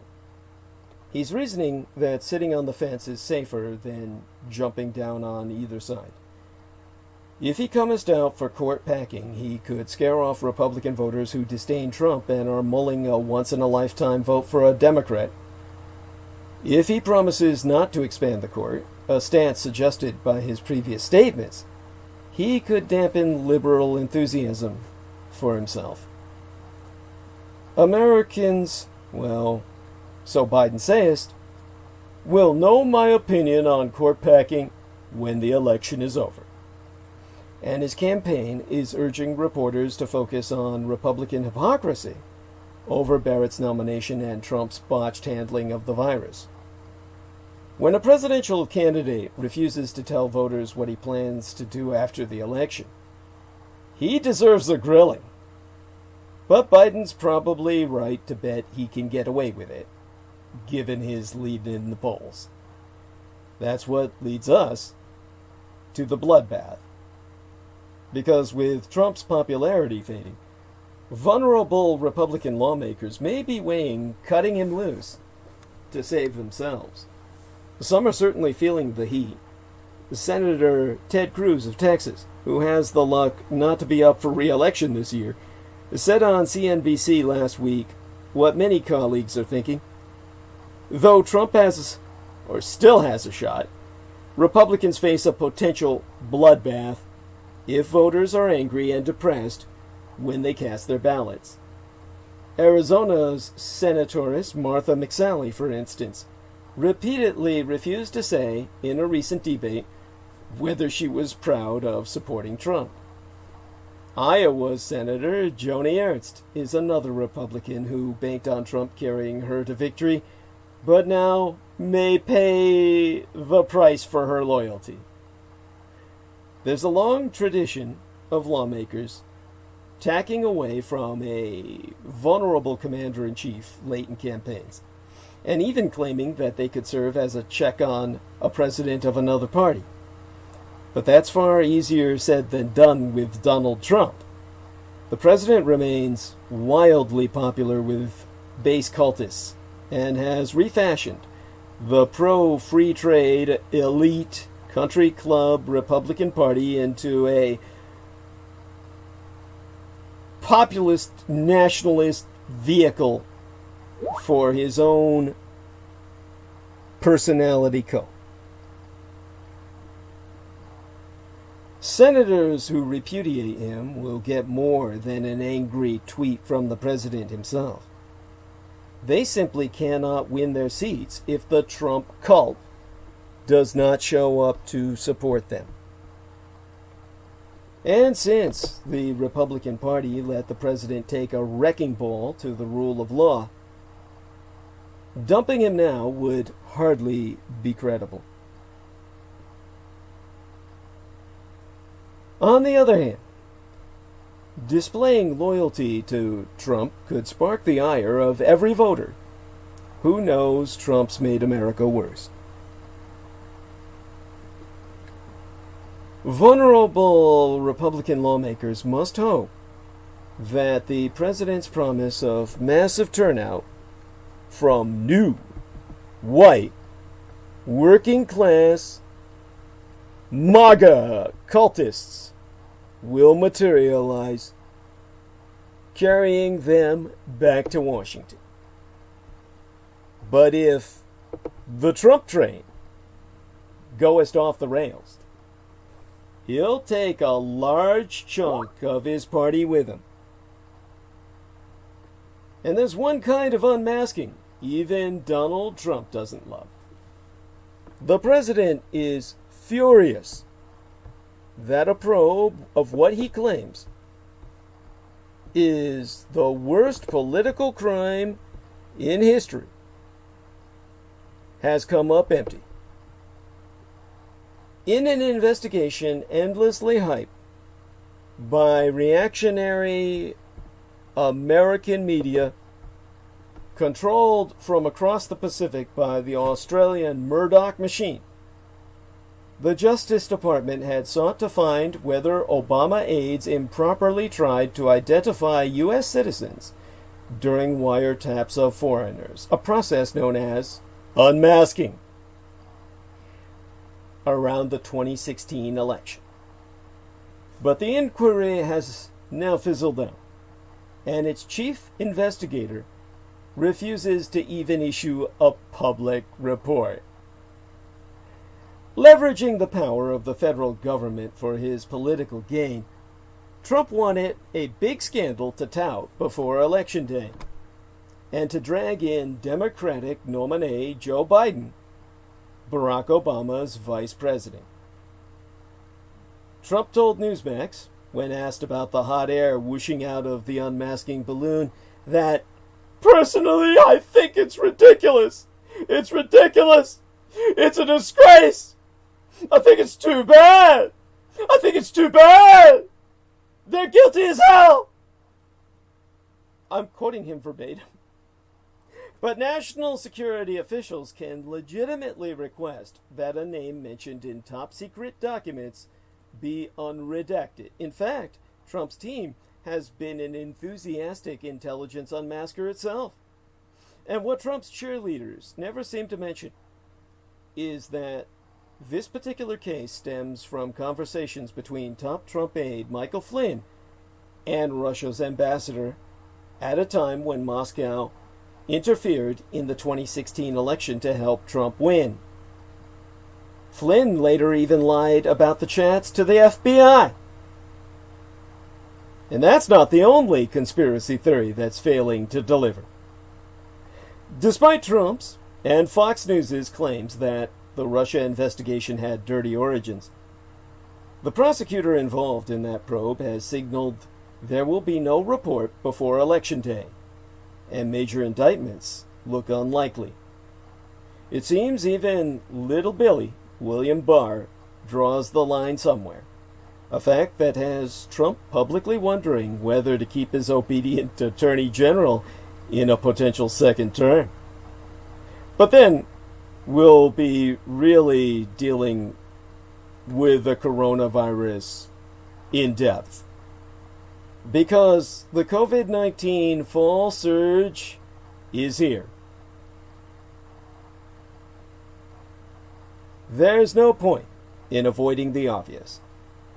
Cases are rising fast, and the winter looks very bad. More than 38 million people have been diagnosed with COVID-19 around the world, and more than 1,086,000, as officially acknowledged, have died. The mayor of Manchester, Tennessee, Lonnie Norman, just lost his life to the virus, as did a Dutch woman who caught the virus twice. She is the first reported reinfection death in the world that we know of. Drug maker Eli Lilly is but the latest company to pause a major coronavirus-related trial. It's halted its trial of a combination antibody treatment for unidentified safety reasons. Meanwhile, drug maker Pfizer has plans to start testing its experimental coronavirus vaccine in children as young as 12 years of age. This would be the first American coronavirus vaccine trial to involve children. Drug maker Johnson & Johnson has paused the advanced clinical trial of its coronavirus vaccine because of an unexplained illness in a volunteer. It's the second phase 3 coronavirus vaccine trial to be paused in these United States, but experts assert it's not entirely concerning or unexpected for adverse effects, even serious ones, to appear in large studies. Meanwhile, several countries like the Russian Empire and United Germany are seeing record daily numbers of COVID-19 cases, or numbers approaching the early peaks of the pandemic. There's this other second wave to worry about too. A new report claims there will be another surge of COVID-related mental health devastation as well. Increased isolation and tension, coupled with poor access to taxed mental health treatment systems, will lead to more tragedies like overdoses and suicides. The coronavirus pandemic has upended life as we know it, with devastating effects not only on health, but on domestic economies and multilateral trade, cooperation, and aid. It has reframed domestic politics by crowding out other issues, with political performances measured against how successfully leaders have navigated their countries through this pandemic. Failure to do so has already toppled seemingly entrenched rulers like longtime Surinamese President Desi Bouterse. Afraid of facing similar consequences, some governments have used the pandemic as a pretext for restricting free speech and stripping away the rule of law. The pandemic has stalled economies and wiped out millions of jobs, leading the World Bank to predict a 5.2% contraction in the global GDP, gross domestic product, this 2020th year in our Lord. Governments everywhere are struggling to map out possible paths to recovery. There have already been calls for debt relief across the global south. Saudi Arabia has been forced to implement harsh new austerity measures. And Spain, one of Europe's hardest hit countries, is experimenting with a minimum guaranteed income for its citizens. But a second wave of the pandemic could wipe out whatever economic gains countries are able to make. In light of the restrictions imposed to stop the coronavirus's spread, deeply embedded societal structures are suddenly receiving renewed scrutiny. Mounting inequality and crackdowns on civil rights in some countries have contributed to a surge in social protest movements and civil resistance. Frustrations with government's response to the pandemic have encouraged broader reconsiderations of political and economic systems and fueled calls to address legacies of police brutality, racism, and colonialism. The pandemic has also raised important questions about the role religion can play in an emergency, as some faith communities contribute to the response while others struggle against it. And it has also thrown into sharp relief the limits of state authority, as governments around the world struggle to provide relief in ungoverned spaces. Among the victims of COVID-19 might be the multilateral system and international organizations that have emerged since World War II to help ensure peace and coordinate global responses to challenges that cut across borders like the coronavirus pandemic itself. Instead, American President Donald Trump has continued his efforts to dismantle this system, including taking initial steps to withdraw America from the World Health Organization. The global economy has been upended, and there be no indication governments, particularly Washington and Beijing, are even interested in cooperating to build more resilience. Even the European Union, a consistent voice for multilateralism in recent years, demonstrated at the outset of the pandemic just how fragile these systems can be. As COVID-19 spread, European countries immediately moved to shut down their borders, undermining the principle of free movement and solidarity that is at the very heart of the European Union Pact. And higher education is in trouble, not just because of the coronavirus, of course, but COVID-19 has exposed the dependence of American colleges and universities on international enrollments, just as the pandemic threatens to disrupt the pipeline of overseas students. But amid visa restrictions and rising Sino-American tensions, experts have warned that politics could prove to be just as virulent. And that brings us to domestic politics. The pandemic has tested countries' political systems, while at the same time providing leaders with political cover for unpopular or illiberal measures. While some Democratic leaders may face electoral consequences for their halting responses, Trump chief among them, successfully confronting the pandemic does not necessarily guarantee political immunity. Countries like United Germania have seen a growing backlash to coronavirus restrictions, which Chancellor Angela Merkel's government is struggling to contain. In Morocco, success may have come at the expense of human rights, as the government relied on heavy-handed policies to prevent the spread of the coronavirus. That's what brings us to the economic fallout and global trade. Because with global trade slowed and domestic businesses battered by COVID-19 restrictions, including months-long shutdowns in some countries, the governments are desperately seeking strategies to revive their economies. But with the pandemic widening inequality, there be specific calls for multilateral financial institutions and governments to focus on policies that ensure wide swaths of people, especially members of the informal economy, are not left further behind. That brings us to policy implications. As the pandemic has upended established systems, it has given rise to a reconsideration of long-accepted policies and approaches, as well as our relationship to familiar practices and institutions. While those disruptions can be destabilizing, they also give us rise to opportunities to discover new models in areas like health and education, but also tourism and the relationship between governments and religions.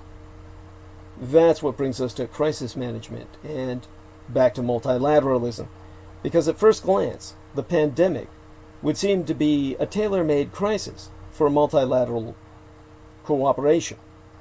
Instead, with few exceptions, the initial response was characterized by medical nationalism and an every country for itself mentality. And since then, heightened tensions between the American and Communist Chinese empires have impeded efforts to formulate a collective response in multilateral institutions and forums like the United Nations and the G20. But given the nature of this pandemic, in which the world's health is only as secure as that of its weakest member, international cooperation will eventually be necessary to distribute a vaccine once it be available, for instance, as well as to mitigate the economic fallout and boost recoveries. And that brings us back to Russia. The Trump administration would really like to extend a key arms agreement with Russia before the election, and even went as far as claiming the two American and Russian empires had a gentleman's agreement to get it done. Russia, however, is flatly rejecting that claim. Russian Deputy Foreign Minister Sergei Rybakov testified there be no plan in place to extend the new START, or Strategic Arms Limitation Treaty, which would require Russia freezing its nuclear arsenal. He also said that the United States would not get an agreement on strategic arms control from Moscow, no agreement whatsoever, not any agreement, before November's contest. So Trump has been abandoned to a great extent by the very Russians who have put him into power. We'll see what happens in that regard. Granted, they'd rather have him in power than Joseph Biden. But they want to rub it in his face that he is a puppet, completely at their mercy.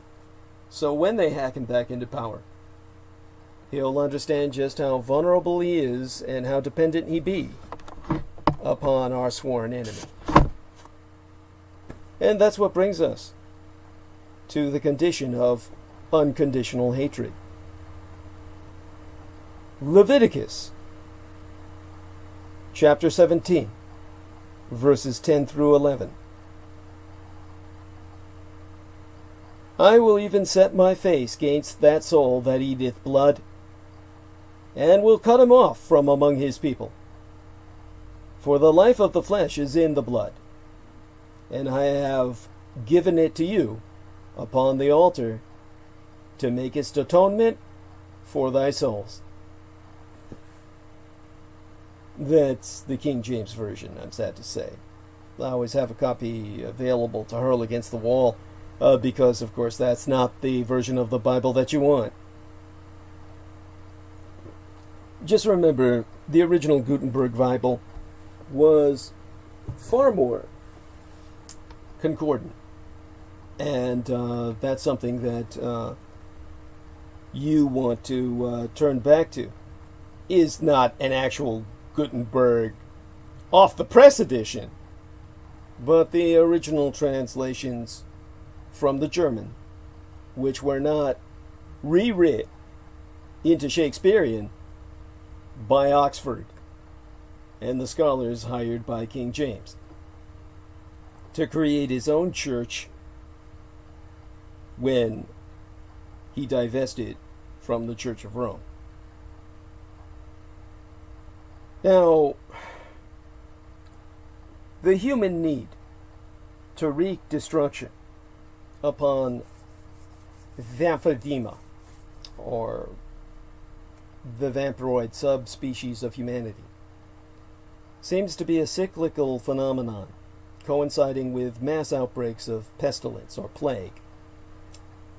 I have related at some length in the past the Nosferatu contagion, which I spraketh of in great detail, concerning the life of Dr. James Bodanov in helping to bring an end to that form of Russian rabies. And this cycle of plagues, Russian rabies, if you will, which was the name given to it during the Bolshevik era because of what was going on in the Hermit Kingdom as Stalin's Soviet Empire came to be known. And this kind of racial memory conceivably incubated into an unconscious defensive biological response to grievous injuries inflicted upon the superorganism of Vamphyrdeme, or the vampiroid, the vampiric, rather. Vampiroid would imply someone emulating or imitating a vampire, as opposed to being one. Just someone enthralled with the romance of the vampire mystique. Now, 'twas a communist-organized, quote-unquote, final extermination of the vepr, which is the Latin European term for vampire, which took place during the seminal year following the onset of the cataclysmic American Army and Navy flu pandemic of 1918. The so-called Spanish influenza, which extended into the year mine own late and sainted sire, the man who raised and guided me, Chief Petty Officer of the United States Navy, George Joseph Henry Dietrich, was born.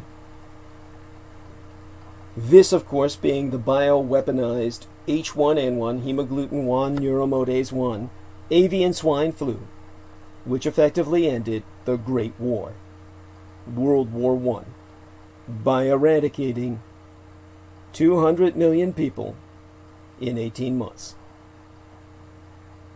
That would be averaging nigh 400 people a day, and superseding the Black Plague in ferocity, which itself had killed 2/3, 67% of the European population. Now, the advent of modern industrial urbanization has engendered a form of childhood's end for Vamphirdema, the vampiric subspecies of humanity, in which a single calendar year, that year in which my own late and sainted sire, George Dietrich, was born, 1919, has become branded into what otherwise be a fairly non-linear vampire racial recall, as mutually painful to some and frightening to all. That year, a narco-syndicalist, a branch of anarchism which focused on the labor movement, syndicalisme is French for trade unionism. These demagogues organized armed workers in La Guardia Roja Español, the Spaniards' Red Guard, and took hostage no less than 300 enterprises, entire businesses, in Madrid, the capital of España, of Spain, on the Iberian Peninsula alone. From there, extending terrorist operations across the nation. Now, having no contractual obligations to honor with which to keep this ever-expanding pool of disenfranchised laborers employed, the ringleaders initiated a purge of the archaic minority population of Eurovepr, or European vampires, parasitizing the body politic of both España, Spain, and France in aftermath of the collapse of the European monarchies. Vampire recall it as the Great Slaughter of 1919. Few thousands of adult Vepr and some hundreds of Vepr genetic rape babies were staked, burned, or beheaded. Note that proportionate to the Vamphirdemon, or vampire population, the numbers I've just given are staggering, statistically equivalent to the genocide of many millions of human beings, if applied in numeric equivalency to the human population base of that same year. Because, you see, the Vepr, or vampires of Latin Europe, had foolishly proliferated when the lights went out in Europe, in what we would call historically teenage Europe, the 1910s of the 20th century. Feeding flesh came easy, with all the breeding age human males dispatched unto the front lines. Women even offered themselves to Vepr posing as troops on leave, or in the Spanish lands, as French deserters. The butcher's bill arrived as apprehended Vepr bloodsons and intercepted Vepr genetic infants, easy enough to identify once one knew what to look for, were roasted alive on spits or nailed to the doors of their succoring mothers' homes to twitch feebly while they gushed out blood like punctured water balloons, always in the merest of moments. The anarchists of the Confederación Nacional do Trabalho, the National Confederation of Labor, had found the perfect recruits for their radicalized carnage. They offered communal whores, women and girls involuntarily press-ganged into mass sex services, and free alcohol, itself forcibly collectivized or liberated to the newly displaced French and Belgian veterans of 4 years in the trenches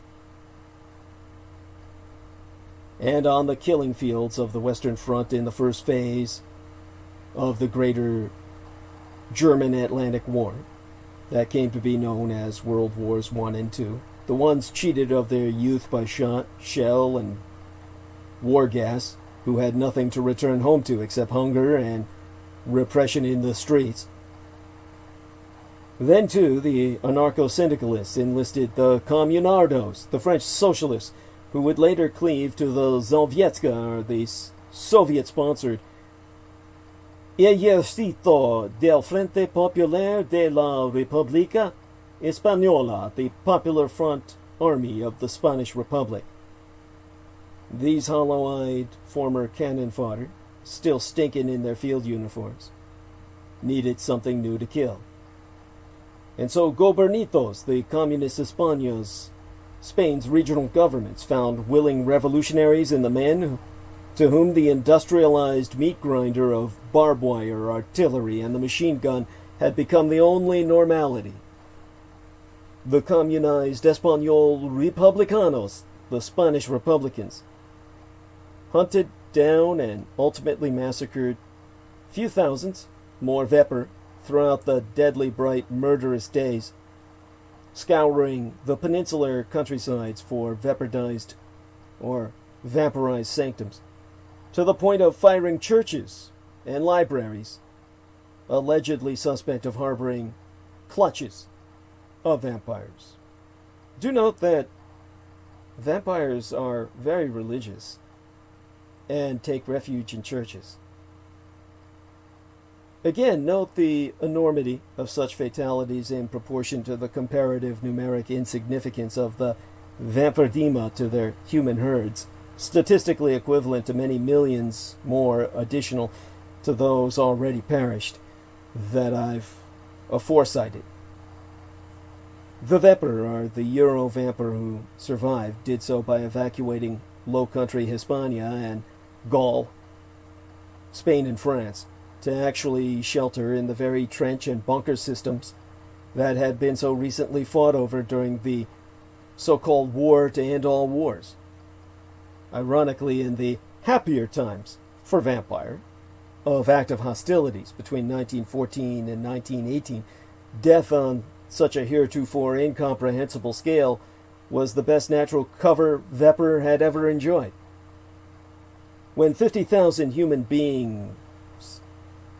men, would die in a single day charging machine guns, the Weber had no reason to restrain themselves until the Americans disembarked in nominally neutral España, hence the misnomer of Spanish flu, and commuted the avian strain of weaponized influenza with them from the New World to the Old in grand reversal of the conquistadorial spread of Pax Contagion that had so devastated the indigenous empires of the Americas. Incepted itself by shipping live chickens on troop trains in comportment with recruits commandeered out of San Quentin Penitentiary in mine own California in an age before refrigerated boxcars, this experiment in biowarfare germination culminating in the mutagenesis of the modern H1N1 influenza, incubated to mass lethality in the training camps of the military base at Fort Lewis, Kansas.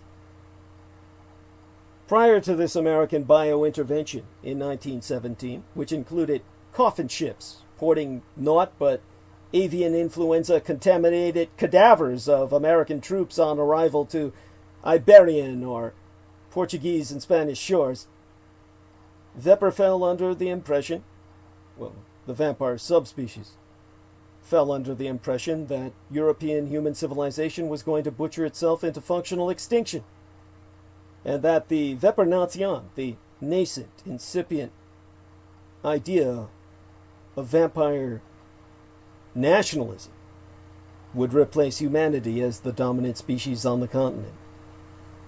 If nothing else, the grand slaughter compelled a collectively ahistorical species into existential circumspection When vampires became casually brazen, without preparedly staking the borders of their own sovereign national boundaries of territory as a perimeter of defense, catastrophe becomes inevitable.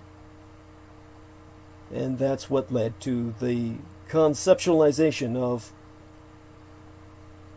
Viompfland, or Bloodland. A more conventional name for this ideal was Transbalkania, the unknown country.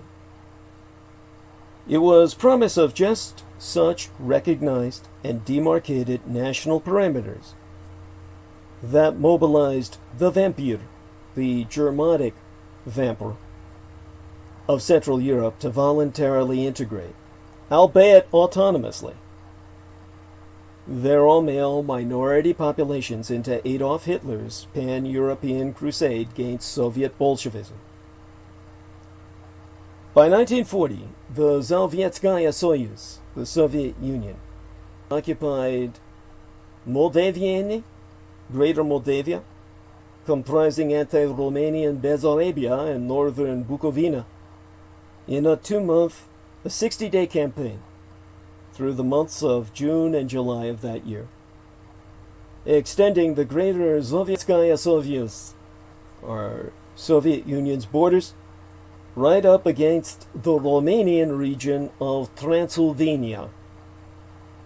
Transylvania is a former vassal state buffering the most Catholic kingdom of Hungaria-Károlь, medieval Hungary, from the Islamist Ottoman Empire or medieval Turkey. It served as a buffer battle zone, a demilitarized zone, that was now directly bordering the Russian Empire by August of 1940. And so, born in blood, both human and vampire, the Krasnaya Ruskaya, or the Red Russian Empire, had already broadcast its intent to communize the world, back in what the Bolshevik, or the rule of the majority, proclaimed to be the last year of the Christian calendar, the year my father was born, the year most vampire on the surface of the earth were slaughtered, 1919. Even as the last of the extant clutch dominions of Latin vampire, the Vepr, were experiencing extirpation at the hands of Zhelvitska, or Soviet-sponsored espion or Spanish insurgency. With the pedigree of mass vampire slaughter that communism had established for itself, Vampirdema, or the vampire culture, what there is of it, rather a sense of loose species identity, recognized the truly ultimate blood enemy of their people and rallied in response. Because of the decisive importance of Romanian oil to the German war economy, German troops assumed primary responsibility for the security of the Romanian oil fields in September of 1940. The Ruskaya, or Russian-dominated annexation so close to Transylvania, justified an even stronger German commitment. And after October of that year, a large German force, comprising no less than a dozen German divisions, was stationed in country. But Romania was never, properly speaking, a German-occupied territory, for the government of Romania under its own premier, the Marshal, the Marshal General, Ion Victor Antonescu, who served as Presidente al Consiliu de Ministri, the President of the Council of Ministers, who was later to be martyred via communist execution, was left in absolute control of the nation's affairs, the Romanian Führer, including, as part of his responsibilities, the production and exportation of Romanian oil. The Conjugator, that's the title of Führer of the Romanian peoples, the Conjugator al statului, or the Führer of the state, Ion Antonescu, was regarded by Adolf Hitler himself as the strongest personality among his European allies, apart from Il Duce Benito Amilcare Andrea Mussolini, who himself was later to be martyred by communist execution. And the Romanian troops proved themselves valuable partners in the crusade against Bolshevism by taking the war deep into communism's own home territories. The Royal Fascist Romanian Army was heavily committed to the siege of Stalingrad and fought in the streets side by side with the Italians and the Germans in Stalin's own city.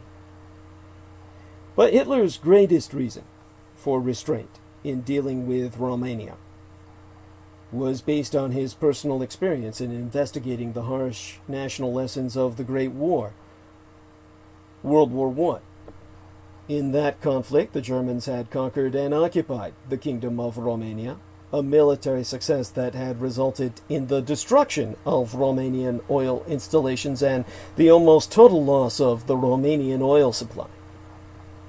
Hitler could not afford to repeat this national experience in his own phase of prosecution of the Greater German War, for, as Hitler never ceased reminding his colleagues, the lifeblood of the Axis depended on Romanian oil circulation. That was the black blood of the Reich. Yet in spite of this intrinsically sensitive energy-dependent relationship, Hitler compelled Antonescu to yield Transylvania to Magyarország, or Hungary, ostensibly an effort to control part of Magyarország's foreign trade. Even as the Greater Sovietskaya Soyuz, the Soviet Empire, was digesting its conquest of Moldavia, or Moldavia, in August of 1940, Hitler prompted Magyarország, or Hungary, to retake the northern half of Transylvania, including the strategically located city of Cluj-Napoca, which Hungary had lost to Romania at the cessation of hostilities in World War I. This geopolitical maneuver generated even more hostility between Romania and Hungary, both of them Axis satellite states, or allies of the Third Reich. Most Romanians interpreted this as punishment for siding with the Allies during the last phase of the Greater German European War, World War I. But Hitler was far more concerned with the perpetuation of tensions between his two Balkan allies in order to distract both of these regional Balkan superpowers from focusing on the primary National-So̶Ialistiche, or Nazi zone of occupation, situated in the very heart of the Balkan Peninsula. The Banachka, that's a Magyar or a Hungarian ethno-linguistic term, transliterally the military frontier, which would be Militärgrenz in German. Similar in geographic administrative function to the conquistadorial presidios of the New World under the Spanish Empire, from whence the Presidio of San Francisco got its name. The Banachka of Vojvodina, that's a Srpski or Serbian linguistic term, Vojvodina, transliterally princely generalissimo state, the European equivalent of a Japanese shogunacy, a trans-Balkanian cartographic legacy from the stabilization of the Romanian and Balkan Shatterbelt region, that transitional ethno-national frontier between Roman influence and the Russias, between the First Reich of the Holy Roman Empire of Germania and Islam following the fall of Byzantium, in which Dracula himself had survived. The historical Dracula, not the literary fiction.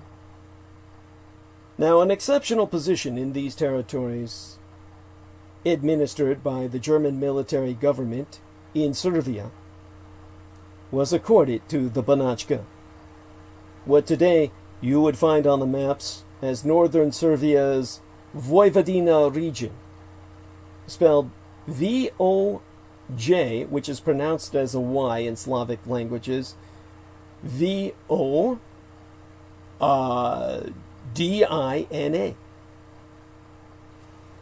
So, that's the area east of the Tisa River, claimed by both Romania and Magyarország, or Hungary, which on the 12th of April, 1941, Hitler placed as the Banatska of Vojvodina under transitional but direct German military control. Military control. Not occupied and administered by some National-So̶Ialistiche Party Gauleiter or local governor like Dr. Arthur Seyss-Inquart in Denmark. Rather, under direct military control, only with the party having no interference, rendering this entire swath of territory legally equivalent in status to the United States' Guantanamo Bay. Supposedly so as not to offend either of Germany's major Balkan allies, but in effect denying any access to even the Third Reich's civil administration, with no entry allowed the National Socialist or Nazi Party's bureaucracy itself. As for the Banatska of Vojvodina, it comprised 9,300 square kilometers of rich agricultural land, directly north of Beograd, transliterally White City, Belgrade being the capital of former Yugoslavia and now Serbia. Its population in 1941 consisted of 640,000 peoples, about 280,000 Serbs, 130,000 ethnic Germans, 90,000 Magyar or Hungarians, and 65,000 Romanians. The Germans were destined to be uprooted altogether to aid in the colonization of the newly conquered eastern territories, whilst the remnant population was to become the nucleus of an even larger concession, united with the Tisa Valley region of Vaslui and the Dunaria, the Danube Valley region of Karaś-Severin, with its capital to be established in the city of Timișoara. This was intended as the new Danubian Ŵoaumphyieorai, or Vampire Gau, what in the Reich Gau means, G-A-U, is district. Now such a greater Banatchkin Voivodinacy, when envisioned within context of the National Socialist plans for the reorganization of Europe along Volkisch or ethno-national lines of demarcation, would have been both landlocked and surrounded, bordered by no less than half a dozen, at least 6 surrounding nation states, all directly connected to this Trans-Balkanian region. Magyarország, or Hungary, Transylvania, which was to be united and recognized as an independent Zekli or Zekler homeland in order to provide a buffer state between fractious Hungary and Romania, Romania itself, Bulgaria, Serbia, and Hrvatska, Croatia. The united Banatchkin population base, depleted of its Volksdeutsch or Germanic peoples, and swollen as it was to become with such territorial acquisitions, was to be awarded in totality, as Bloodshätel to the newly established Vampire Nation, or Vampire Nation, that was fully expected to confront the new post-war European order of the Third Reich triumphant, with both the challenges and opportunities of coexistent concomitants to humanity's first ever internationally recognized state ruled by a non-human intelligence, and sustaining itself literally on the lifeblood of its subject populations.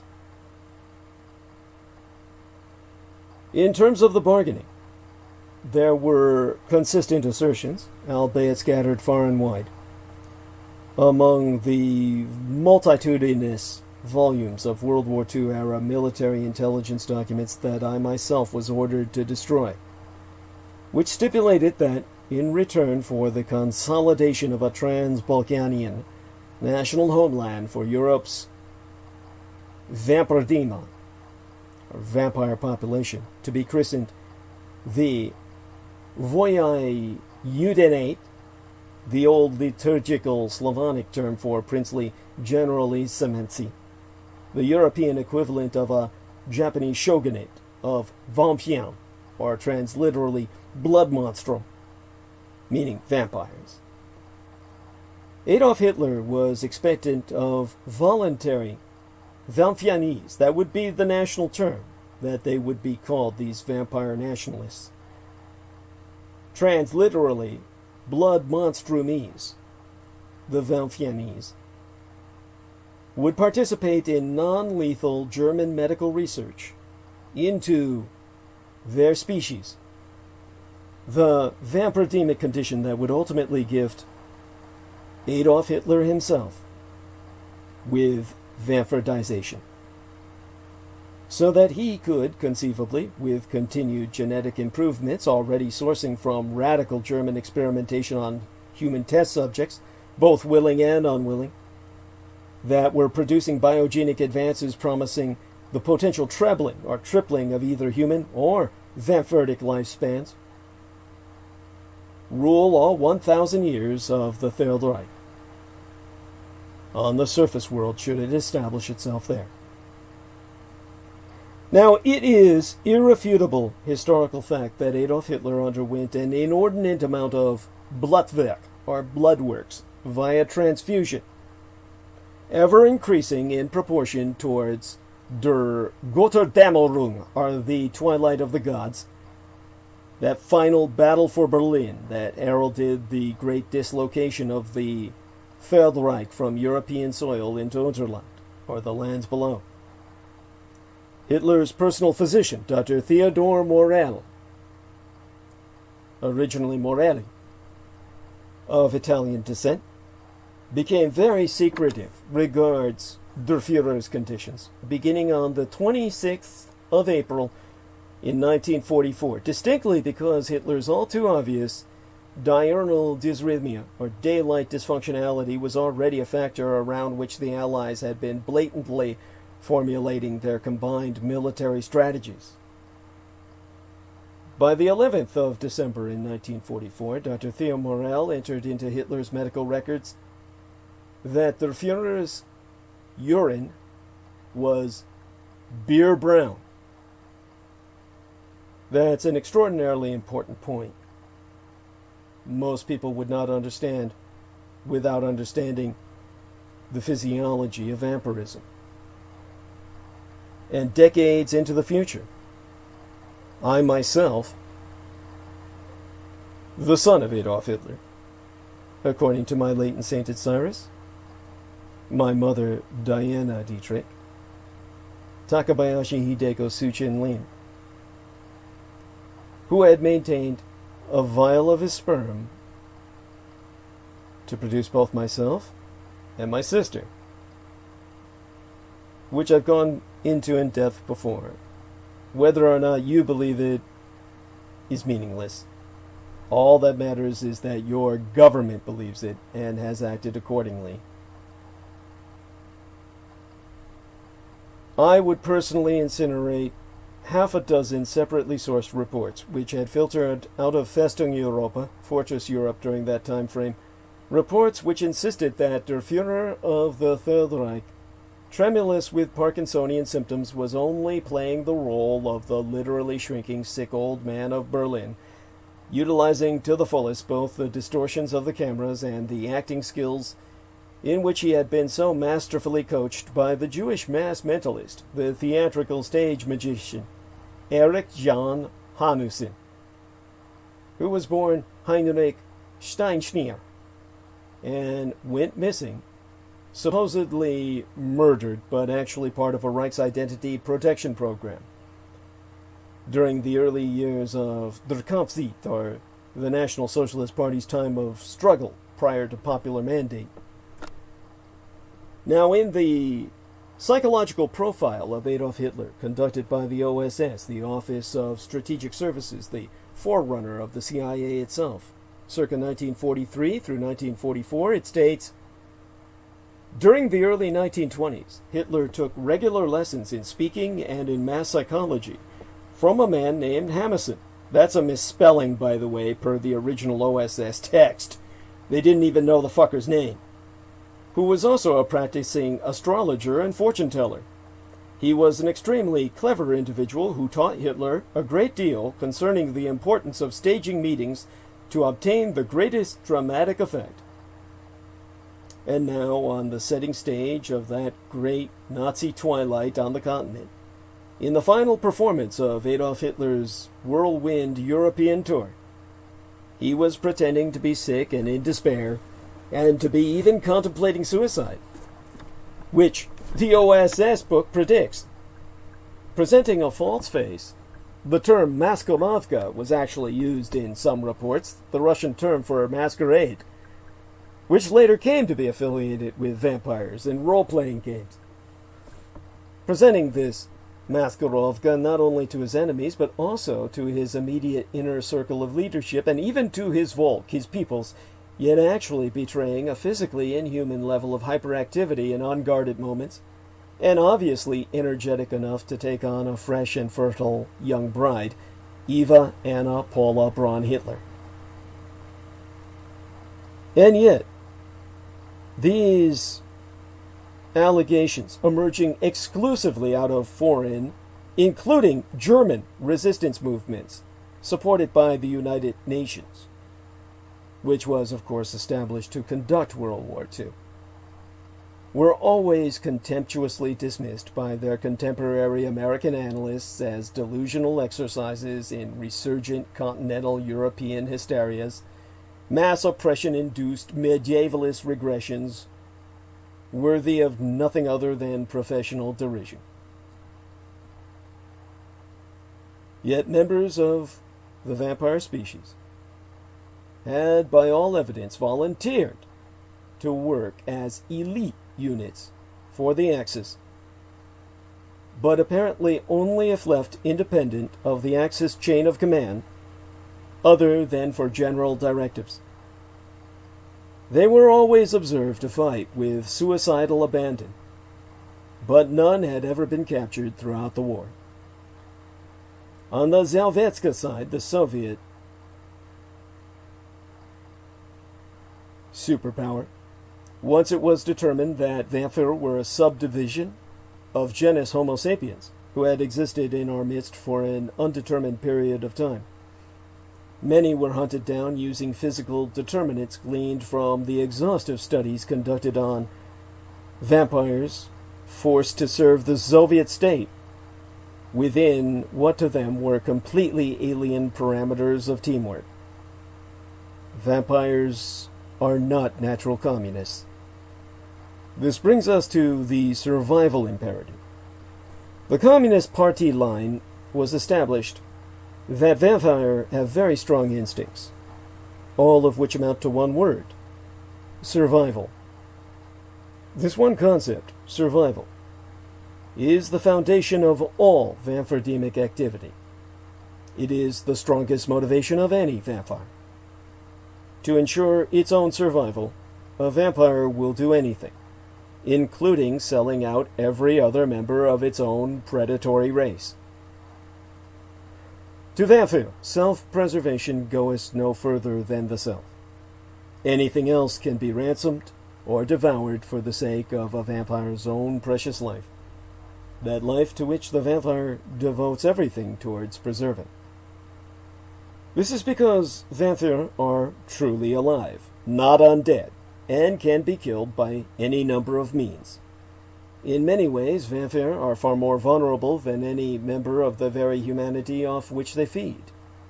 Imprisoned in a handful of sharashkas, the scientific prison camps of the Soviet Union, functioning as detention facilities primarily for the scientists, the humans studying them, and secondarily for their vampiroid or vampiric test subjects.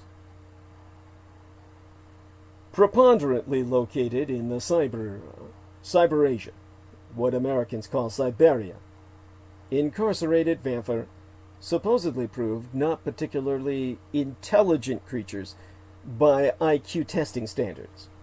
They were stereotyped as having less developmental capacity for the intellect than human children. In fact, they actively resisted learning. Anathema to vampire, because to learn was to admit inferiority. But they were deemed to possess an incredible cunning. Comparisons were repeatedly made to rats, mammals which in turn have consistently proven more cunning than man in test after test. Vampires were frequently able to while away the nights in mastering chess, and vampires, under interrogation, have demonstrated literally inhuman levels of mental ruggedness that renders them greatly impervious to the mind tricks applied in interrogative procedure. Vampire survival instinct in its natural state focuses only on food and a cold place, or rather cold space, to call home at daybreak. This was supposed by their tormentors in the NKVD, the forerunner to the KGB labs, to be why they hated being delivered poisoned victims so much. The very thought that their liquid diet, so strong and compelling a force, could be detrimental to their survival drove them into apoplexy. Now, this brings us to the slaking of their bloodlust, with some sex on the side as sloppy seconds. Blood is a living tissue, composed of blood cells suspended in plasma. The cellular elements, red blood cells, white blood cells, and platelets, make up about 45% of the volume of whole blood. Plasma, which is 92% water, makes up the remaining 55%. Blood accounts for approximately 7% of a person's weight. An average-sized man has about 12 pints of blood, an average woman has about 9 pints. Now, more monofocally than any drug addict, everything in vampiric existence revolves around accessing and consuming the blood of others. The most intense pleasure a vampire may know is the sensual and energizing act of feeding. Vampire instincts dominate action, and their survival drive to feed is so keen that the very act of feeding gives them indescribable pleasure, a sense of exhilaration akin to that of orgasmic satisfaction in baseline humanity. They get the enjoyment of asserting their dominance, destroying another creature, tasting the ambrosia of iron-rich and energy-packed ichor, and fulfilling their primal directive to keep themselves alive at any cost. There be nothing a vampire would rather do than feed. It's better to they than sex, better than fighting, even better than rape, which is sex and fighting combined. And it's tough to get much better than that in the eyes of a vampire. Of course, to vampire, sex and rape are synonymous.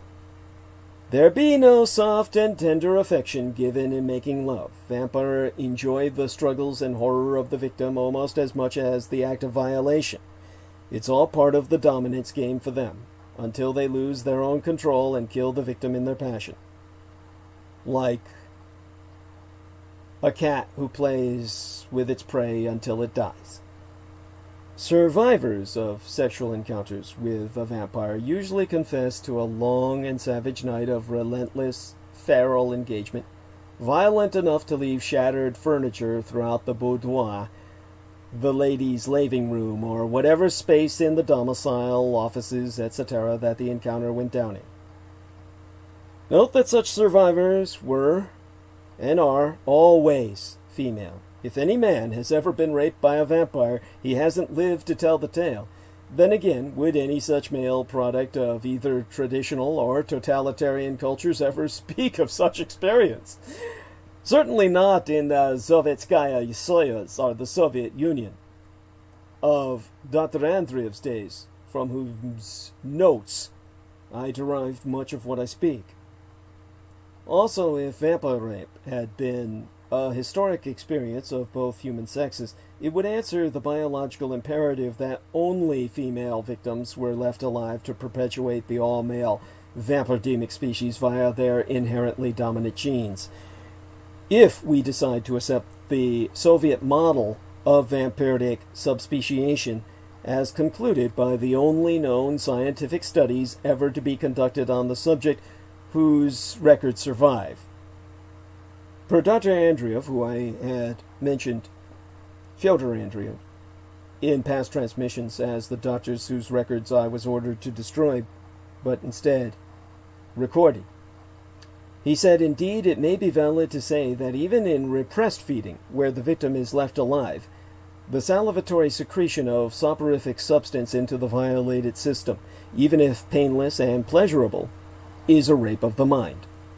As for the anatomical weapon of physical sexual assault, the genitourinary system of the vampire, no female vampire ever having been identified or captured by the Soviet state at least, is not unlike that of the baseline human male.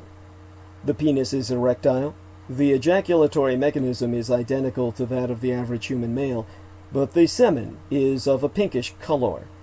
Vampire can be brought to orgasm, but often require more vigorous engagement than any human woman would ever willingly provide.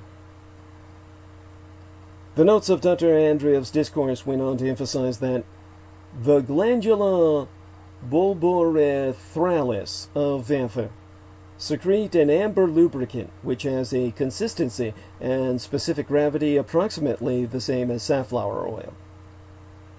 Now, glandular bulbourethralis secretion is essentially that pre-ejaculation mucus-like fluid that emits from the tip of a human and vampire man's penis. It is the product of the glandula bulbourethralis, more accessibly referred to as Cowper's glands, which are two small pea-shaped structures located on either side of the man's urethra and beneath the prostate gland. In the human male, this pre-ejaculation fluid is white.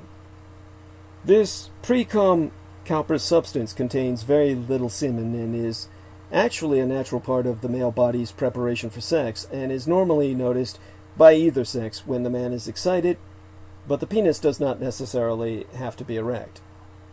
In human men, it provides lubrication for the penis, and hence easier intercourse, thus rendering the act of copulation easier on the human female recipient of the sex act. Zelvetska, or Soviet Studies in Vampirology, concluded that the Cowper's gland secretion of the vampire generally served to clean and flush out the vampiric urethra to ensure that there be no residual urine that would be harmful to the vampire spermatozoa and thereby threaten continuity of the subspecies, as vampire copulation with human woman is so consummately rare in comparison to the vampire consumption of them. Finally, it was also noted of Dr. Andreev that the urine of vampire has a reddish hue. Now, let's go from the phallus to the assertion of vampire dominium. Vampire admire other vampire that seize and hold a large territory of quality prey. Naturally, vampire don't appreciate competition and are therefore very territorial creatures. Despite their fierce territoriality, they be cautious in their expansion and aggression against others of their kind because attacking Another vampire holdfast, by inference, a singular vampiric domicile of a single individual, is always a dangerous undertaking and one best attempted only when victory is assured or when the risks of attack are less than the risk of biding one's time. In terms of societal organization, the Sovetskaya, or the Soviets, supposedly as a collective of peoples, which is what the term Soviet means, concluded that none of any consequence was to be found in vampirdom, or the vampire subspecies. Vampire largely ignore each other in the wild, and if they becomest aware of one another, it means a challenge over feeding grounds if one party does not retreat. There are no vampire clans. Still, their needs are similar, so there is always the possibility of collaboration, such as the Axis was able to mobilize.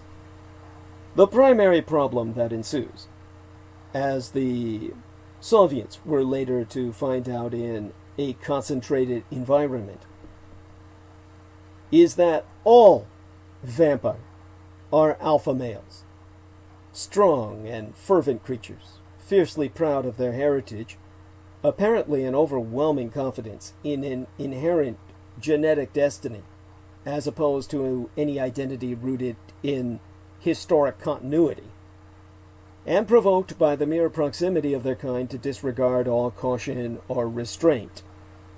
Yes, lone vampire embody a form of restraint.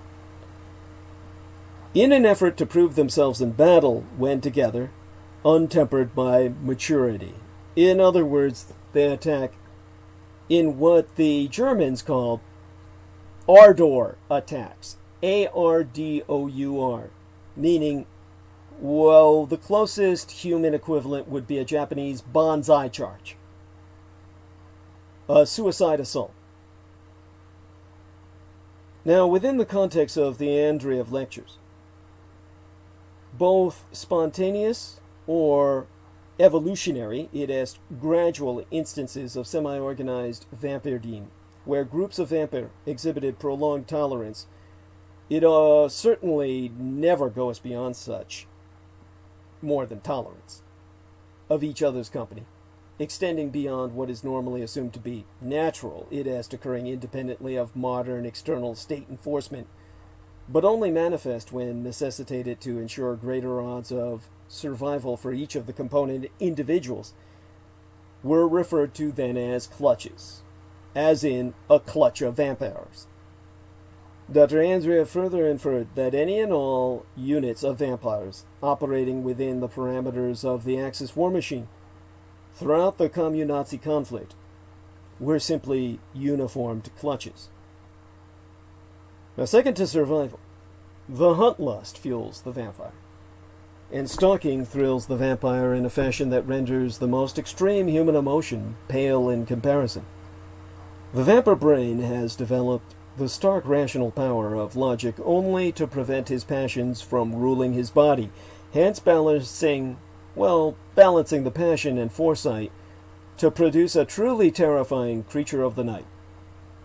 The vampire have evolved tactically brilliant minds out of necessity, but even if it seems the rational mind is in control, that is but illusion, because the mind's control can only be exerted in pursuit of how best to satiate vampiric hungers.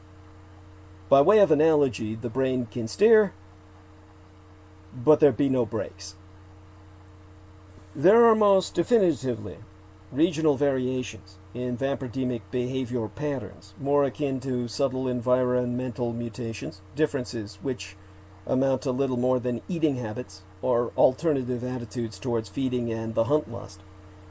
As meaningless as these variant perspectives may be to humanity as their perennial victims, to vampire themselves, such nuances in mannerism trigger a visceral loathing and violent response equivalent to humanity's own historically recorded social phenomenon of hostilities generated due to sexual orientation, one human subculture's advocacy, or even tolerance, being interpreted by another as irredeemable deviancy. By example, The vampire of Central Europe.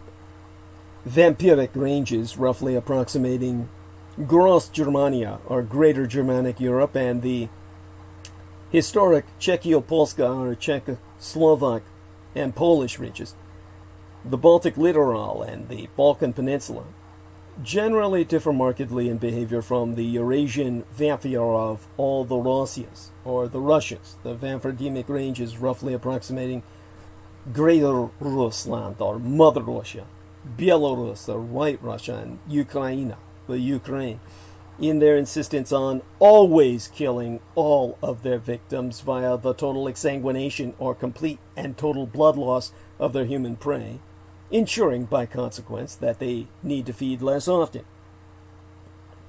Now, per Professor Fyodor Andreev himself, circa 1969, when the lecture notes were taken, vampires are fond of expressing, "The strength of the will is that of the body, and the strength of the body is the blood."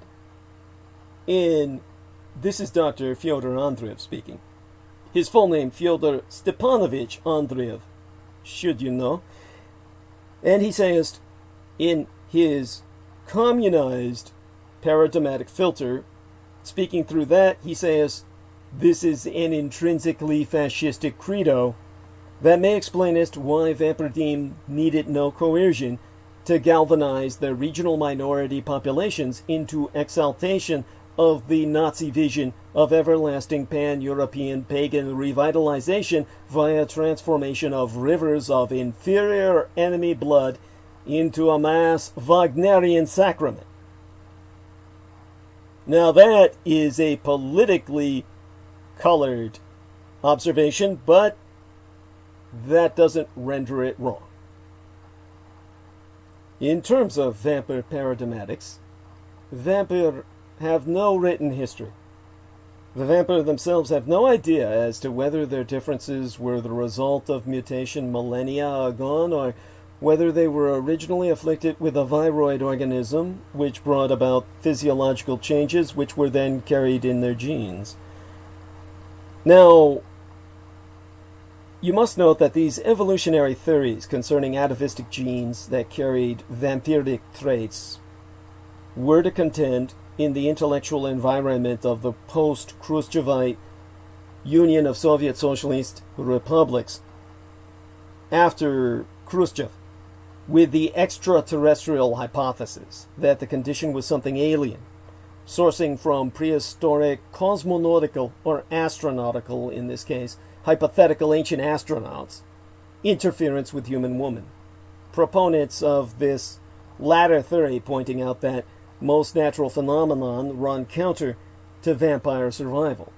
It asked anything on Earth you can think of: light, fire, water, wood. While some argue that nature shuns a vampire, others point to vampire as a natural agent of perennial human population control. Vampire intrinsically seem to believe that they be descended from wolves, which, if taken literally, would make us them an entirely separate species. Wolves are upheld as cousins of the vampire. Wolves seem to respond positively to vampire in turn, apparently because they have a scent that means no harm to them: the stench of the dead. Indeed, vampire seem to entertain a primal belief, not a belief system per se, but rather a literal and childlike belief, that the souls of right vampire are reborn as wolves, prowling the eternal night of what seems to be perceived as an adjacent and interpermeable realm, a dimension called Glacies, or Glacies, while vampire souls found wanting remain bound to the mundane earth for eternity. Vampire are the spirit of existentialism manifest. Time flows for the vampire as an experience of seasons in the night. Like eternally pre-adolescent children, events are recalled as emotive experiences. In the same fashion, there be no empathy for the trauma of any individual animal outside of the self, even though it is comprehended when such trauma occurs or is even inflicted. Again, like the pre-adolescent male human primate, a vampire will ape the acts of adult, i.e. human society, solely to satisfy primal need with a detachment framed in terms of feelings, never the intellect. And that's what brings us to tapping the vein, the tools of the feeding process itself. The NKVD, or the KGB psychiatrist, originally responsible for the first identified vampire in the Soviet Union, had interpreted his quote-unquote condition as a kind of immunological disorder, an extreme variant of leukemia anemia. Now, Dr. Andreev's biological orientation facilitated the identification of Vampire prime, the first known primate of genus Hominis species Nocturna, or Hominis nocturna, which transliterates as nightman. From an anthropological perspective, Hominis nocturna is, at rudiment, a primitive tool user, utilizing fairly small, thin, razor-sharp blades. Now, vampire have been easily accommodated by straight razors throughout the latter frontier days of Russian expansion into Siberia's wild east, and in modern urban environments quickly adapt to pre-manufactured and readily accessible implements such as box cutters and glass cutters to very quickly slice a fine gash, as often as not into either the external jugular vein or the common carotid artery. Since this is best done to someone with a pumping heart, the victim is left alive long enough to allow the natural physiology of the heart to pump out the blood. If the victim were killed right away, then their heart would no longer be pumping, making it difficult to extract blood in the quantities the vampire needs. In ages past, it was assumed that vampires maintained their sangrivorous, or their blood diet, using chipped and shaped minerals like flint or obsidian. Now, here it'd be important to emphasize that even then, these were certainly concealable as feeding utensils. They were not combat blades, such as they would be more like arrowheads, and have proven fine enough to perform surgery within monitored medical laboratory conditions. You can look this up yourself. Flint and obsidian blades have been used to efficacious effect, meaning they worked, did what they needed to do in modern surgery.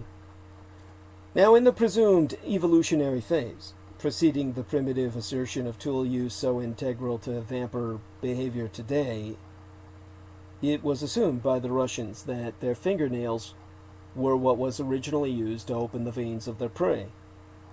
Vampiric fingernails are always exceedingly long and pronounced in a manner which would be painful for baseline humanity, and a condition which would render the honest work of either manual or skilled tactile labor seemingly impossible. Yet vampire nails are fittingly strong and resilient to the point where they can play a formidable role in self-defense. When vampire trouble to file them into sharpened points, a regional mannerism affected, for example, by the now almost certainly extinct branch of Latin European Vepr, which I, of course, described the genocide thereof, an affectation apparently held in some revulsion by vampire of the Central and Eastern European ranges, their nails are fine and flexible enough to easily expedite the comparatively skilled act of repressed feeding, which leaves more women alive to give birth to their own. In such repressed feeding, the carotid artery is avoided as the victim expires in 3 minutes, were that the target. Rather, a minor vein is more usually assessed on the neck, and the skin is rendered supple while sucking on it so that the anticoagulant effect of the vampiric saliva can facilitate the smooth flow of pulsing hemoglobin until, at whim of the feeding vampire, its teeth, because vampire naturally have no fangs. That was an affectation not even in the original Bela Lugosi Dracula films. That was added as anti-vampiroid propaganda to make them as unto dogs by the dog-hating Muslims of Turkey when they produced the film Dracula in Istanbul, which you can look up as the first vampire film ever to present vampires with fangs. Because Muslims view dogs as unto the jackals, nothing more than carrion feeders. This is because dogs offer no protection from the ghoul, which is a completely separate issue. So, a vampire's teeth are pressed into the comparatively small incision they make, and borders it as a form of compression suturing, leaving a telltale hickey of alarming proportion, but not necessarily appearance, as the wounds are sans inflammation. Hence, the vampire's conventionally appearing teeth, other than when they are filed for effect, which the German vampires did do in World War II, are actually used to pressure a small wound closed, not to puncture flesh open, which would waste large amounts of their liquid sustenance inefficiently, somewhat equivalent to a human outdoorsman sourcing water from his canteen by pouring the contents over his head and lapping up what he could catch if his mouth were left agape. That brings us to the function of misting the memory. The survivors of uninterrupted, repressed feeding attacks, which, well, they're initially conscious, and they are left, as often as not, with cloying misimpressions of naught but vapor, or mist. And these mismemories are now recognized as a mnemonic cloak, one in which the vampire obviously have no qualms insinuating to cover themselves and facilitate escape. In other words, they leave the individual with a memory of mist, not that they turn into mist themselves. There is nothing vampire fear more than being discovered. One may assume vampire would fear the stake, the cleaver, and the torch much more, but these do not come close unless the phagic beast. That was a term used by Dr. Andreev. It's actually pejorative. It's a hateful vocabulary, meaning feeder, in our midst is first discovered. Now, the suggestion implanted of this mist during repressed feeding leaves indelible impression of what is, was, and will be recalled as something at once both a natural circumstance and a preternatural manifestation of seemingly diabolic obfuscation. The very air seems to fill with particles of water which blur sight, dampen sound, and devour smells. Worse than that, the droplets are always remembered as condensed in some curious metaphysical way. For those pitiful victims hypnotically coerced into subconscious retrieval of the vapor experience, they recall the mist as dampening their screams, and sound as seemingly unable to permeate or escape it. Therefore, the victim does not consciously scream and no one hears them. In other words, you're convinced you cannot scream or that no one hears the screams, and therefore you don't. Recovered vapor memories of the vapor, can be all too easily dismissed as waking nightmare, a thick mist which seems to trap the person inside a formless, tiny cell isolated from sight and sound. Although there be no walls, the limits of perception are closed. Instead, within the vampire-imposed memory impression of this vapor, many feel that they are or were abandoned in a forsaken world alone, with only an unseen entity to keep them company while they yet existed. All too many peoples in the West have suffered just this violation of their innermost sanctity of self, as I describe it now, but endure the misfortune of having been born into a society which is simply not culturally advanced enough to identify the source of their ignorantly assumed ephemeral experiences. By the way, while Jameson is taking a break to feed his cats, I must remind you that one among the creepiest true crime tours in America is the Tucson Murders True Crime Tours. The Tucson Murders True Crime Tours provide historic crime investigation into forgotten lost crimes in Tucson, Arizona. These small private tours are hosted by the Mr. Ben Baron Astenius, a true crime researcher himself and an enthusiast who will personally take us to real historic crime locations related to these crimes in Tucson. Relive these events and hear the untold stories behind the stories. The Baron Ben specializes in the seemingly ever-developing case of the late serial rape killer Charles Howard Schmidty Schmid Jr., alias the Pied Piper of Tucson, and Aftermath Tour. See theunfinishedman.com for excerpts from his book yet to be published and scenes from his cinematic documentaries in production. But other cases, such as the strange case of Morris Brady, the Dr. George Marvin Tejardine case, and the Red Rapist are also within his repertoire, as in fact are all the crimes that shocked the Southwest throughout the 1960s, the very decade I myself entered this vale of tears. These devastating crimes stained a city so deeply they may never be removed. For tour information, contact theTucsonMurders.com, spelled Tucson, Tucson, put the word "the" in front of it, theTucsonMurders.com, or telephone the Baron Ben personally to privately guide your tour at 1-520/323-3406. That's 1520-323-3406. Also, forget not to subscribe to his Man of the Soil YouTube channel. You know you're at the right Man of the Soil when you see the young white girl with big tits hidden behind a green t-shirt which says something about a hardware company, which no one ever bothers to read. So once you're there, you can take a look at the drone footage of some of his landscape architecture. All right. Going back to the Russian thesis about how this all came about. The evolutionary war that led to the phenomenon of a subspecies of humanity.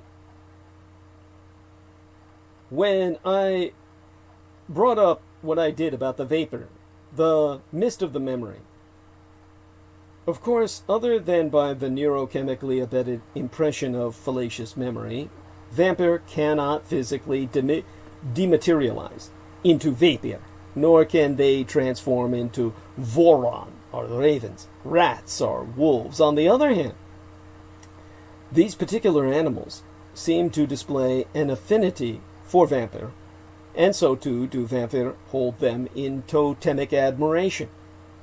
Dogs and cats, however, demonstrably hate the vampire. Indeed, most domesticated species of animals quickly sense, fear, and flee any vampire. This is most definitely attributable to the vampiric stench of death. Of necessity, mankind learned to domesticate animals to compensate for his various inherent physical shortcomings. Doubtless, one of the most glaring being the immediate need to scent out his kind's literal blood enemy. In this sense, the dog has, truly and always, been man's best friend. In stark evolutionary contrast, vampire need never tame any lesser beasts. Possessing inborn animal-like strengths and skills as they do, being extremely quick, quiet, and stealthy, they are barely above the bestial level of existence and behavior themselves. When they feel affinity with animals, it's because they identify with them truly, not metaphorically. But for how long has this enmity endured? Well, according to what the Soviets concluded, since the day after the progenitors of mankind lost our battle for the planet of the apes.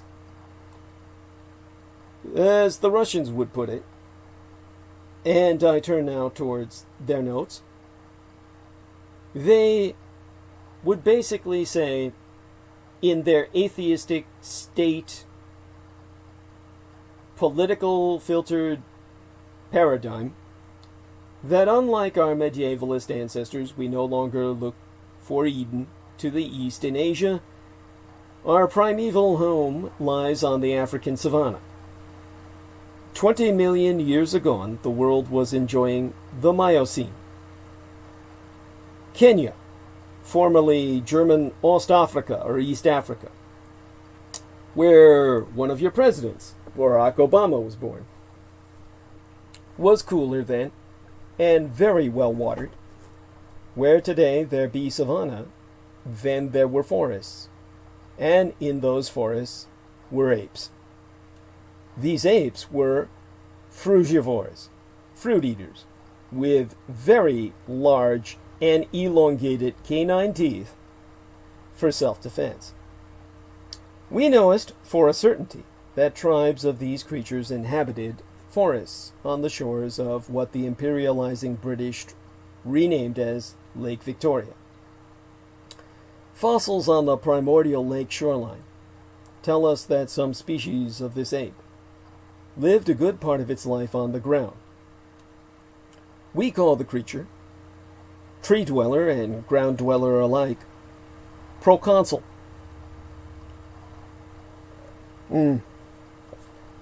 Now, throughout the Miocene, equatorial Africa was a torrid jungle and tangled forests extended throughout much of Europe. The forest apes adapted increasingly to this environment. We can envision selective mutations spreading longer and longer arms throughout the community. We can envision a development of the chest muscles and an ability to swing from branch to branch. But their brothers on the ground did not change discernibly. There is suggestion that evolutionary pressure would tend to make them stand more upright, the better to watch out for approaching predators, but they would, it seems, have remained largely unspecialized. Because if the developmental history of man can be summed up in the single phrase, "When do we eat?" it be necessary to remember that these dwellers on the forest's edge ate fruit. And in the Miocene, there was more than enough fruit to be had. It is a maxim, when times be easy, evolution stops. The times, they did not stay easy. With the ending of the Miocene, the Pliocene brought drought. That's not drought, but drought. That's ecosystemic, planetary drought. Orders of magnitude beyond current measurability. Our minds are conditioned to grasping only short stretches of time. We speak glibly of the climactic conditions of a geological epoch and think about how bad our weather was last week. But the Pliocene did not last a week. It lasted 12 million years. 12 million fucking years of drought is a terrestrial catastrophe of the highest magnitude. But fortunately, it did not mean that the rain ceased overnight and remained untapped for millennia upon millennia. It means the rains grew shorter and less frequent, and as they did so, the environment itself changed. Specifically, in East Africa, we no longer had the steady mixture of forest and flatland which allowed for the comfortable coexistence of two types of ape. The forests gradually shrank, and with them the available supply of fruit. Competition between the apes grew stronger for what was left. It was, as one might conceive, a grossly uneven struggle. Those millions of Miocene years had equipped one branch of the line to survive in the forest where the fruit was. When it came to a grudge fight, the tree apes were in their own environment, swift, agile, and strong. And grudge fights there must have been, although we should not picture the whole evolutionary scape as a battle royale. What happened broadly was that when a forest ape and a ground ape raced for the apple in that shrinking Eden, the forest ape was equipped to get there first. His brother had to find another food supply or starve. The story has a predictable ending. In this fight for survival, the forest ape won. That is to say, he won the forests. But it was a poor prize when compared with what went to the vanquished land ape. For the vanquished inherited the earth. Yet this is hindsight, and foresight of the same in those days would have been poor consolation to the land ape.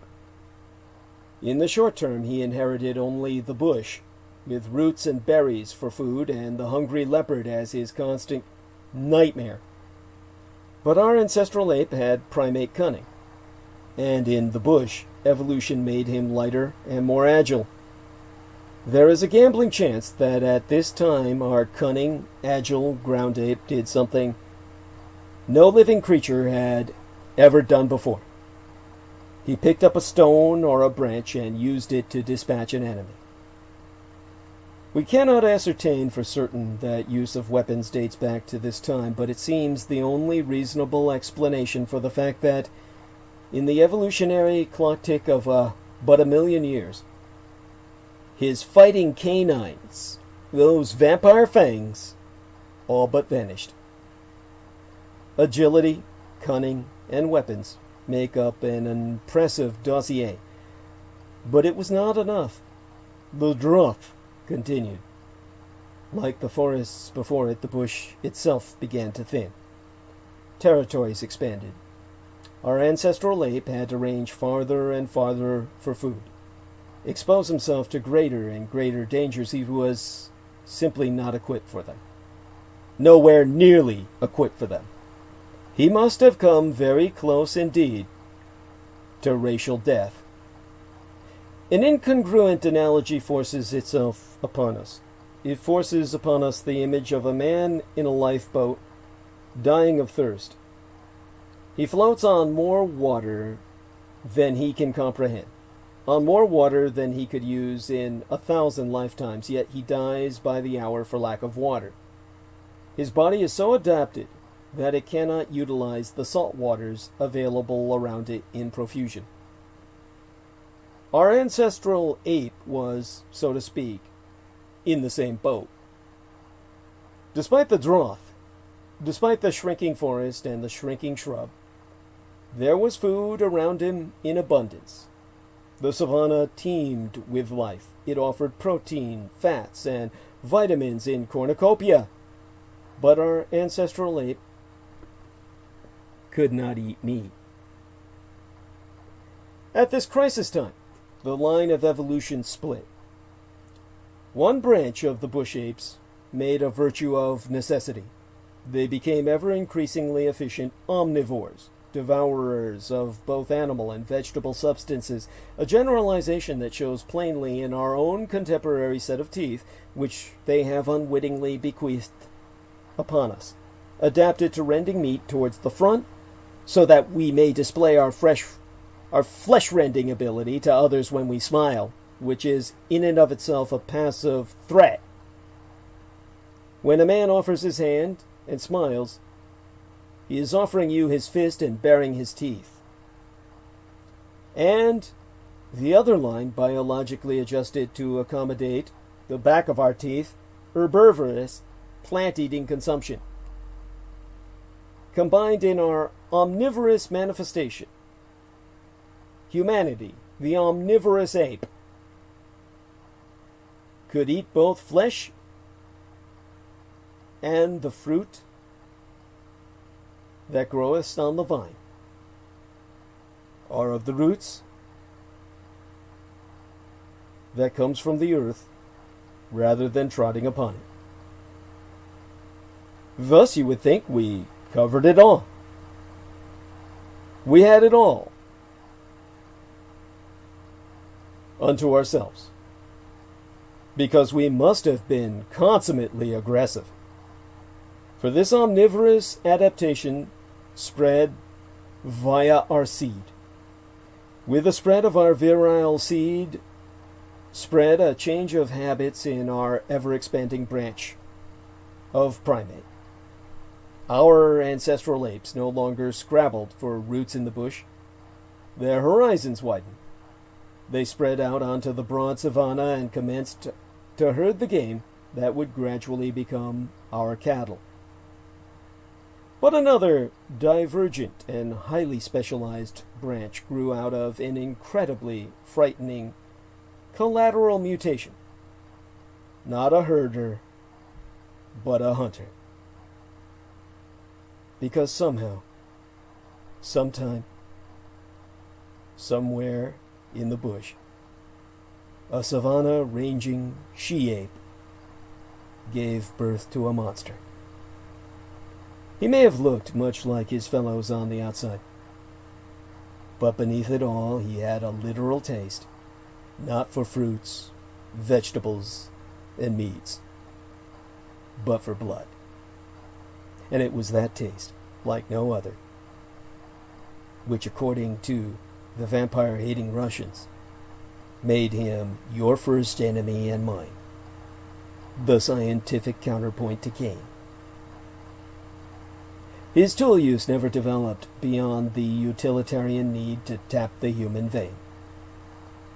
He hunted his prey via the adaptation of endogenous biochemicals to infuse the bloodstreams of his victims and thereby mythify the very existence of his kind. And yet, despite the literally imposing mismnemonic abilities that evolution has gifted the vampiric subspecies with, in essence, a non-lethal biochemical weapon with which to throw off effective acknowledgement, let alone pursuit by their human prey throughout the millions of years of our mutual coexistence as an honest species of laborers, as the communists would view us, and a predatory subspecies of parasites, as the communists would view the vampire. The vampire are the very epitome of physicality. Per force of logic, they must be so to remain so utterly enslaved to their hematophagous needs. And that brings us to Russian vampire detection technology. Indeed, it is the very physical fact that vampire cast reflections and shadows which has rendered their identification as an unrecognized threat to what the Russians perceived as our collective well-being in the socialist sense almost impossible to react to in any effective manner, until the epochal advent of Socialistische German, or socialist collectivism, as the Russians perceived it, by which to mobilize both human awareness and the will to respond to such exploitation. You see, to the Russians, this was the last Bolshevik charge against nobility. The nobility of the hunter-predator. This was the last populist crusade to liberate themselves, the honest worker of the fields, from the nobility of that which would hunt and prey upon us. Whereas the Germans of the Reich identified with the hunter-predator, the Russians perceived him as an exploitation, well, an extension of noble exploitation. Even then, it was not ascertained that vampire do not display aura, or what we call aura, an auric field, on Kirlian coronal discharge photographs until the scientific Socialistische, the scientific socialist application of such an otherwise dead-ended technology, occurred in the year 1960 of the Communal era. The atheistic Soviets never using the Christian calendar, of course. They would call it 1960 Common Era, but 6 years before I was born. Kirlian corona discharge photography takes photographs by means of high-frequency currents and allegedly depicts the body's aura, a so-called human energy field that is said to be not ordinarily visible. The Kirlian photographic process is named after Semyon Davidovich Kirlian, a Soviet electrician, inventor, and researcher of Armenian descent who observed that an electric spark can take its own picture as it passes through a photographic emulsion. This phenomenon has been well known to physicists and electrical engineers since the earliest days of photography. Indeed, just before what the Russians considered their glorious revolution of 1917, Semyon Kirlian attended a conference in his native city of Yekaterinodar. The Empress Katharina's gift would be how that city's name transliterates, at which no less a figure than Nikola Tesla himself gave talks and demonstrations. Tesla was but one of Kirlian's all too many predecessors in the field of coronal discharge photography, but in 1939, Kirlian proclaimed that he was photographing a supernatural human energy field. Kirlian subsequently developed high-voltage, contact print, electrophotography, employing a high-frequency oscillator, or spark generator, operating at 75,000 to 200,000 cycles per second. The Kirlian photographic process requires a high-voltage, high-frequency alternating current supply. The basic process, a coronal discharge phenomenon, occurs when an electrically grounded object discharges sparks between itself and an electrode generating the electrical field. Two setups can be used to take Kirlian photographs. In the first, one end of the circuit is attached to an electrode above a piece of film, the other to an identical electrode below the piece of film. The second method involves grounding one electrode of the power supply and placing a dielectric slab on the other. A piece of film is then placed on the slab. Any object placed between two films in the first method or on the film in the second method will produce a spectacular photographic image as streamers of charged particles leave any bumpy features of the object and pass through the film. During this procedure, the object, such as a person's hand, is placed on a photographic emulsion within an apparatus that generates a high voltage, well, that would be about 15,000 to 100,000 volts of low amperage, high frequency electric current. The resultant photographic image shows a fuzzy glow surrounding the outline of the object, and Kirlian himself did not understand any of the involved science. He was basically a man who wanted to be something he was not. To him, the fuzzy field surrounding any object was a photograph of its aura. Consequently, and quite justifiably, he was ignored by genuine Russkaya, or ethnic Russian scientists, for well over 2 decades, 20 plus years. Suddenly, during the early 1960s, that decade in which our world was made, in which I was born into, the Kirlians were awarded a pension and were provided with a pleasant new apartment and a well-equipped laboratory in Krasnodar, which was simply Yekaterinodar, their own Katerina's gift city, which had now by now long since been renamed in honor of the Krasnaya Armia, or the Red Army. And their first ever quote-unquote scientific paper on Kirlian aura photography was published circa 1961 in the Russian Journal of Scientific and Applied Photography, no less. The scientific institutions around the Sovietskaya Soyuz, the Soviet Union, were set to work on Kirlian coronal discharge photography circa 1962, seemingly without any justification whatsoever as to why. The official Russian press and popular magazines promptly promoted Semyon Kirlian as a great discoverer. Such widespread public recognition would have been impossible in the Union of Soviet Socialist Republics and sponsorship of the Soviet state itself. American and European journalists and pseudoscientists soon flocked into Soviet Pan-Russia's Black Sea region to see the Great Curlian, and returned home ready to study the aura and probe the bioenergy field. Now, Curlian aura photography has been claimed useful for demonstrating changes before and after chiropractic spinal manipulation.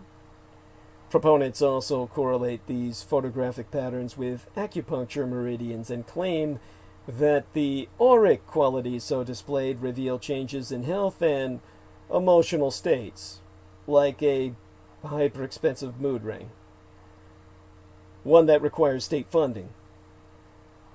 Curlian photography is alleged to detect all types of disease, even before physical signs appear.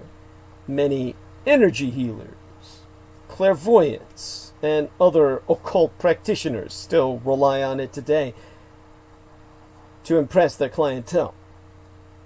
Supernaturally gifted people are claimed to generate unusually dramatic auric photos.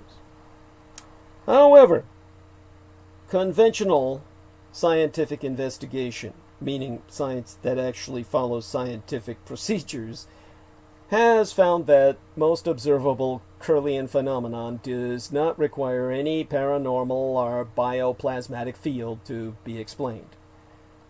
Aura, or corona discharge, can be explained by employing known physical laws that are well understood, like changes in the subject's skin resistance, which can be affected by perspiration due to factors like stress lying, illness, fatigue, alcohol consumption, etc. That last point would be quite pronounced in the Soviet Union, without invoking paranormal or bioplasmic factors. Exempli Greciae. The act of lying can easily be detected with the Western-developed technology of a lie detector that relies on measuring the change in a person's galvanic skin resistance. Id est perspiration. So too, stress may also be seen in a Curlian photograph as a change in the aura or the coronal discharge. However, this change is easily explained by the change in a person's skin resistance, id est, their perspiration levels, without the need of invoking or evoking any metaphysical properties. And some other variable factors influencing the resulting Curlian picture outcome depend on the amount of pressure of the finger or any other object's pressure on or against the film itself, how well the subject is electrically grounded, the voltage, the frequency, the air humidity of the room, the air pressure, the type of film and its exposure time, the photographic development time, and even the order of the photograph in a series. In fact, at least 22 physical, chemical, and photochemical characteristics can influence the coronal discharges seen in Curlian photographs. Moreover, inanimate objects, from simple coins to a firearm that had been discharged at a crime scene, can generate Curlian auras as effectively as living things. Even water droplets manifest the Curlian effect. Being a contact print process, Curlian corona discharge photography requires no camera or lens. However, when a transparent electrode is substituted for the discharge plate, it is possible to use a standard camera with a bulb setting or video camera. This potential for portability has proven indispensable in the identification of vampires by agents of the Soviet totalitarian state. It is, by all evidence, for this reason, and this reason alone, that Semyon Curlian was to be officially awarded the title of Meritorious Inventor of the Soviet Union come January of 1974. But some 2 years following formal delivery of the Andreev lectures, as noted by the dissident student, from which we know what we know of vampires. Curlian's monomaniacal compulsion with petty tinkering in pursuit of the utterly irrational had finally enabled the Soviet totalitarian regime to ruthlessly pursue, capture, and exploit a heretofore elusive, almost mythical minority population through the scientific application of Curlian's apartment room conceived and cottage bench constructed corona discharge camera technology. Superstitious recidivism, according to the Soviets themselves by their own political filter, had led the intellectually idle among their population base, their ranks, to speculate that absence of vampiric coronal discharge was manifest indication that vampires have no souls. But scientific investigators found that the successful hard application of this soft technique is overwhelmingly attributable to a single physical and uniquely vampiric condition. Vampires don't sweat. This brings us to the animal magnetism of the vampire's physiology. Of course, I'll start with phrenological features that the Soviets used just as much as any Nazis. And with their calipers built in the workers' paradise, they concluded that anthropometrically, by measurement of the human form, the vampire skull is slightly larger than that of a human's. Just enough to be noticeable under those infamous Nazi calipers, which is why you see the Nazis putting them on people's heads all the time. With cheekbones, chin, and eye sockets a bit more defined, the jaw protrudes, giving him, the vampire is always a he, or was assumed such by the Soviet Union, a slightly lupine or vulpine facial appearance, and his delicately sensitive nose is typically sharper than a baseline human's, with slightly narrower nostrum, altogether somewhat reminiscent of the hooked beak of a hawk. Lips can range from a pale peach blanche to what only appears to be a painted red, depending on the time and amount of their last indulgence. The voice is deep and guttural, the teeth are more defined, and the tongue slightly cleaves itself down the middle and narrows when feeding until it looks somewhat like a miniature barbed and bifurcated phallus. This vampire tongue is sensitive to heat sources, much like the forked tongue of a snake's, helping either creature to locate prey in the dark, or to track said prey by tasting the trail of blood left to ground, either out in the bush, on the cold, dank city sidewalks, or even on any nearby furniture, exuded by their fleeing and or hiding human target, literally exposing whether the hunt is going hot or cold. And so these aspects, jaw and snout and voice and tongue, are all subtle. They're not stark enough to brand the vampire a mutant among his prey. Only sometimes would his unusually reddened lips, for the face of a man, raise suspicions of an entirely different nature. However, these bestial qualities, added to the vampire's natural grace and strength, will give the observer an uncomfortable feeling of raw animal power, imbued into the animation of a heroically proportioned Grecian statue. The most striking exploitation of these evolutionary gifts manifests in directing their combined magnetic qualities towards disarming the more delectable feminine gender of the vampire's staple human diet.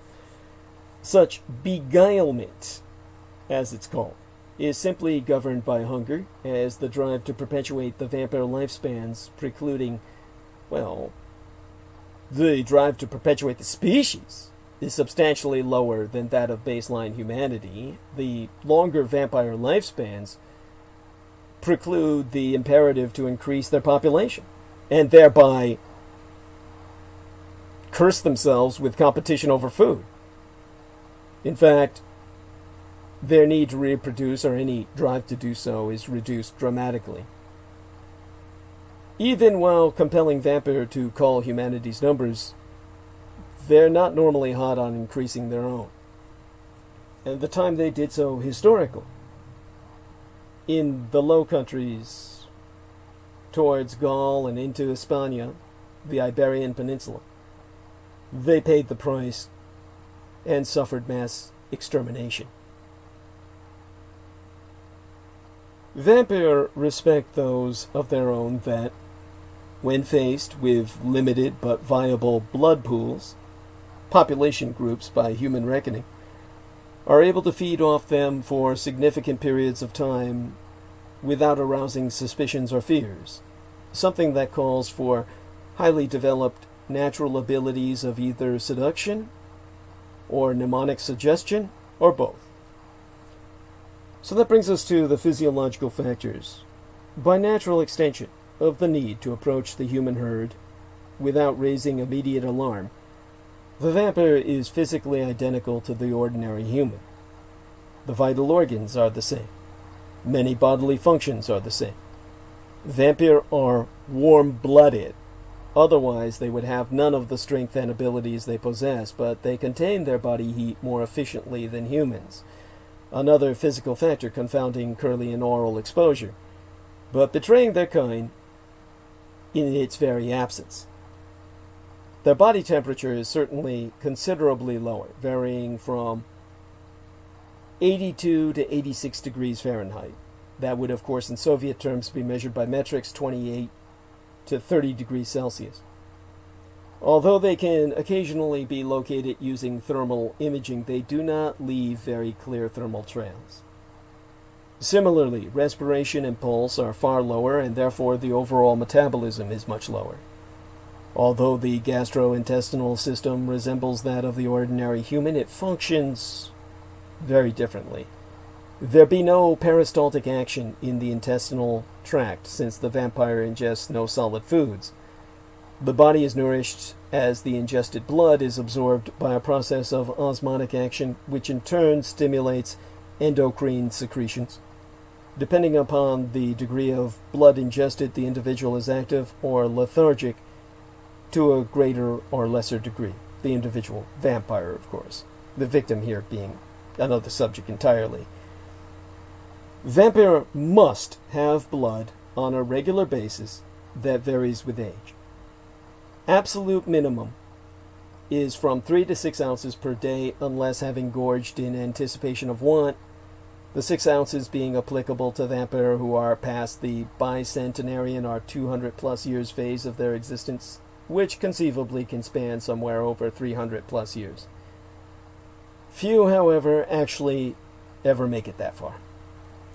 It was found in captivity that if vampire go without imbibing blood for much more than 6 days, they start deteriorating, their very tissues desiccating and calcifying, for lack of the savour of blood. In an emergency, vampire could subsist on preserved human blood plasma, but the problematic challenges of whole blood storage renders such an option impractical as a survival stratagem of their own volition. Liquid nitrogen has a temperature of about 180 degrees Celsius. That would be about 292 degrees Fahrenheit, which is very cold. I'm talking in the negatives, mind you. In other words, 180 degrees below 0 Celsius or 292 degrees below 0 Fahrenheit.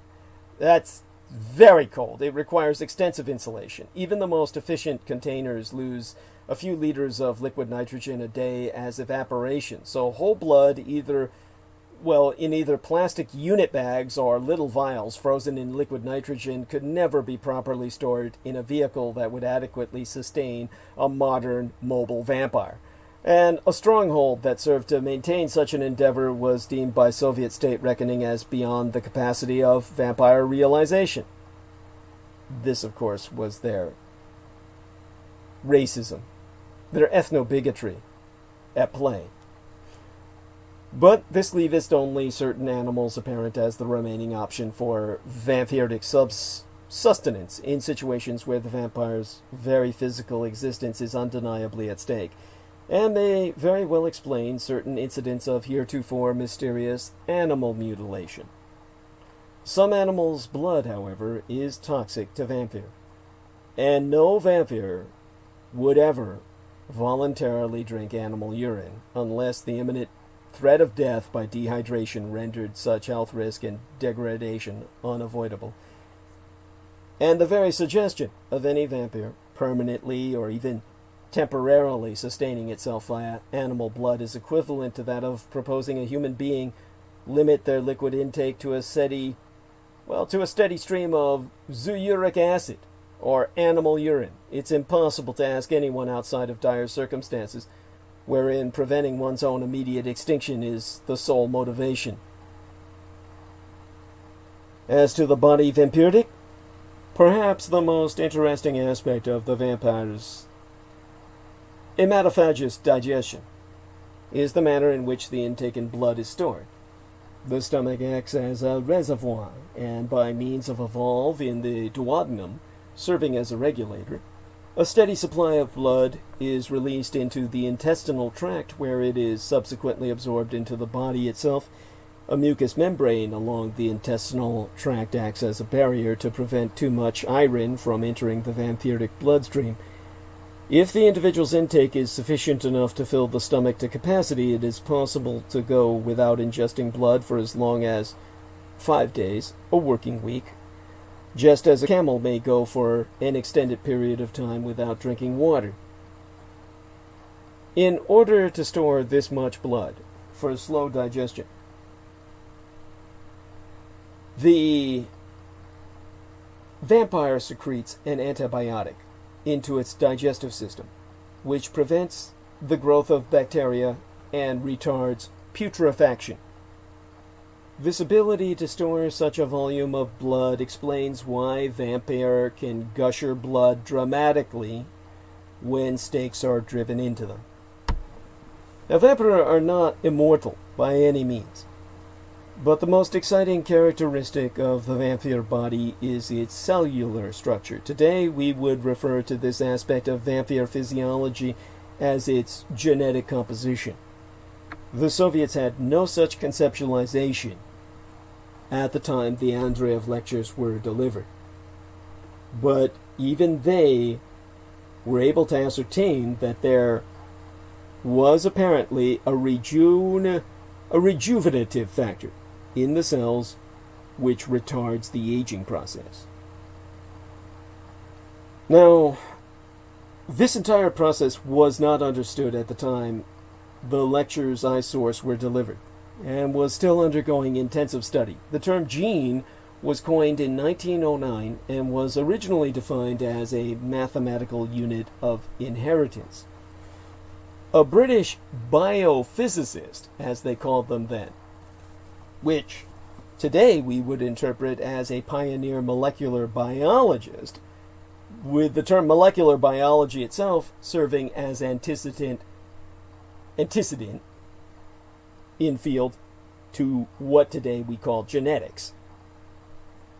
And it was Rosalind Elsie Franklin, this female of distinctively Jewish heritage, who was consequently marginalized via her contemporary societal environment of patriarchy, whether it was the British or the fellow Jews who Watson and Crick who stole all of her work. She is the lady who gave birth to the biology of today, which we know of as genetics, in which we could engineer at the microscopic level what the Soviets could only work with at the incredibly primitive and clumsy level of mechanics. The first publicly acknowledged cloning of genes, which did take place, was accomplished by the American biochemist Paul Berg, who won the Nobel Prize in Chemistry, contemporaneous with the compilation of notes from Dr. Andreev's lectures circa 1972. That was a time when the Soviet Union was still emerging from rank pseudoscientific dogmatism as imposed upon them by the ideology of Trofim the Lysenko. Lysenkoist chicanery and charlatanry, resulting in the deaths of millions and millions of people starving to death because he believed in a form of forcing evolutionary adaptation into inheritance by, well, just that, by power of force. That you could force animals to evolve bulletproof hides if you just kept shooting them enough. Now, per Dr. Andreev, a similarly fascinating quality of the vampire body is the presence of the universal antibody, as the Soviets termed it, an antibody that destroyed virtually every bacterium and virus introduced, that appeared as well to be an anti-carcinogenic, it is an anti-cancer agent. Although it was extracted and used experimentally on cancer patients with little success, Sovietska oncologists at that time were holding forth high hopes for an imminent breakthrough in that area, just as communist Cuban medicine would provoke great expectations in fighting cancer with shark cartilage decades later, because sharks are another animal, apex predator, seemingly immune to the development of cancers. The vampiric circulatory system is truly amazing, as is the blood produced. The vampire heart muscle beats much more slowly than the human heart, simply to maintain a minimum blood pressure. This is corollary to the nature of vampire blood itself. There is absolutely no clotting factor. Instead, the skin, which is the largest organ on either the human or vampire body, rejuvenates itself within hours, thereby striving to prevent excessive bleeding. As functional hemophiliacs, vampires avoid breaking their epidermis or their skin tissue at all costs, explaining the evolutionary development of lightning reflexes and strong bones. Any dermal rent or tearing of the skin layer is of course accompanied by a sudden gush of blood and a continuous flow of viscous hemoglobin until the insulted tissue can regenerate, which would be an incredibly short period of time for a baseline human, but always a race with death itself for a vampire, since, well, hence the sight and smell of their own blood incites them into frenzy, which, of course, was useful for a berserker rage in combat. Now, even while exhibiting fantastically rapid dermal scabbing mechanisms, the recruitment of fibrin and fibrinogen, the cross-linking of proteins, and the growth and doubling of new cells to seal up a wound, that all tend to work within hours for vampire, as opposed to such processes taking days for human flesh. Human cells double within 24 hours. There is certainly not enough time for the millions of cells needed to form and seal over, by examples, either a singular sucking chest wound, perhaps such contracted via an attempted impalement.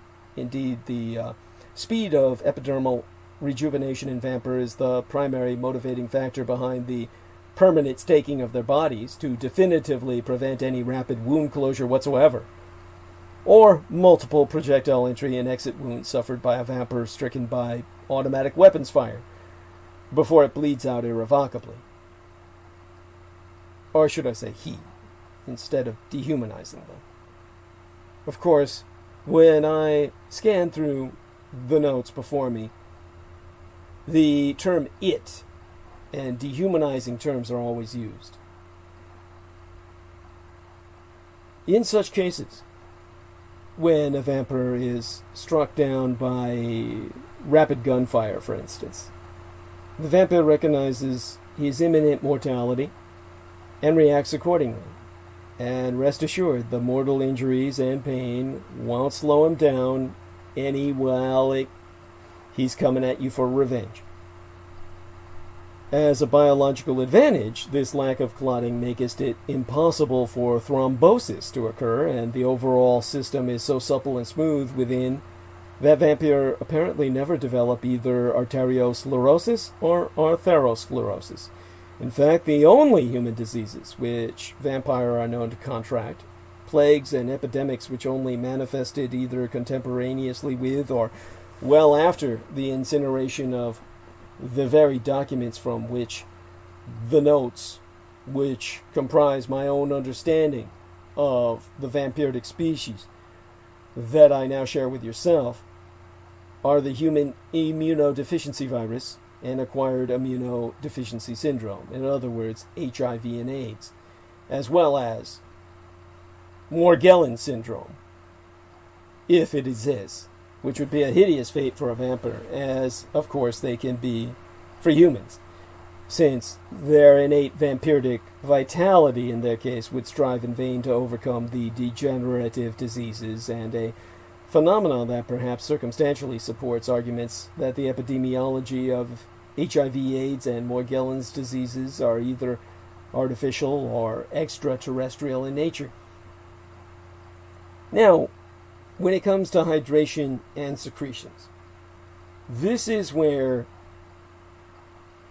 when vampires are around, you can legitimately say that you smell dead people, is what vampires do secrete as opposed to sweat. Now, just taking a look at the chat room, and I see the Lay Renee Encounters saying, here with you, Team Dietrich. Hi, Selena, love your input. Yes, we love yours, honey. By the way, I'm seeing the stream settings crash to 0 again. Hopefully that renews itself as the system restructures. Okay, so I'm seeing something that took place here. Thank you for relaying that, Jameson. And thank you for taking care of it. So, aside from all of that, to get back on a train of thought, as of course dwelling on the medical can be rather oppressive. Allow me to rehydrate myself for a bit here. Check out the other window. And, oh, that's interesting. Okay. So, thank you, James. And with that, of course, checking into Lay Renee and saying hello to her in return. Thank you, honey, for all your positive feedback.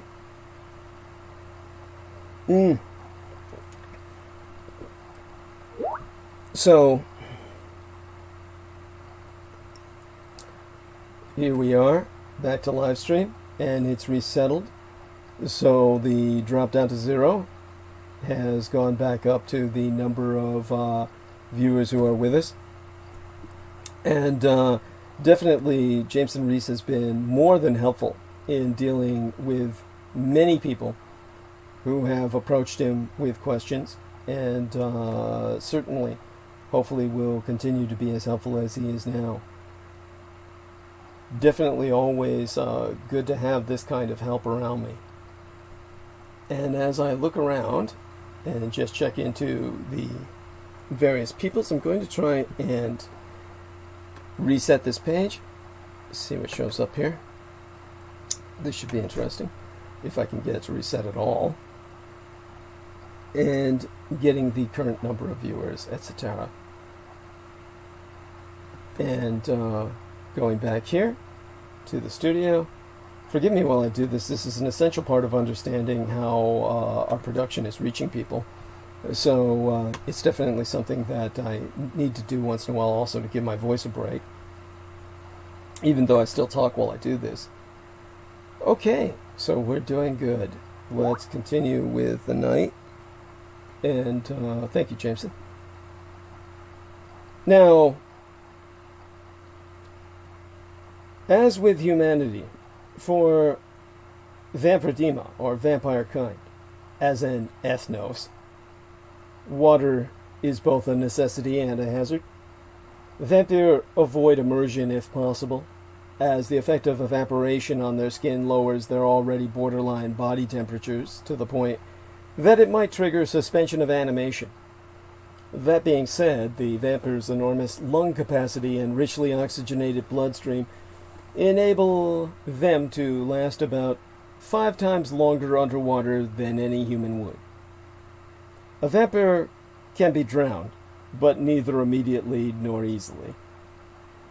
Without moisture, however, be it salty blood or sweet fresh water, vampire can desiccate and calcify, leaving consciousness trapped in a stony corpse permanently bereft of motion for weeks before awareness vacates the body.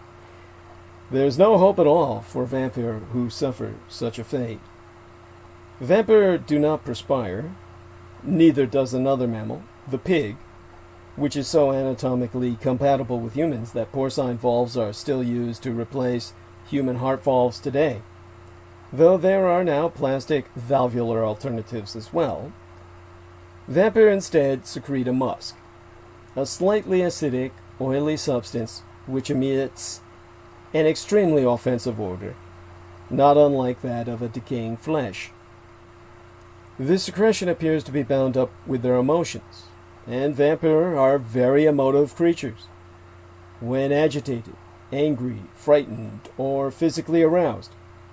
It must be emphasized, of course, that in general their sex drives are very low. This secretion increases by as much as 100%, doubling in essence. The olfactory hypersensitivity, or acute sense of smell. Jameson reminds me hyenas also don't sweat. Thank you for that.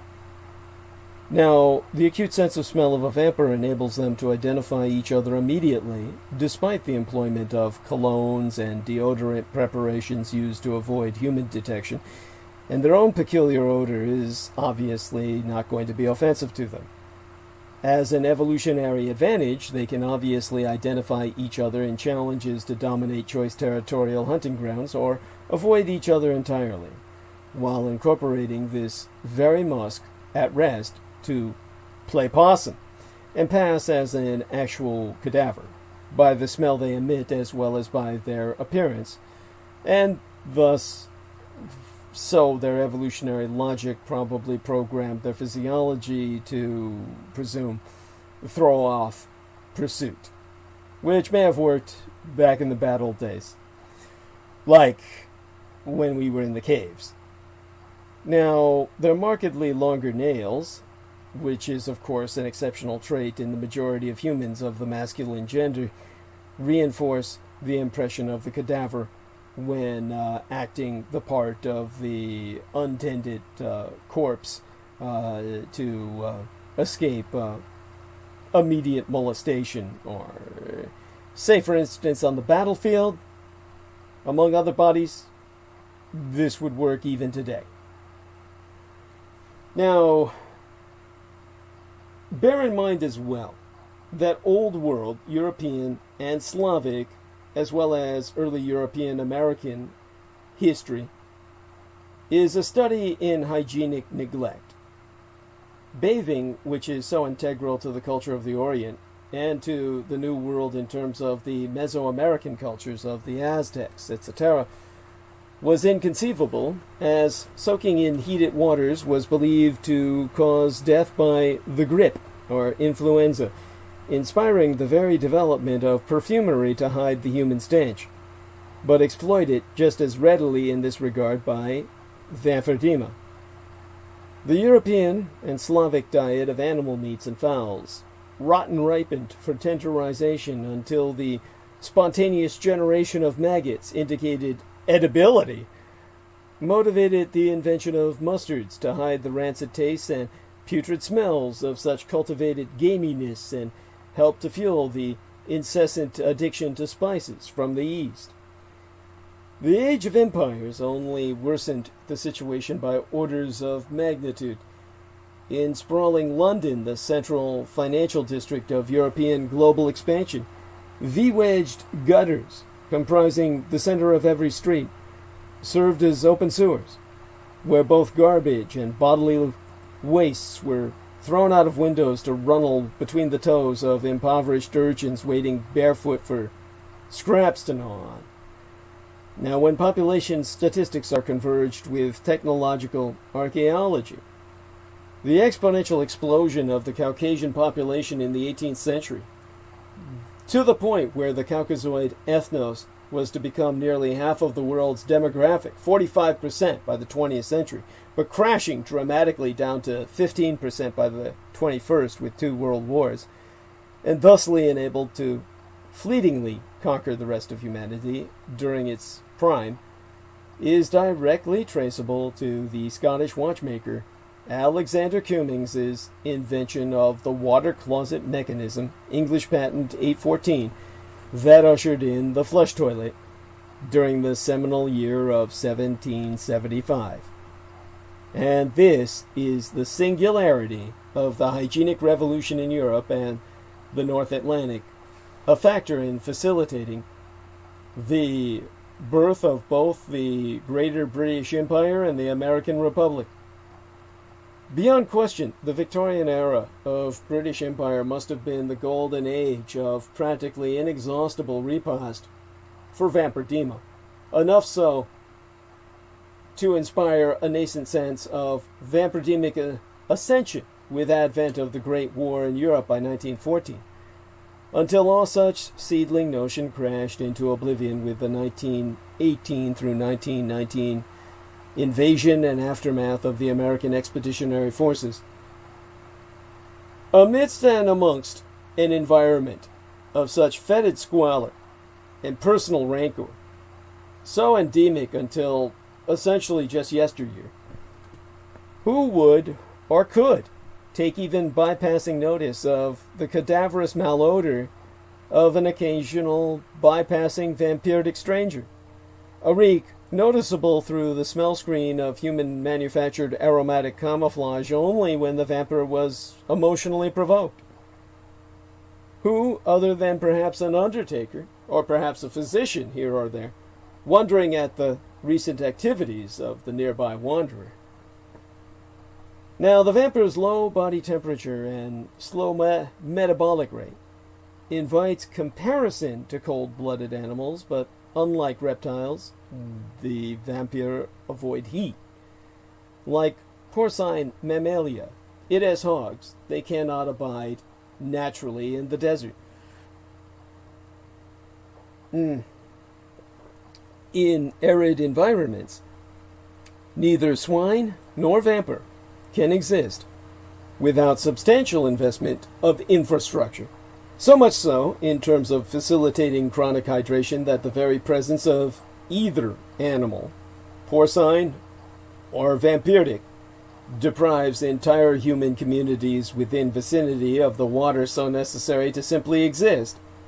Hence, the visceral pan-Semitic rejection of both pork and vampyrdema, or the vampires as well as the pigs, as unclean, a concept rooted in both the respective desert cultures of Judaism and Islam, the latter faith interpreting the race of vampyrdema as the literal sons of Shaitan, the Islamic Lord Satan, supposed sire of all vampirdom in the Muslim mind. And of course, to the Soviets, in the dissident West, decadent, I mean to say, people with unusually sensitive olfactory ability are wasted in private industry, testing the suppressive efficacy of antiperspirants and foot sprays. In the Soviet Union, such human sniffers were recorded to identify vampire. Now, In terms of sacking in at sunrise, when you think about sleep, the vampire also have a systemic suspension trick similar to hibernation in animals.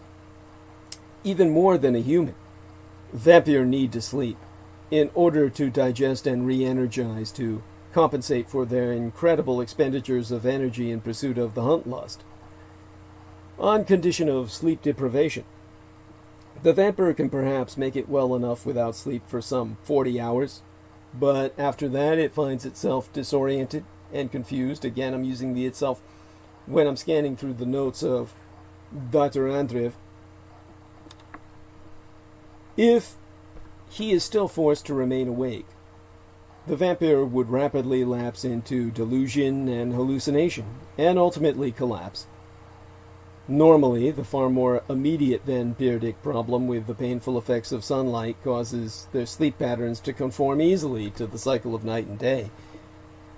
When vampire are placed in the isolation of quarantine conditions, as so often occurred in the dark days of the World War II Siberian sharaskas, or scientist prisons,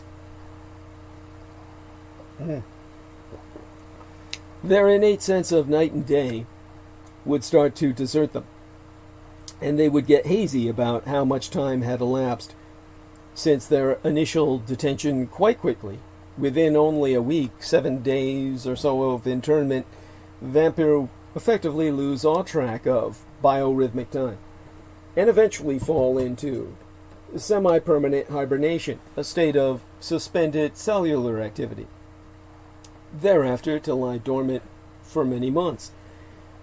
This response to some delayed yet reflexive survival mechanism is somehow connected to their option of masquerading as the ripening dead to throw off pursuit, and yet surviving the burial such misidentification might thereby cause.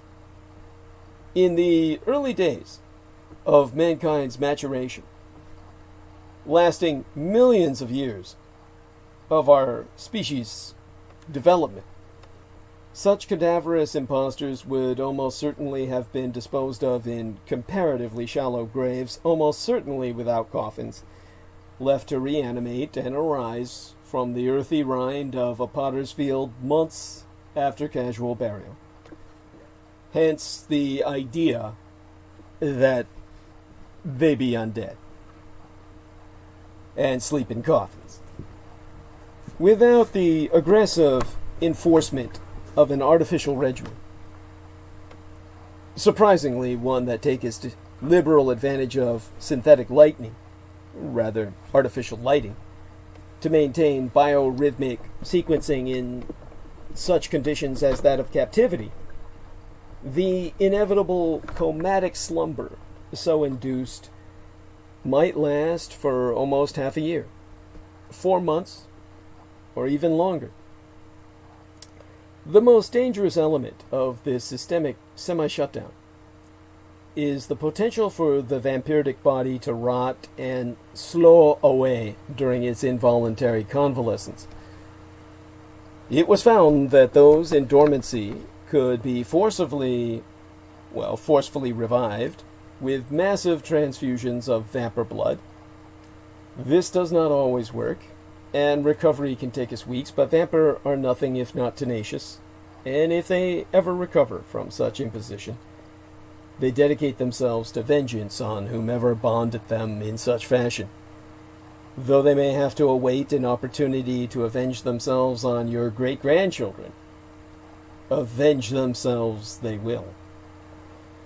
Now, when vampires sleep, they seek out the most comfort in cool or cold dark places. Their metabolism slows down, depending on external temperatures, to such a degree that they oftentimes assume a cadaverous appearance. Observation of a sleeping vampire can be deceptive under conditions of substantially low temperatures, for the respiration drops radically, and it is difficult to detect any signs of life at all beyond a suppleness of the skin, and, depending upon how recently the individual took sustenance, a certain ruddiness of complexion.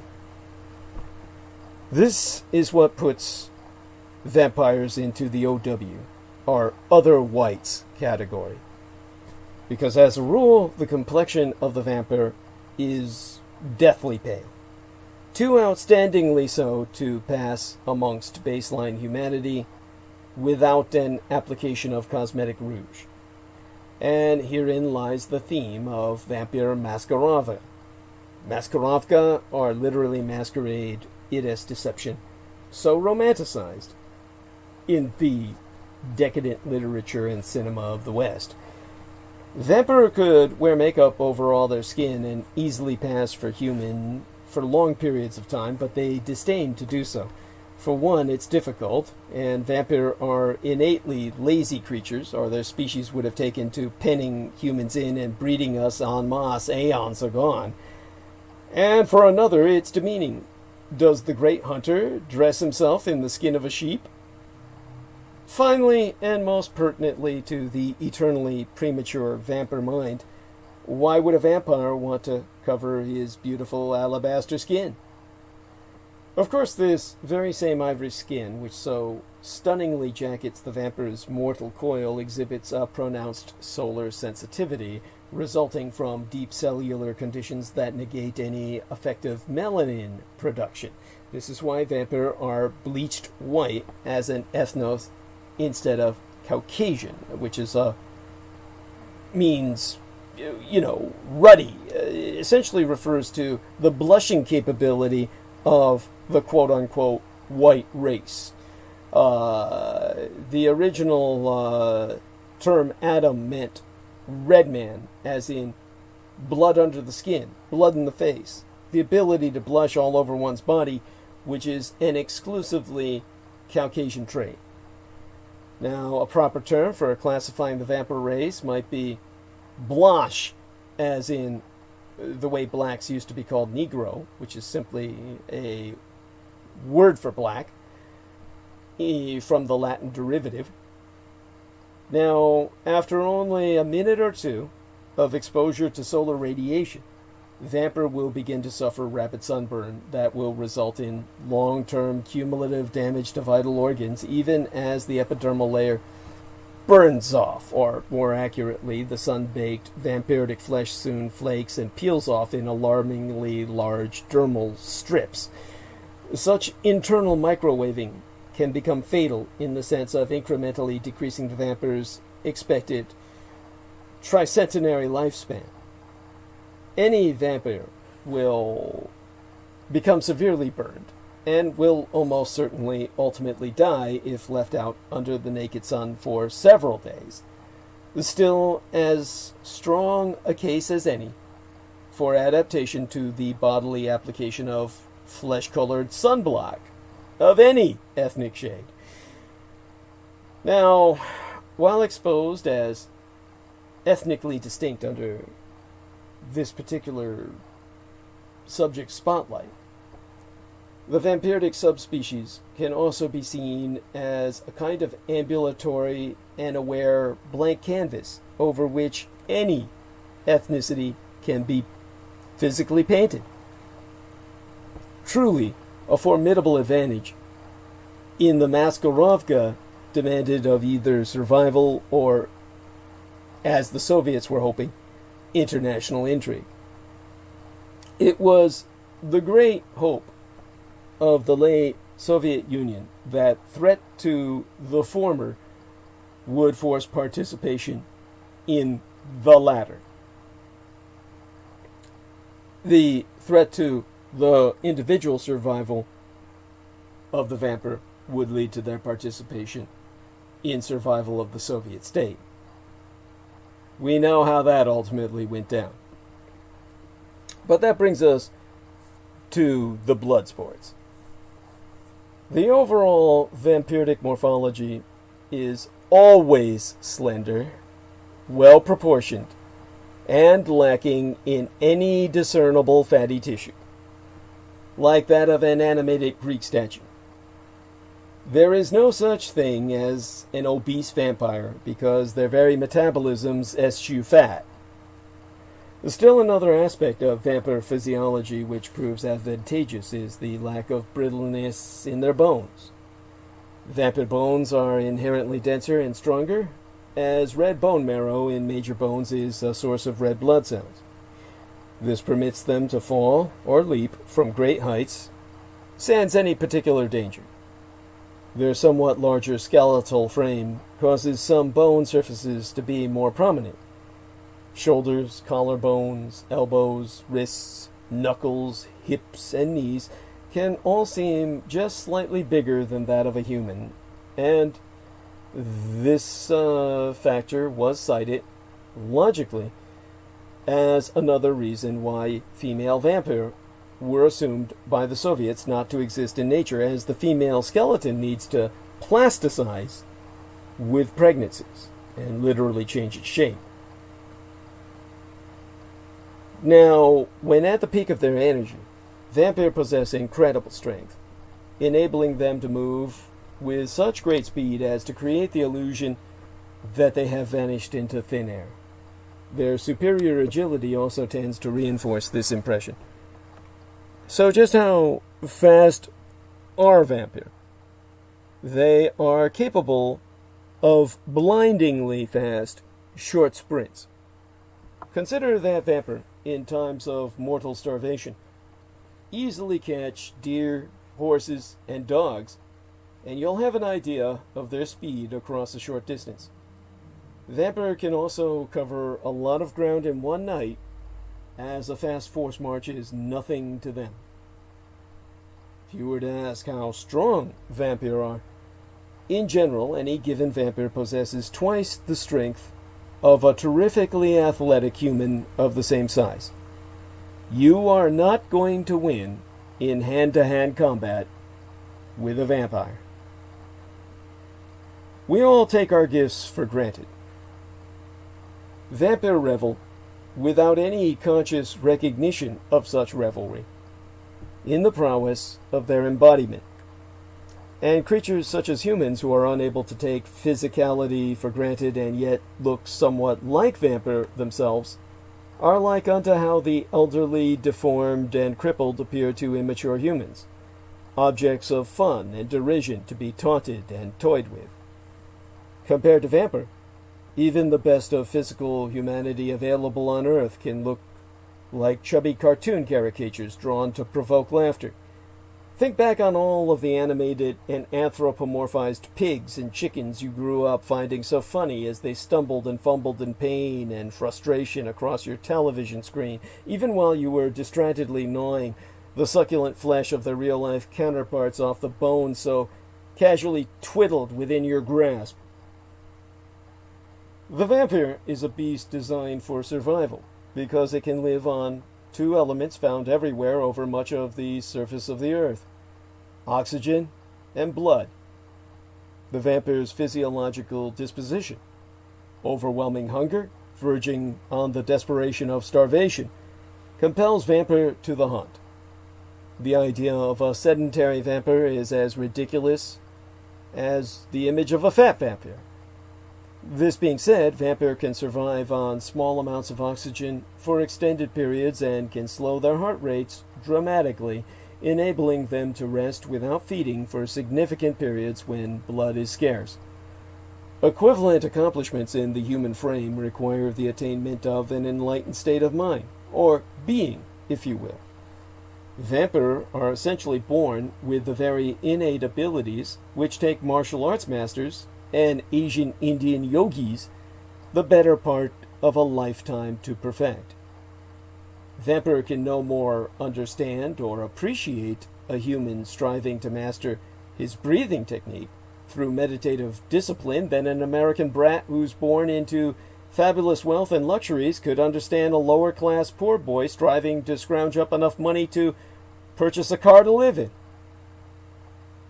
Vampire are able to push their bodies to incredible excesses. Their powerful lungs oxygenate blood quickly and completely. A vampire could easily run the exhausting pace of 2 kilometers, 4-minute miles, for over half an hour, 30 minutes, if necessary, the highly efficient vampiric circulation forcing blood and oxygen to deplete its cells in the midst of that activity. This cometh naturally to vampire. It taketh no concentration, and does not deplete them noticeably. This capability of fully bathing muscle tissue in highly oxygenated blood lends the sanguivore heightened strength and speed lends unto it the evolutionary equivalent of the blood doping we impose on our own. Well, certainly the Soviets did this, and many in the West have done it as well. Take some of their own blood out when they're at the peak of physical condition, and then, before an event, re-inject that blood back into themselves, having kept it frozen and preserved, gives them that extra shot in the arm, quite literally and metaphorically, that athletes need to win the game. So the vampires get that naturally. What the Olympians do in terms of pursuing their objectives, or what some marathon runners do professionally. Of course, it's orders of magnitude greater in effect. During a course of a long winter night, a vampire could easily jog almost 100 kilometers, which would be a quarter of 100 miles, at the comparatively leisurely pace of a kilometer every 3 minutes, which would be a mile every 6 minutes, feed on an unsuspecting victim, and jog at the same pace almost 100 kilometers back to dead. Strength, stamina, vitality. The vampire have them all to extremes which would stagger baseline humanity. They have them and exult in them. And in these modern times, postmodern, when a vampire hunts, it must do so from its lair, because the police are getting better and better at tracking and forensics. And, of course, the night is their friend. This brings us to the condition of photo vulnerare. If anything betrays the vampire mask in nature, it is its eyes. Vampire irises, to all physical appearances, look like nothing more than an opaque extension of their pupils, which are, of course, black, though, of course, they still possess eye whites, or the sclera. It is assumed that in the early stages of their predation on humanity, vampire interaction was limited to attacking people at night in their caves, or taking advantage of the sleeping hours of early man to drag off his female mates to destinations far beneath the surface of the earth. Even so, prior to the advent of lens crafting in Europe, human-vampire intercourse was not necessarily inhibited by this seemingly obviating trait. Many Europeans have dark brown eyes, and it's all too easy to dismiss a man's ophthalmological peculiarity as a trick of the roaring fireplace or flickering candlelight, unless you're longing to become his starstruck lover. What's more, the sudden, startling realization of a vampire's ocular differences tends to stall response from he or she that experiences such, by which time vampiric assault is already in commitment. In this day and age, a simple application of cosmetic-colored contact lenses are sufficient maskirovka, and there's really nothing to stop a vampire from visiting the optometrist to obtain just such, even during standard business hours. But otherwise, the vampire eyesight itself is truly remarkable. Not one subjected to physical examination displayed visual acuity less than 20/20. Indeed, vampiric optical sensitivity is literally off the charts. Furthermore, their ability to see in near absolute darkness is comparable to vision enhancement via electronic light image amplification, and herein lies the primary asset that differentiates between predator and prey. Vampire have amazing abilities to see in total darkness, albeit most effectively over short distances. A true-born vampire can see in total darkness as easily as humans can see at high noon in our own sunny California. For the Russians who were studying this phenomena, they would think of the Crimea. Certainly so for up to 15 meters, or 50 feet, half 100 feet away in fine detail in the dark, but evidently able to discern the outlines of shapes for up to almost a mile away in the moonless night as well. This holds true even a kilometer or a half mile beneath the surface of the earth, sweltering within the suffocating confines of a hermetically sealed vault. The vamper will be able to see you, and all you'll be able to see are illimitable wellsprings of blackness as he contemplates your painful demise. In both baseline humans and vamper, the visual system utilizes almost 1/4 of the brain's cortex, connecting to receptors on the retina.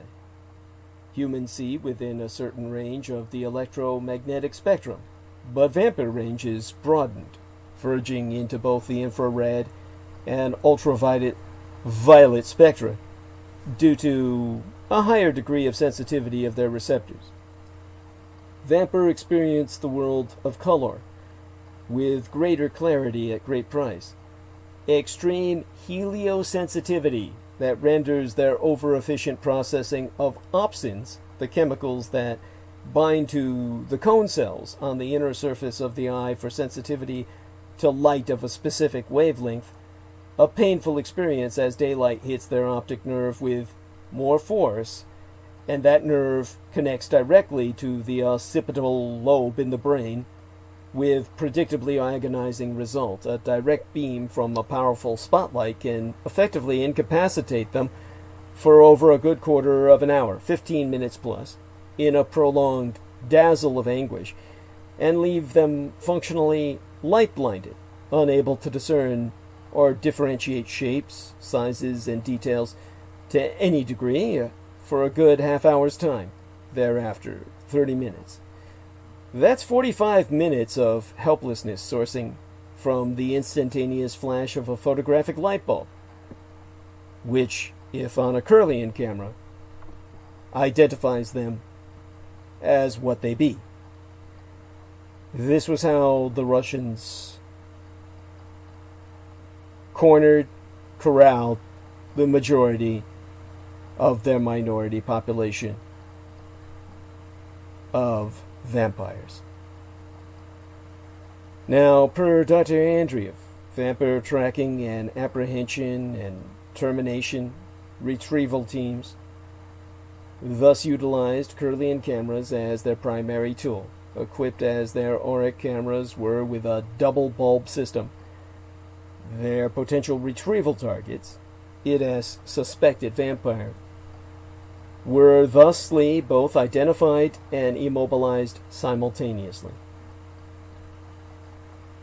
And the way he expressed it in his lecture, if only everyone in our great Soviet Union could be put down so easily. This extreme ocular photosensitivity also causes their eyes to become bloodshot and subject to severe pain when exposed to direct light of the sun.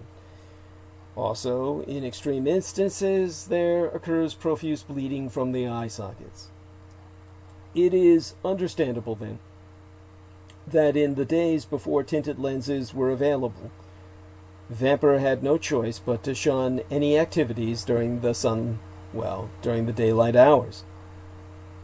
Hence, per sheer photosensitivity, vampire are, of course, essentially nocturnal. Were this the only vulnerability to contend with, there would really be no major barrier preventing vampire from remaining active during the day, any more than night blindness prevents baseline humanity from staying up well beyond the limits of their own diurnal biorhythms. But the aforementioned condition is compounded exponentially by extreme heliosensitivity. That means solar sensitivity. Contrary to superstition, vampire do not disintegrate in sunlight, but it causes them great discomfort. Vampire can actually tolerate sunlight for very brief periods of time, but no longer than a minute or two before their skin begins to burn. Not like in the movies, like flames, like sunburn. Beyond that, direct sunlight produces ever-increasing levels of painful burning sensations, which accelerate the metabolic activity rapidly, resulting in whatever blood they have stored in the stomach draining into the small intestine. Once this is absorbed, they experience acute discomfort on two levels: severe pain caused by the burning sensation of the sun, and sharp abdominal pain caused by hunger pain. This physical agony, coupled with various chemical reactions stimulated within the body, can cause a vampire to go berserk, at which time he becomes extremely dangerous to both himself and to others. For this reason, they shun direct sunlight, and when forced by circumstances to venture out during the brightest times of day, they invariably wear highly protective clothing and dark eyeglasses. Thus, darkness is the vampire's element, and just as darkness is their element, providing them life and security, so the natural light is anathema to vampire, weakening them, driving them to cover, and even devouring them entirely if they cannot avoid it. But time and space are inextricably linked dimensions. True, the hours of sunlight are anathema to vampire, but are also a frontier space which they have proceeded to probe, long before cosmonauts dared explore the lethal vacuum. Sunlight direct and pure is savage to vampire, and can conceivably kill them if they be staked out in exposure to it over several days. It speaks volumes pertaining to the gratuitous sadism bred of communist desensitization of the human psyche that this was the preferred method of execution of vampire as employed by the Soviet state's petty functionary minions, always rationalized as serving example to others of the vampire-demic persuasion. This is analogous to modifying human behavior via the example of skinning other humans alive. Even brief exposure to sunlight can hint of the agonies I've already described. However, despite its potential for damage, vampire can avoid the deleterious effects of sunlight by wearing simple, heavy clothing, wide-brimmed hats, sunglasses, and gloves. When on the run, conventional caps, long sleeves, and in lieu of gloves, just keeping their hands in their pockets, be enough to protect the vampire from force of sunlight. In dire emergency, vampire can fleetingly vacate one bolt hole for another without recourse to any of the aforementioned amenities, if they can manage to dash continuously under the shelter of shade. Now, following these precautions, vampire can be out in the sunlight without serious harm. It's just very uncomfortable. It's bright, even if they do wear shades, and even just being in the sunlight is to them like being surrounded by a raging fire would be for humans.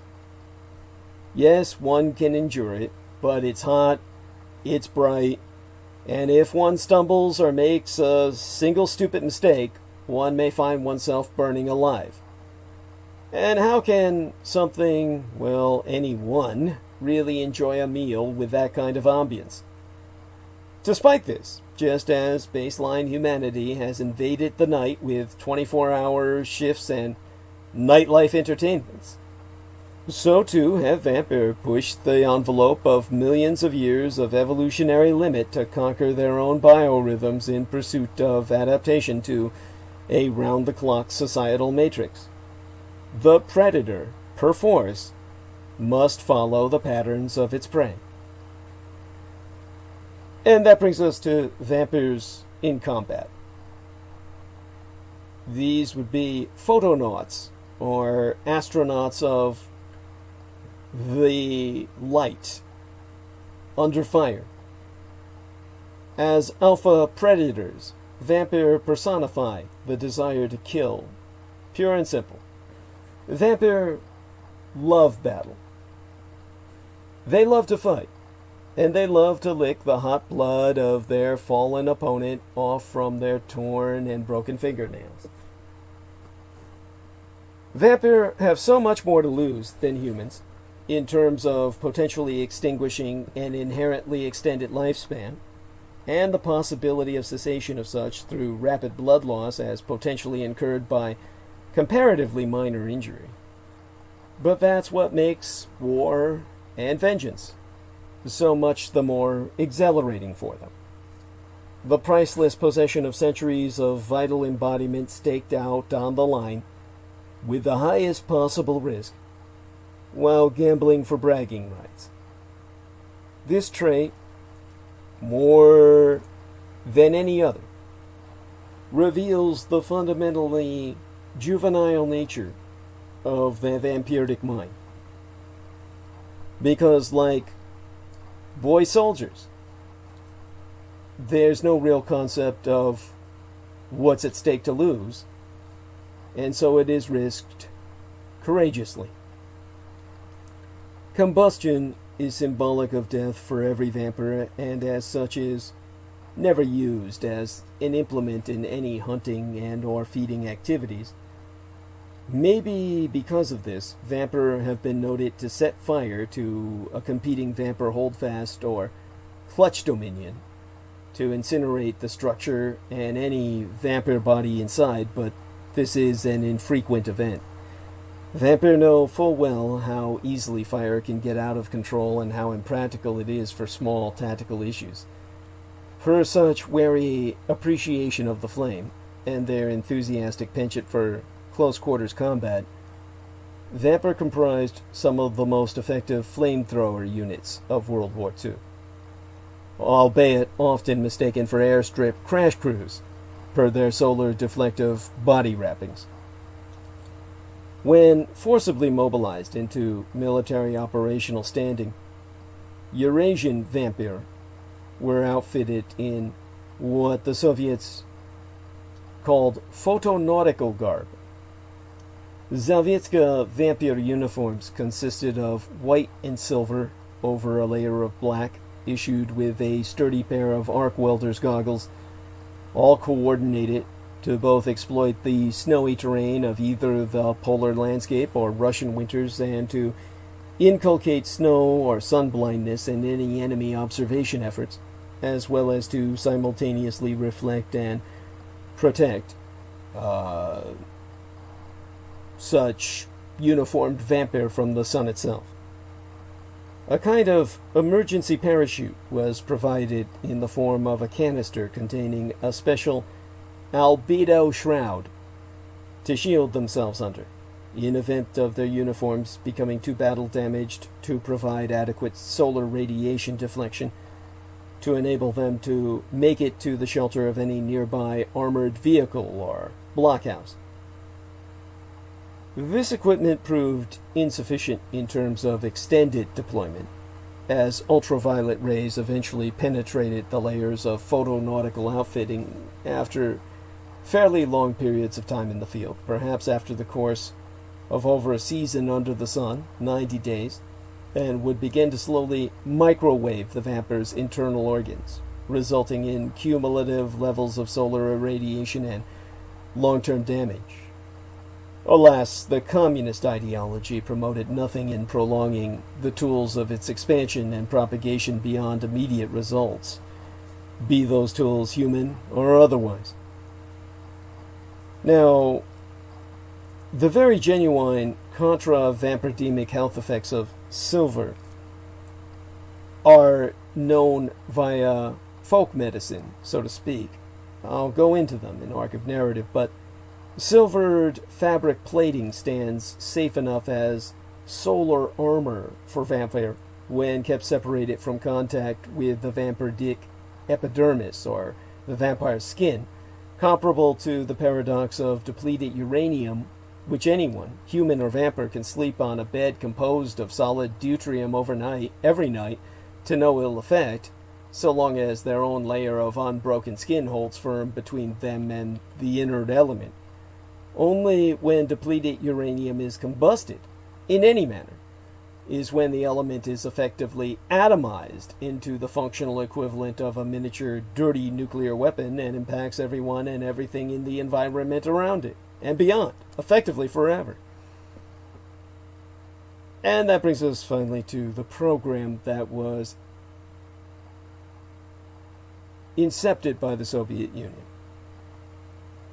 The Programme Ŵoaumphyieorai. As I said, Ŵoaum is the ancient liturgical Slavonic for blood.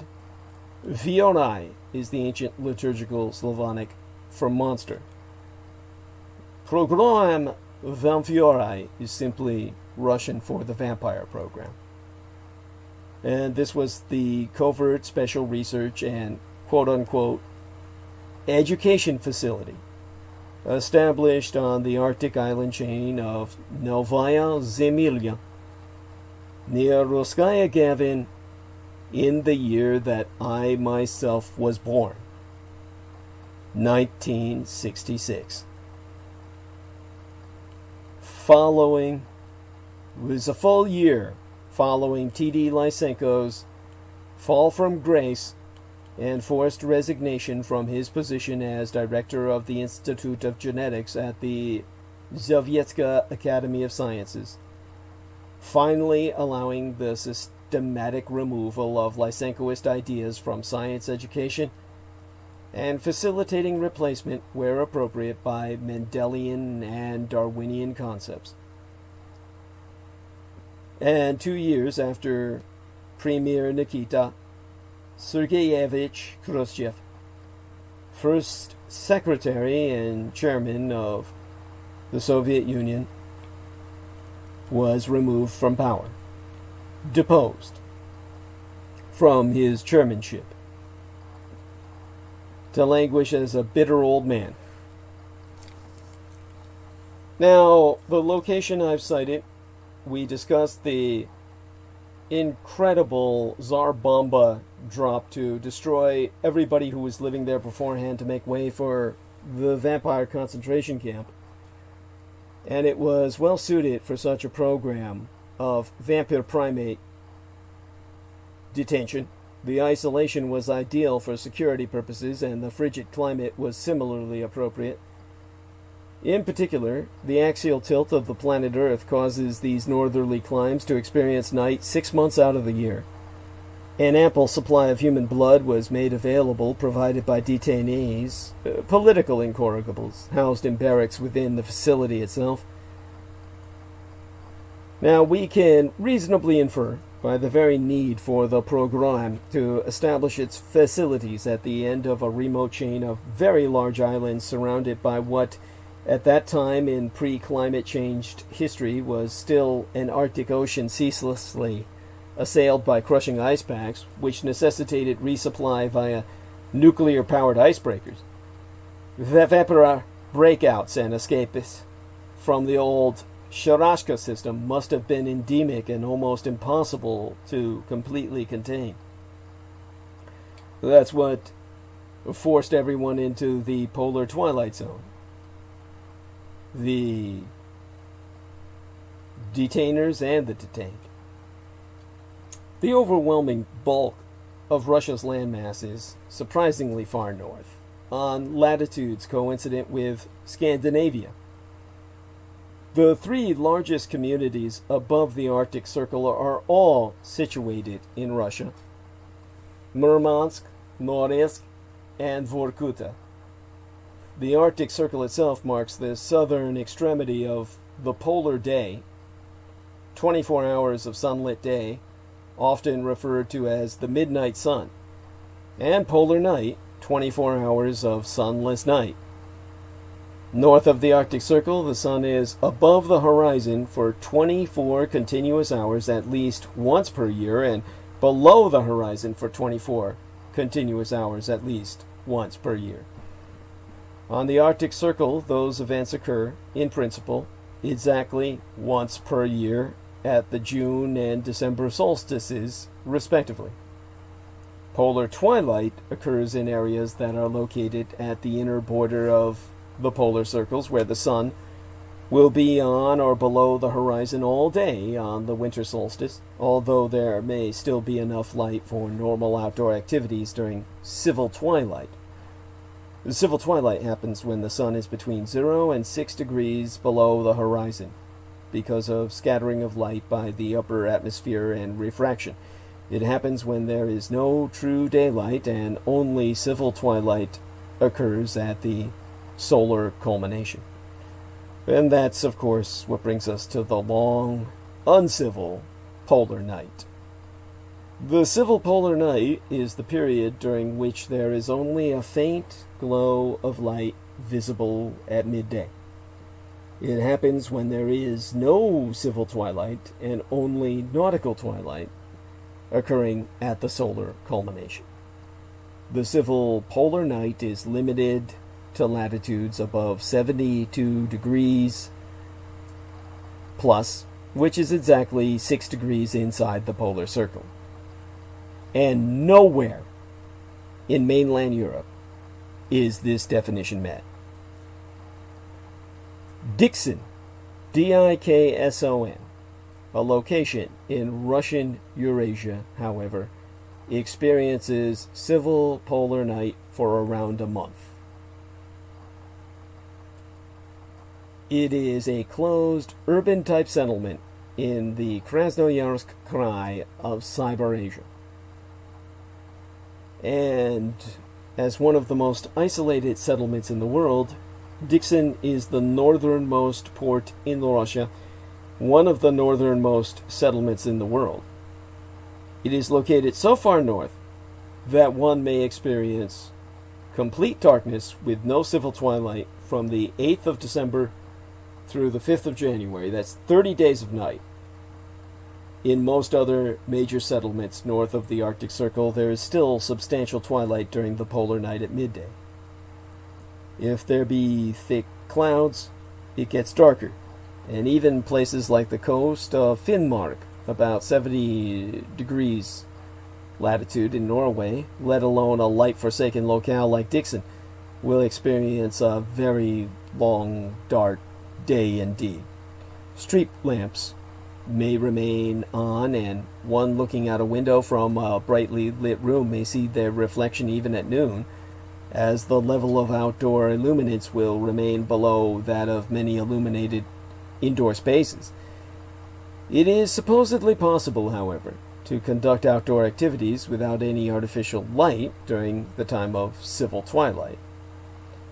But sufferers of SAD, or the seasonal affective disorder, must still seek out therapy with artificial light, as the psychological benefits of daylight require relatively high levels of ambient light, up to 10,000 lux or lumens per square meter, which are not present in any stage of polar twilight.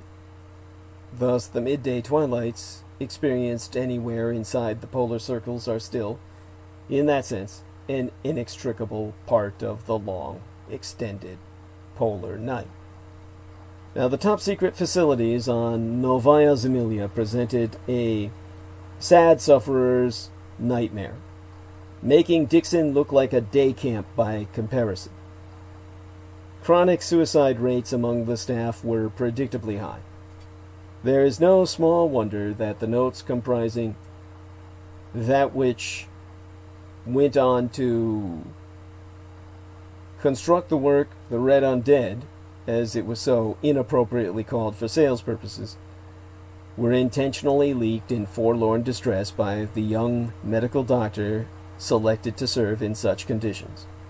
A spiteful gesture, as futile as tossing a message in a bottle adrift the raging Arctic Sea itself in terms of eliciting any attention from the contemporary world outside of the Iron Curtain, and yet ultimately triumphant in what we have learned from him today, if only we be willing to listen to what happened on those dark and distant islands of the damned where hell was frozen over. There, experiments were conducted to determine, among other things, whether or not Vamper could alter their diet. Some success was achieved with various high-protein liquid formulae, but results were never 100% satisfactory. Vamper were proven unable to digest solid foods and certainly found no enjoyment in conventional human repast, nor even in freshly slaughtered raw meats, for cleft strips of animal flesh do not writhe and scream and beg for mercy within one's bloody grasp. Some were able to develop a taste for fruit and vegetable juices, but only in a confectionery sense. These juices provided them with absolutely no nutritional sustenance. Because the vampire is a true sanguivore.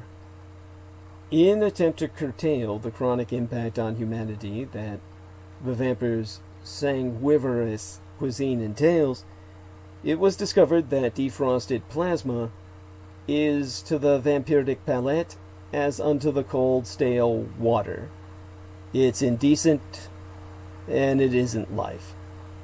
The metaphysicality of broken human spirits cannot be bottled. Even living, flowing animal blood is like tepid tea. Within the parameters of these dietetic realities, however, one factor stands out quite markedly. Vampire do not, cannot, will not drink the blood of their own kind, even unto terminal depletion.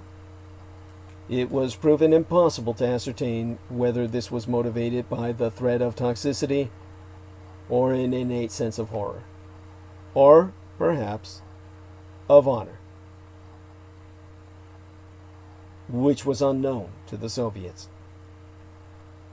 Alcohol, narcotics, and other drugs affected vampire much in the same way baseline humans are affected. The only alcoholic beverage vampire were found to exhibit preference for was, unsurprisingly and almost predictably, red wine. Not for its taste, which they considered to be equivalent to that of rancid water, but for the fact that it resembled blood in color, equivalent to an adult American drinking Kool-Aid as a psychological comfort, or non-alcoholic beer to temporarily placate a genuine bodily need for the real brew when one is prevented by circumstances from alcoholic indulgence.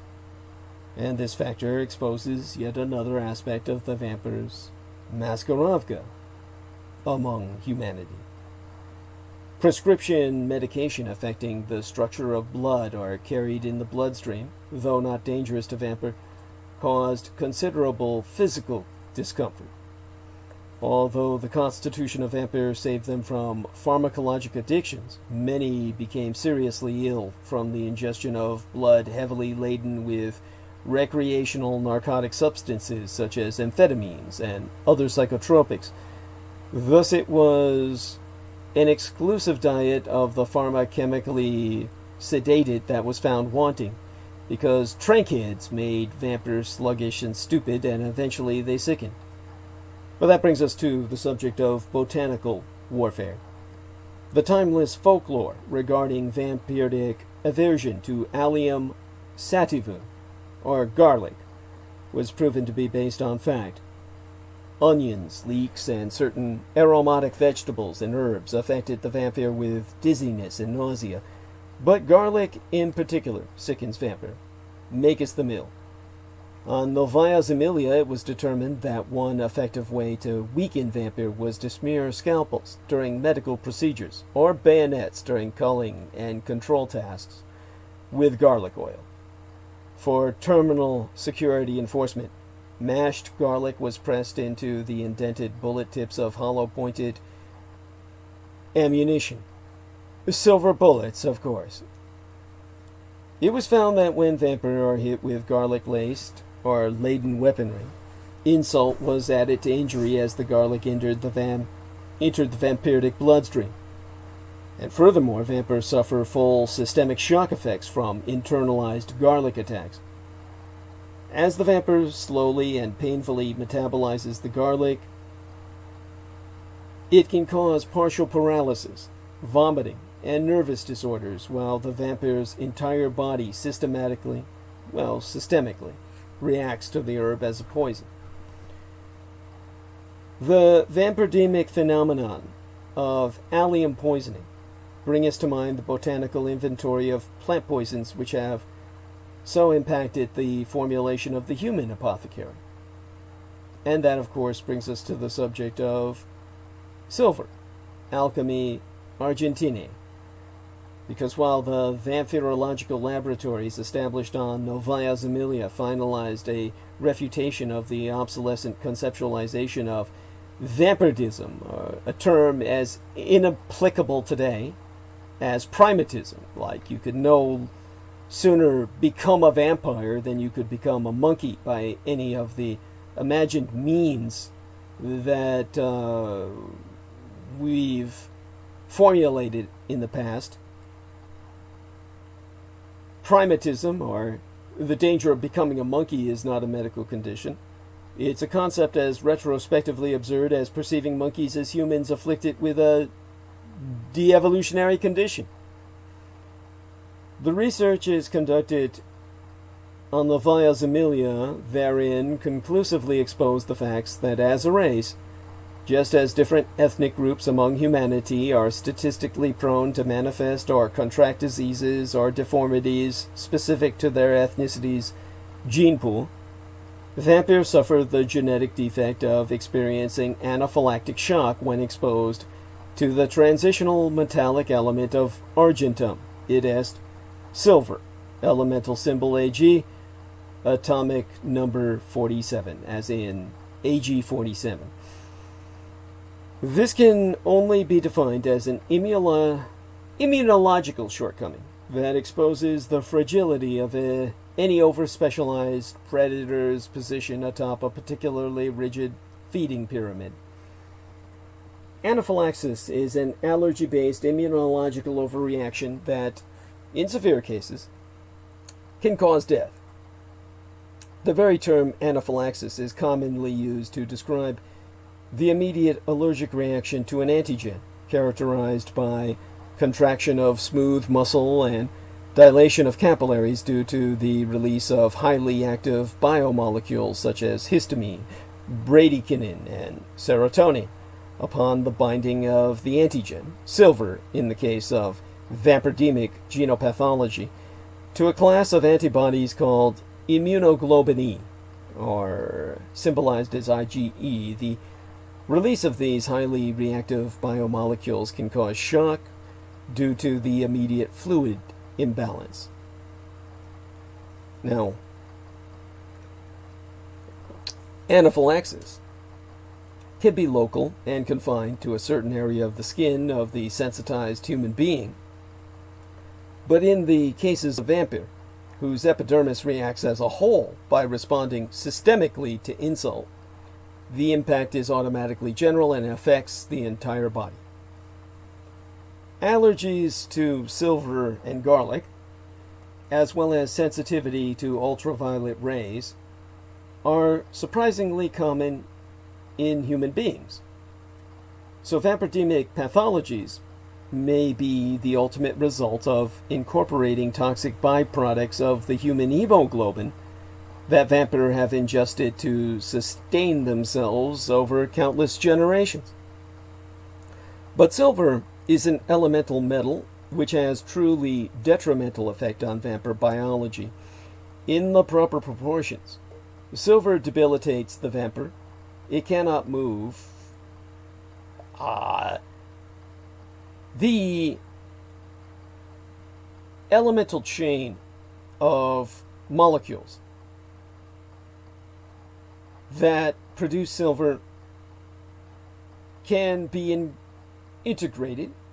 incorporated against the vampire by the manufacture of actual chains consistent of such alloy, because the vampire cannot cross a barrier formed of such plating. Environmental exposure to or surreptitious dosing of silver poisons vampire as lead or mercury poisons humans, but to immediate effect as opposed to in the cumulative. When a vampire is hit by simply the flat of a silver blade, he suffers the shock, even if not torn by the weapon. In such instances, however, there isn't any silver left behind in an open wound to affect this subspecies of human with what vampire themselves refer to as luna, or moon poisoning, for silver toxicity. Silver shot, however, remains in the trauma it produces and poisons the vampire. So Spets, or special agents assigned the challenging responsibility of Vampfhat, or vampire retrieval teams, having already been alluded to, using their Curlian cameras in the field, took to sporting inherently silent zip guns loaded with silver-tipped, odorless garlic oil-soaked arrows to induce Luna. Such Luna poisoning is very slow and painful to heal, and indeed it is unlikely that vampires seriously affected by Luna will even survive long enough to recover.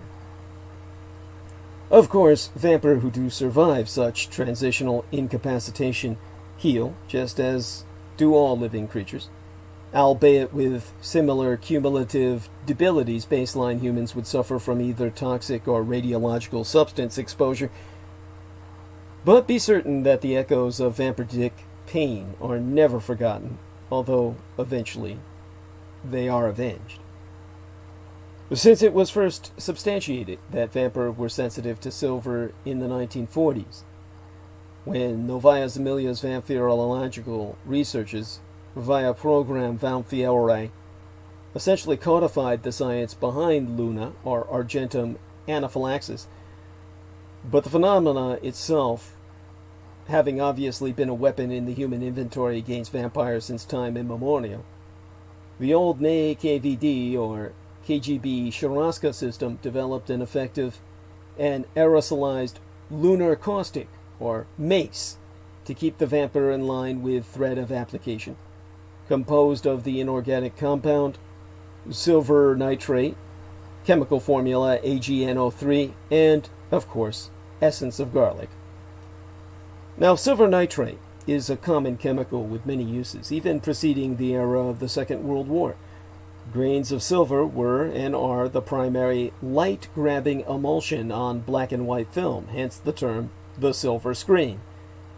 Lunar caustic silver nitrate also heavily stains skin a dark brown, which lasts until the stained skin cells are sawed off, marking the vampire afflicted by such punishment out for further disciplinary actions, as convenient for its handlers, if indeed he has survived the trauma of lunar caustic spray application at all.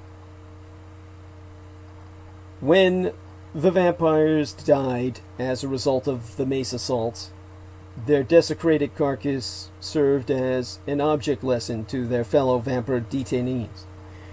This was before the establishment of the scientific colony in World War II era days. All NAKVD, the pre-KGB Politruks, chain-keeping the vampire convict field units during the Great Patriotic War of World War II were equipped with such aerosol mace dispensers, as were all human personnel later assigned to Novaya Zemlya. Indeed, no staff member would have been caught dead without one, even though it was obviously in a scientist or technician's hands, as opposed to the old-school NAKVD political enforcement officer's thuggish grasp, merely a psychological prop. The speed of vampiric reflexes most likely rendering it useless in most cases before it could even be brought to bear. And so, on Novaya Zemlya, the Spetskommando, or the Spetsalnoye, the special commandos of the GRU, the Glavnoye Razvedi Veternoye Upravelenie, the Soviet military intelligence. Those troops were the most highly trained special operatives of the Soviet army, and even today, as in United Germany, some period of military service is still mandatory in Russia, with the few and the proud still ending up as part of this elite, which has proven itself tough enough to survive even the collapse of the communist regime. They provided escorts sporting Kalashnikovs, fully automatic rifles, named after their Kazakh-Russian Altaic military inventor, General Mikhail Kalashnikov himself, loaded with hollow-pointed silver slugs, which in turn boasted indented bullet tips stuffed with pulped garlic, maintaining a naturally dominant species of predator in state of subjugation, whereas normally the idea of such role reversal would have been inconceivable. Needless to say, the very thought of such humility made vampire desperate to escape their bondage, escape and eventually avenge.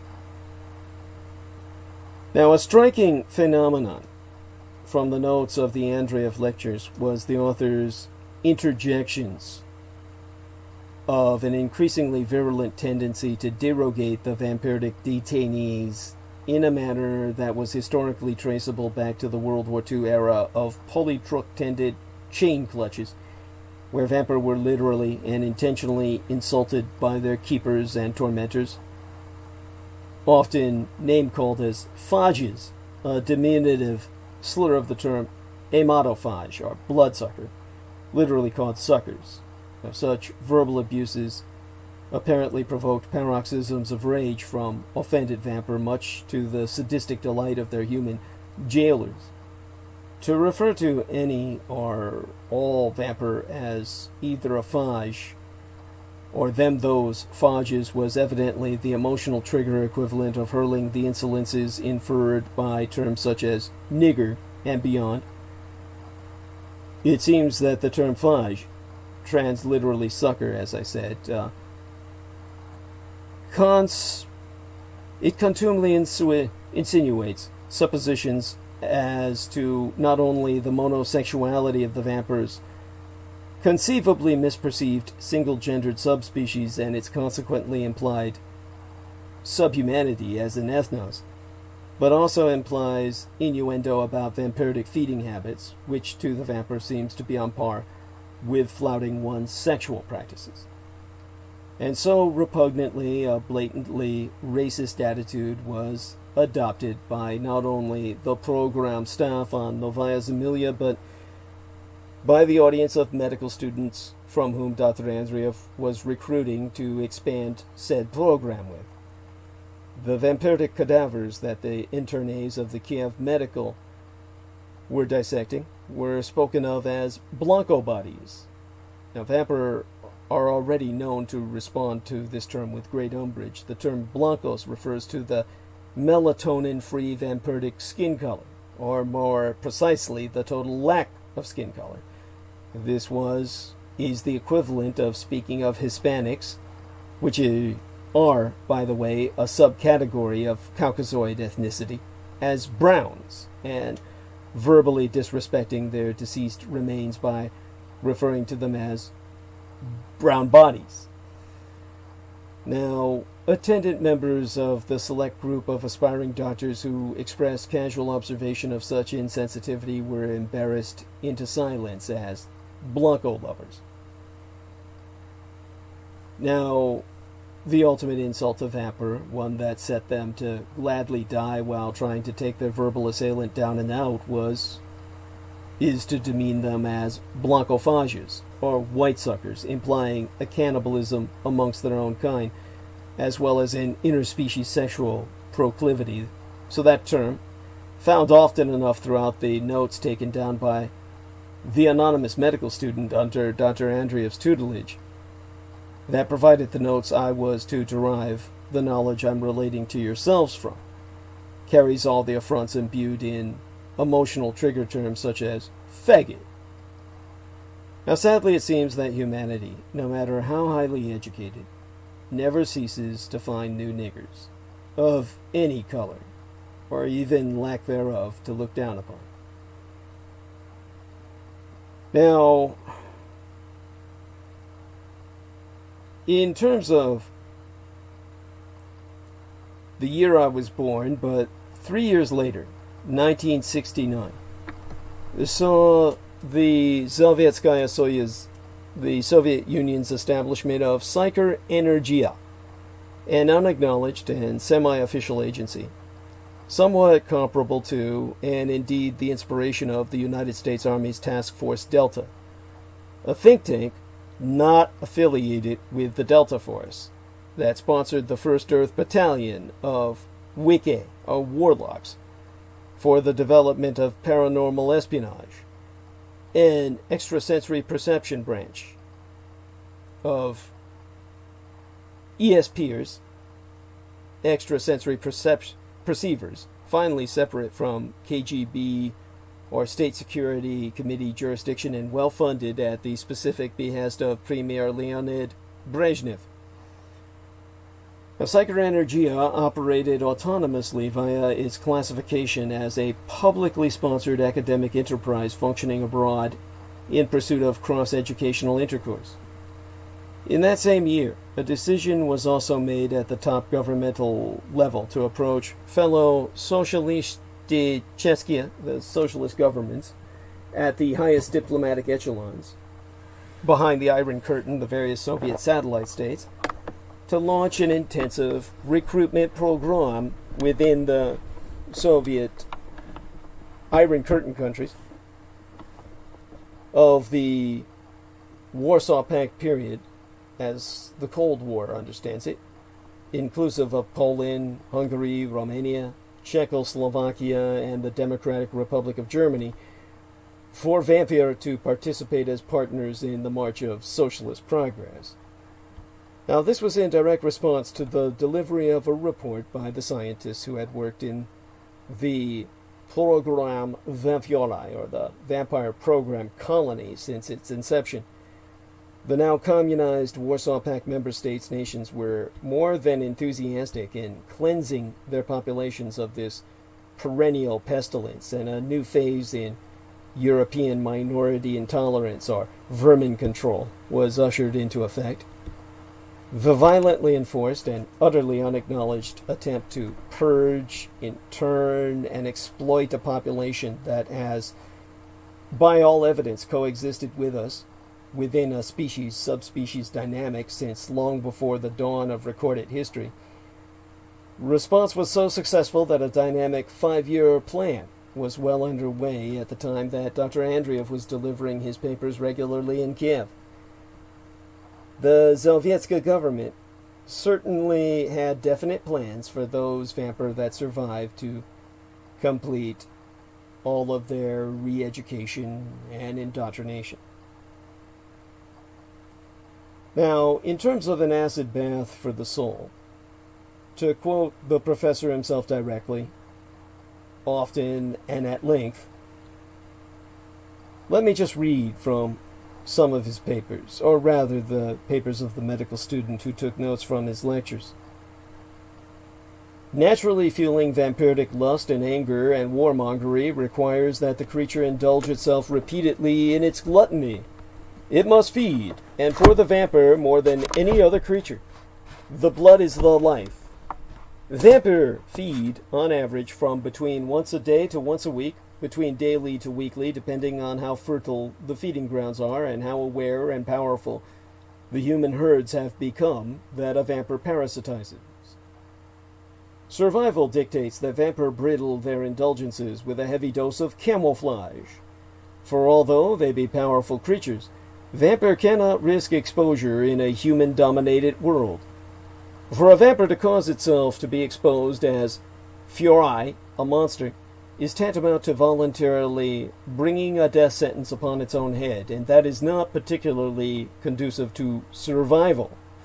Humans cannot abide vampire in their midst, and although most post-Renaissance Western cultures do not believe vampire exist, they are readily able to embrace the very fact which Roskaya and Eastern European peoples have never rejected. Once a vampire is exposed, all the humans in the area will band together to destroy it at all costs, and they will succeed. Thus, vampire must balance concealment with expansion, and it is this success at concealing their existence which has allowed Western civilization at large the luxury of believing that vampire do not exist. The need for secrecy has grown in recent centuries. It used to be that a vampire could find an isolated vale and terrorize the locals. Ooh, shit. Lost our stream there. Oh my god. Got our stream back. We're still on call. Hopefully people can hear me. That was interesting. Need some feedback, of course. Would appreciate such from everyone involved. in reviewing tonight's program. And let me check the... Derek Talley says I'm off work. There we are. Jameson Reese says we're still live. Good man, thank you. Good man, Derek, as well. And so, where are we now? Also checking the other live program. And thankful to everyone maintaining their participation with us. And happy to see we're maintaining numbers. Going back into the live stream and checking out one more area, which will give me an idea of the numbers in general. Always higher than what's listed, but always good to be maintaining. So, to continue with where we're at, let me take another look at the time we've been on, which is 8 hours. We were on for 8 hours before we had a glitch in the system there.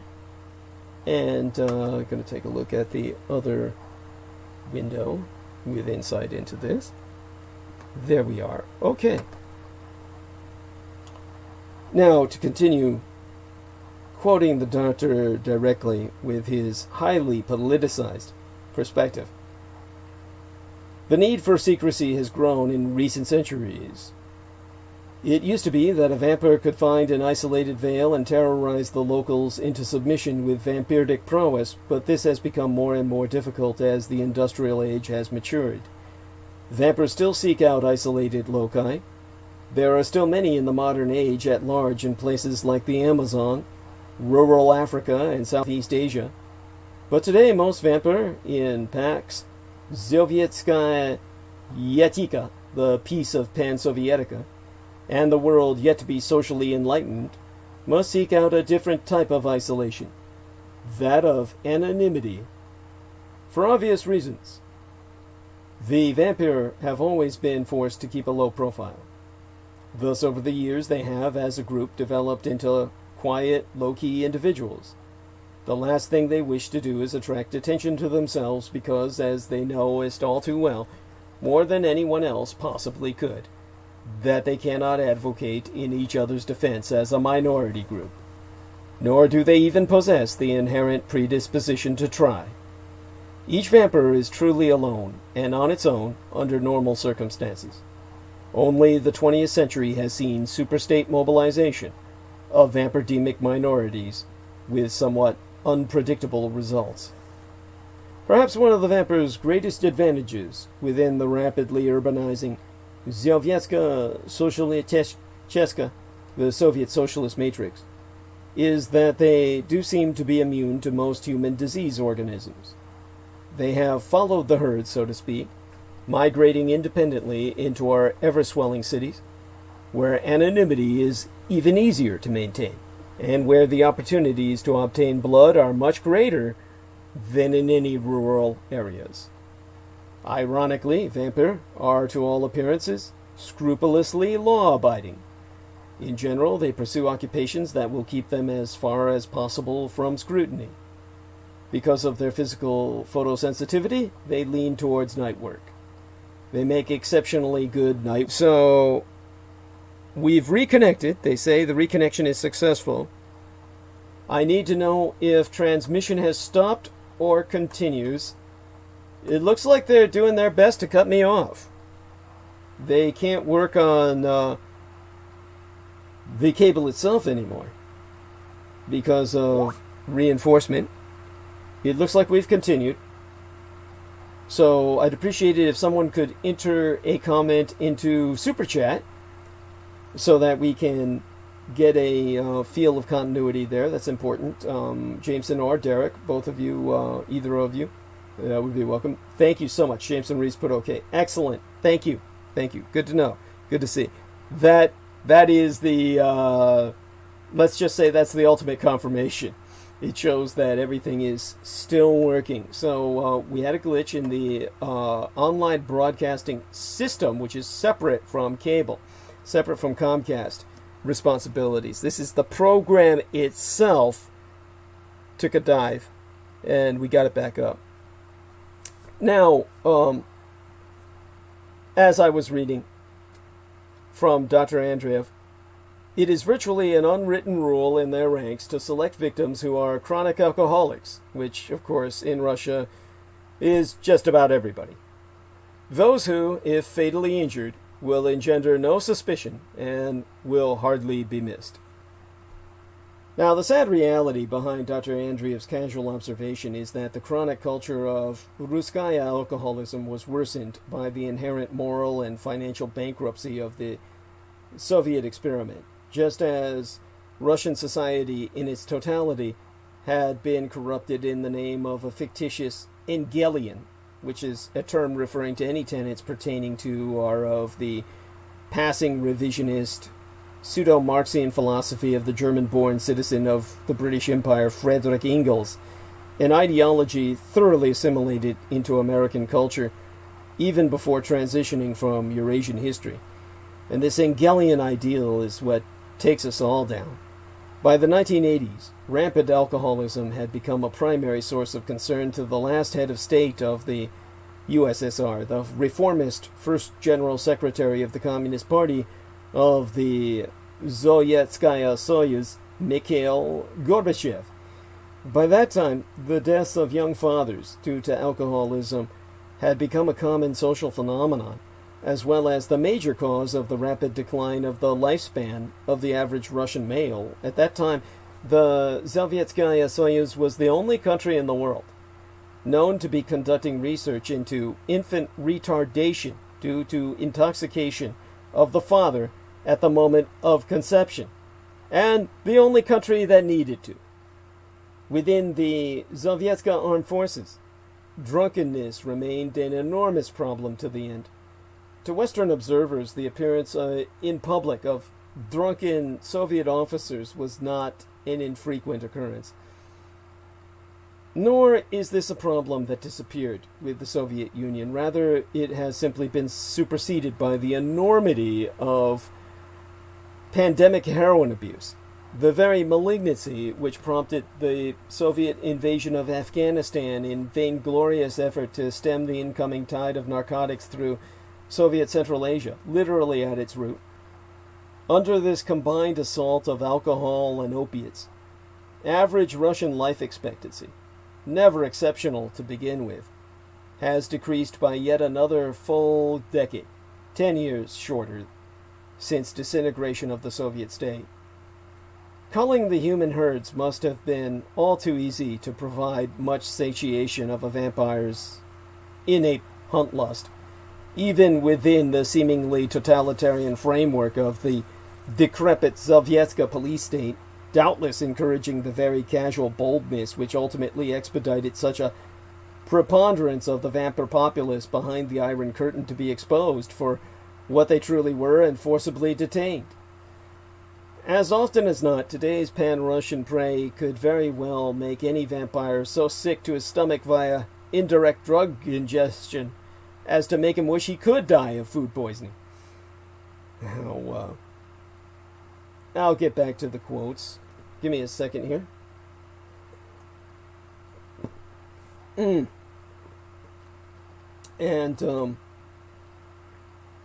basically I'll try and round things up, so to speak. One more quote stands out of Dr. Andreev's at the moment. There is one other point that needs to be made about vampiric feeding. As enjoyable as syrupy, heart-warmed, pulse-delivered human blood may be, there is yet one delicacy which is even more grossly indulgent. A rare and precious treat, which is the savory pinnacle of culinary cruelty, the blood of a prepubescent child. Nothing can compare to the overwhelming delectation of that priceless crimson repast. No experience is as strong as the pleasure of so feeding, save only witnessing the agony which fills the body of the anti-hormonal victim, meaning pre-hormonal victim, as he or she feels their integral vital essence being drained away with slow sensual deliberation and gluttonous delight. Vampire are brutal, arrogant, and sadistic creatures, and to be able to inflict their will, their hunger, their desires upon the hapless body of an innocent sates the amatophage's spirit even as the blood engorges the body, rendering the vampiric blood-feasting upon the virginal child flesh a more personal pursuit than ever the human butchery involved in meat-packing calf or veal. Now, note that the dissident medical student who compiled these notes did so over a decade before the age of HIV and AIDS, which both, unfortunately, cross the placenta barrier through the DNA from mother to child and must have sharply curtailed such profanation, particularly as Russia and Eastern Europe are saturated with AIDS babies, or AIDS orphans as they came to be known, a veritable minefield of amatophagous infection that has possibly decimated vampirdom into near extinction in a way that the Great Slaughter could only aspire towards. Now, in terms of threading new bloodlines, the vaccination experiments were detailed as underway on Novaya Zemlya to identify or synthesize an immunizing agent which would prevent vampire from infecting baseline humanity with rabid porphyria. Now, I've already discussed in the past in great historical detail the epidemiological history of vampire-carried rabies that do infect human beings, that alter their behavior in such a way that people interpreted the victims to be vampire themselves of the Nosferatu variety, the more deformed,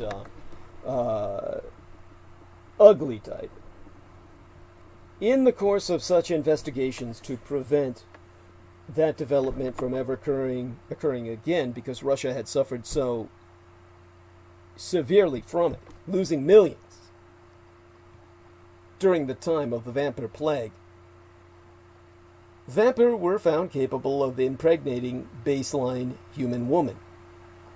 The offspring might or might not be born vampire, but when they were always male. It was thus concluded that the vampyrdemic genetic strain passed down only through the male line. Now, note that any educated naturalist will find this counterintuitive. In nature, the male gender consistently loses out as the unnecessary sex. Zoology is replete with examples of male expendability. Entomology, the study of insects, is synonymous with matriarchy. It's tempting to consider the vampire in this light as either unnatural, id est extraterrestrial or alien, or infernal, id est demonic. But the evolutionary paradigm embraced by Sovietska, or Soviet sciences themselves, simply interpreted the laws of survival as not giving a damn about equal opportunity. The Soviet-Russian Empire's cataclysmic national experience with Lysenkoism, which I could describe in painful detail, proved that evolution is not a politically corrected mechanism. Post-Lysenkoist Sovietska sciences concluded that the vampire is an exclusively male species simply because males are stronger, taller, built to resist more damage, and are better equipped to rape their foes.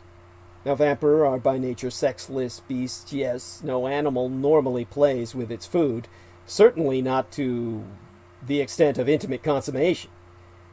But they still must reproduce, and reproduction is almost as strong an instinct for them as survival, whencever it surfaces, though whatever governs the cyclicality of manifest desire to breed in vampire is still a mystery, beyond which all human females must retain enough body fat, much more so than human males. One would think that this would goest without saying, as women are universally perceived to be physiologically softer than drounder, but the overwhelming modern feminine obsession with weight loss makes this articulation of physical fact a requirement.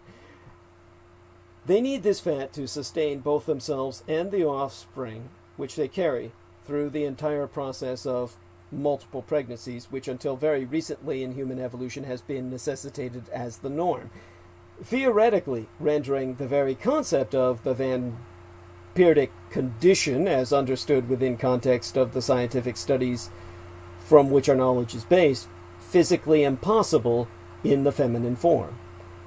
Naturally, but the Soviet paradigm held nature as something to be not just analyzed, but transmutated according to the plans of man.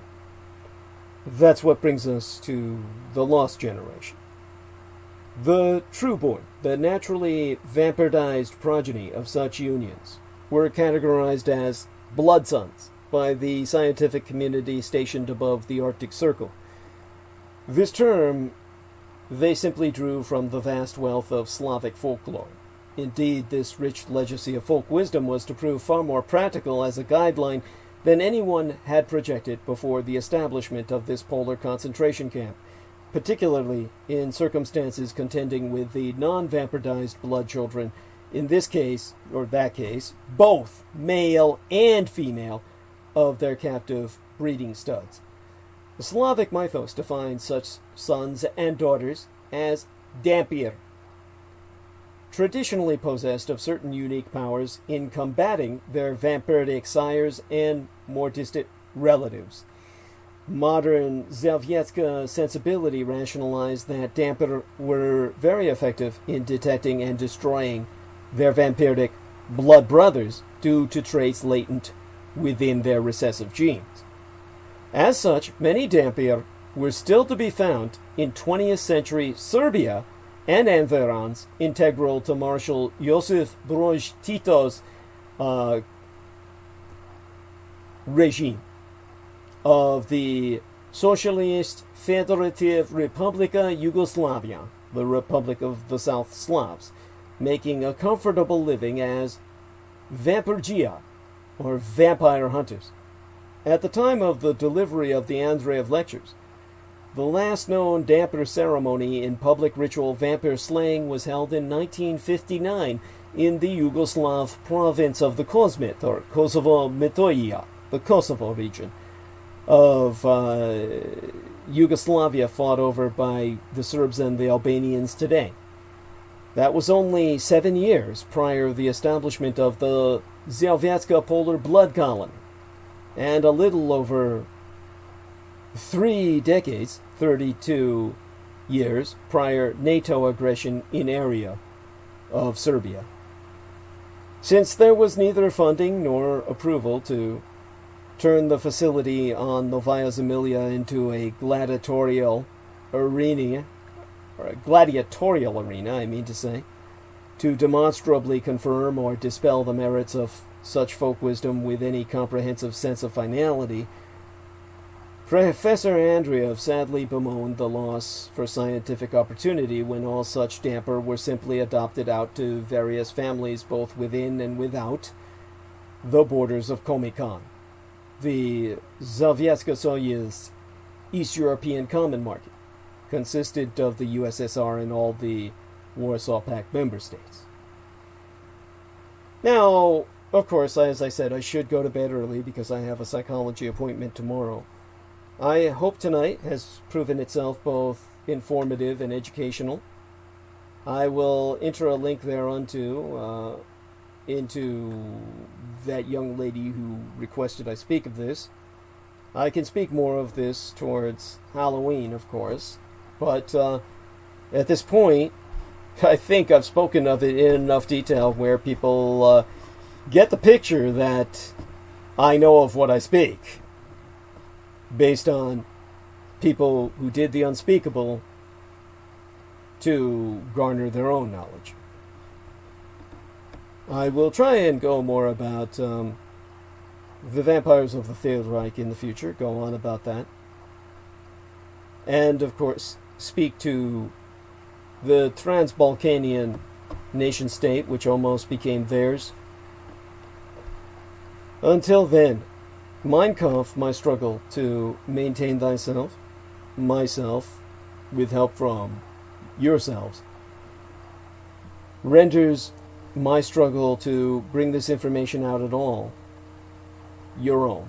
If you want to know about the reality of such phenomenon, know that everything I do is attacked, non-stop, 24 hours a day, by madmen like little Dickie K. Cole, the faggot who never got to fuck me. This man dedicates every day to attempting to terrorize myself and my own. Understand that I pay this price to bring information to you. Therefore, Mein Kampf, my struggle, be thine own. My enemy is your enemy, the cultists of the kings of Edom, the servants of Michael Aquino, and now his heiress, Lilith Aquino. These are the people who wish to see the end of your world. If you wish to contribute to the struggle against them, there be but one place to go. PayPal.me/Douglas Dietrich, as no one else stands against them on this earth. No one. We now be accepting contributions via PayPal Holdings Incorporated at DouglasDietrich.com.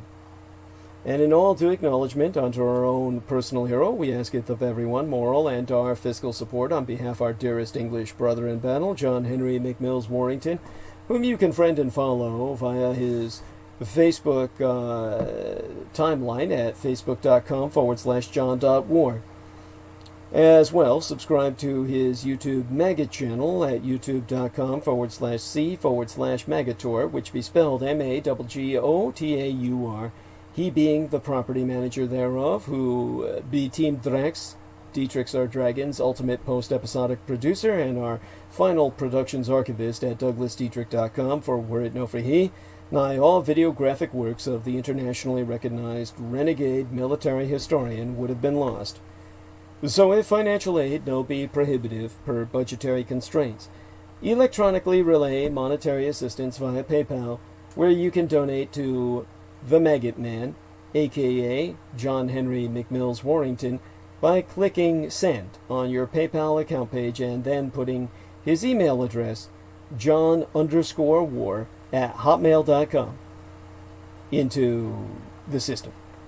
And if anyone were to deserve monetary compensation, aside myself, it would be he, for 'twas he who, of his own initiative, downloaded the majority of what I published onto YouTube into his own personal hard drives, that we could reconstruct my legacy, reestablish it in cyberspace, when it was wiped from the data matrix no less than three times.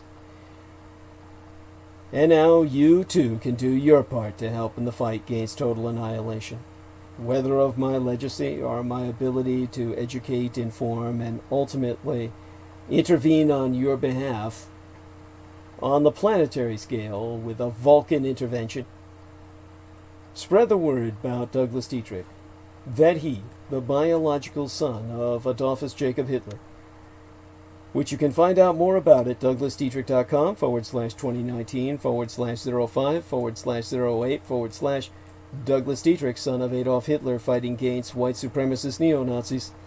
Confer a while there, a footnote on my bio, sire, on the homepage of showsdd.com.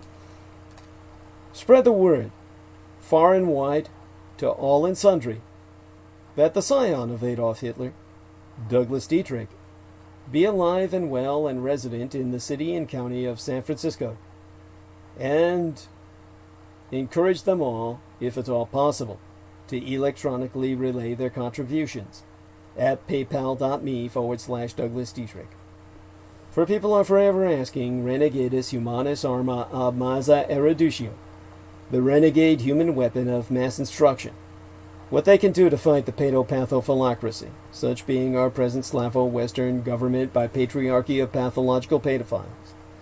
You can all help spread awareness by supporting myself. We have a new contribution page on douglasdietrich.com where you can make a donation online using either thy credit or debit card.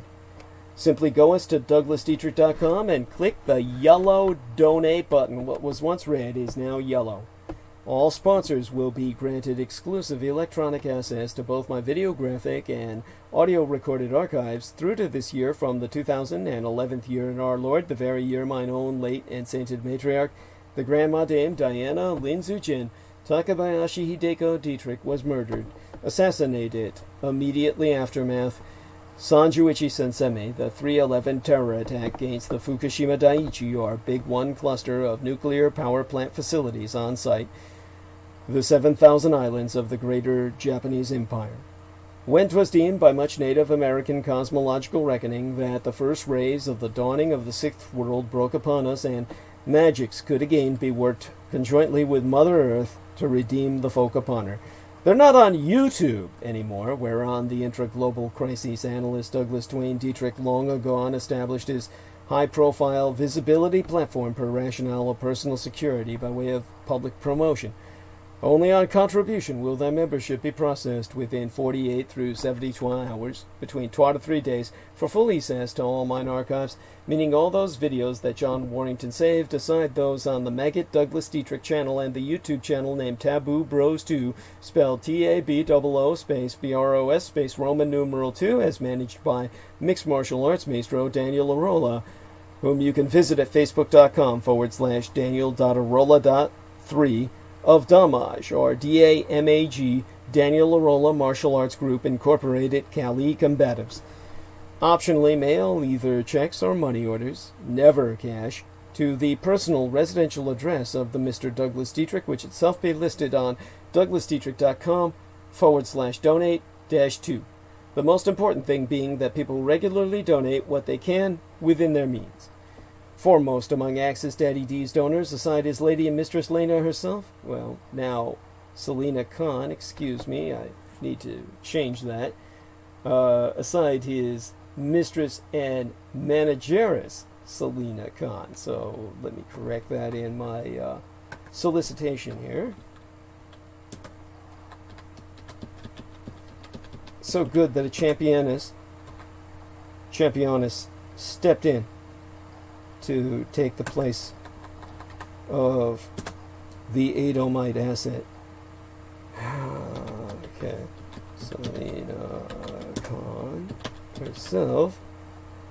Be our most beloved Greater British brother in battle, the team Drax, Dietrichs or Dragons, heavyweight lifting keeper of the spirits, and YouTube Bizarre HD channel managing mixologist George Edward Knight, whom you can friend at facebook.com/George.E.Knight.7. He just recently having a solar return, which makes him like 20 years of age, and his wife is 30. He's the, of course, his channel is youtube.com/user/bizarrehd, which itself be spelled BIZAREHD. And he himself is my own personal hero, who has substantially delivered towards my salvation from the streets, and whose self-produced videos entitled How the United States Won World War I and Why We Are Still Legally at War with the Third Reich both be factually substantiated per mine own expositions. And on his Bizarre HD channel, you can see trailered the production he's now working on, the Thousand Year Realm-In-Exile, or subtitled The Third Reich's Flugelrad and Hanabu Technology. Indeed, the last Dietrich Gulviers, son of Dietrichs or son of a dragons, Anglo-corrupted as Dracula's, expositions via YouTube would not be possible sans generous benefactions from my listeners on a monthly basis.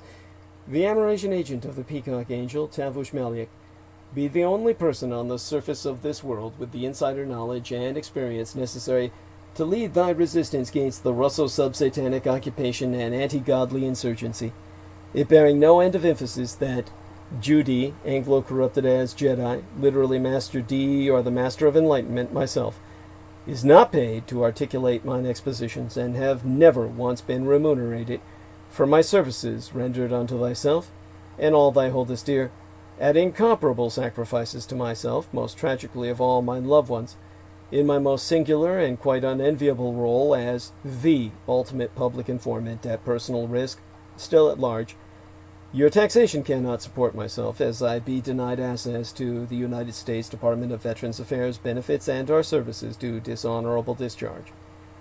So again, go to paypal.me/Douglas Dietrich and enter my remunerative compensation. The very survival of the human species and the vampiric subspecies both be at stake, and I am not exaggerating. Do not wait.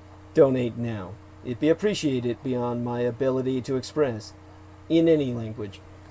As well, forget not to subscribe to the Douglas Dietrich YouTube channel at youtube.com/c/Douglas Dietrich and click on that notification bell in order to receive notifications that live streams has started.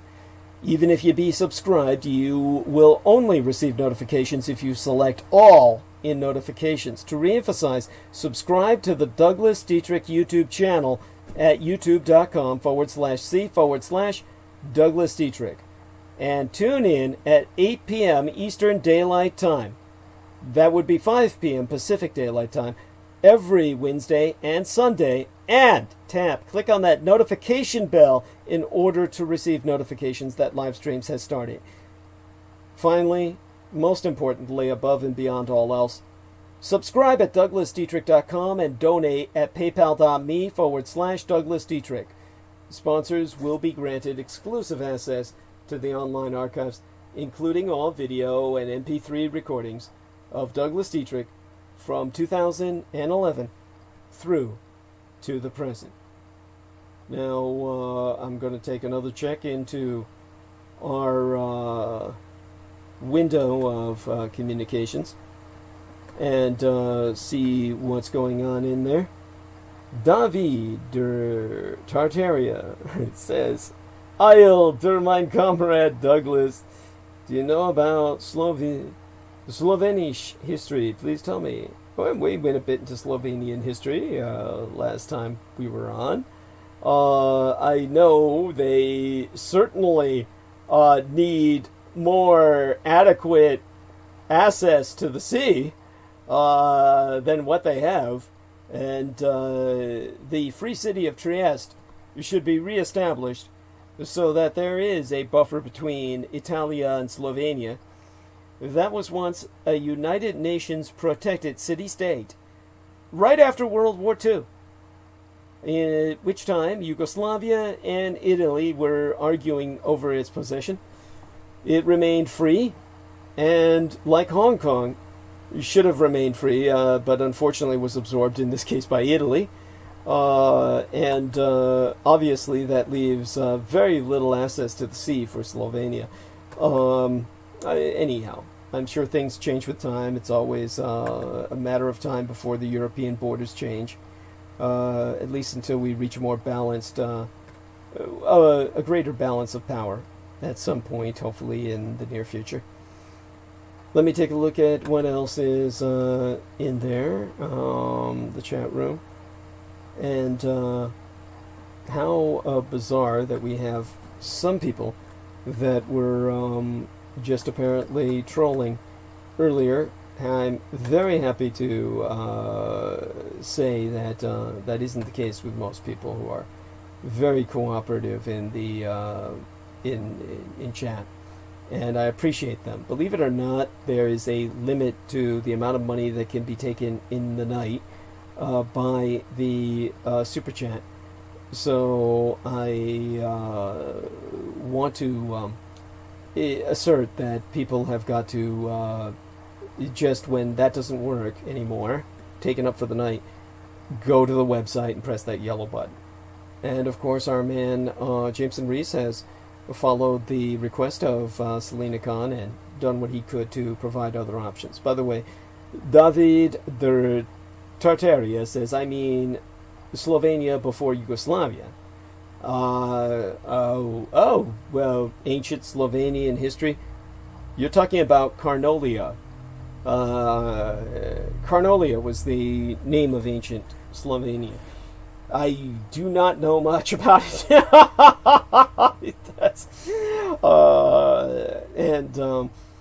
But thank you for asking. At any rate, so we've made it through for a good 8.5 hours and beyond. My best to everyone. I'm going to stop streaming.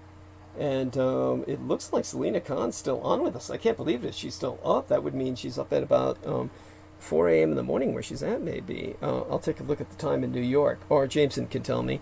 I'll stop streaming now. And I want 4:14. 4:14. Holy shit. I hopefully she just fell asleep with that on. Anyhow, love her dearly, and of course love you too, brother Jameson, and love brother Derek Talley, who's with us. He says, do you mean Slovenia or Gothic area? Yeah. Culturally. The Slovenes are ethnically Slavic, but they are culturally Gothic, as are the Croatians. So, that being said, my love to all who support me, and my love to everyone who has helped to staff us tonight, and I will now hang up, or rather, I'm going to stop streaming and speak with Jameson privately for just a few minutes here, and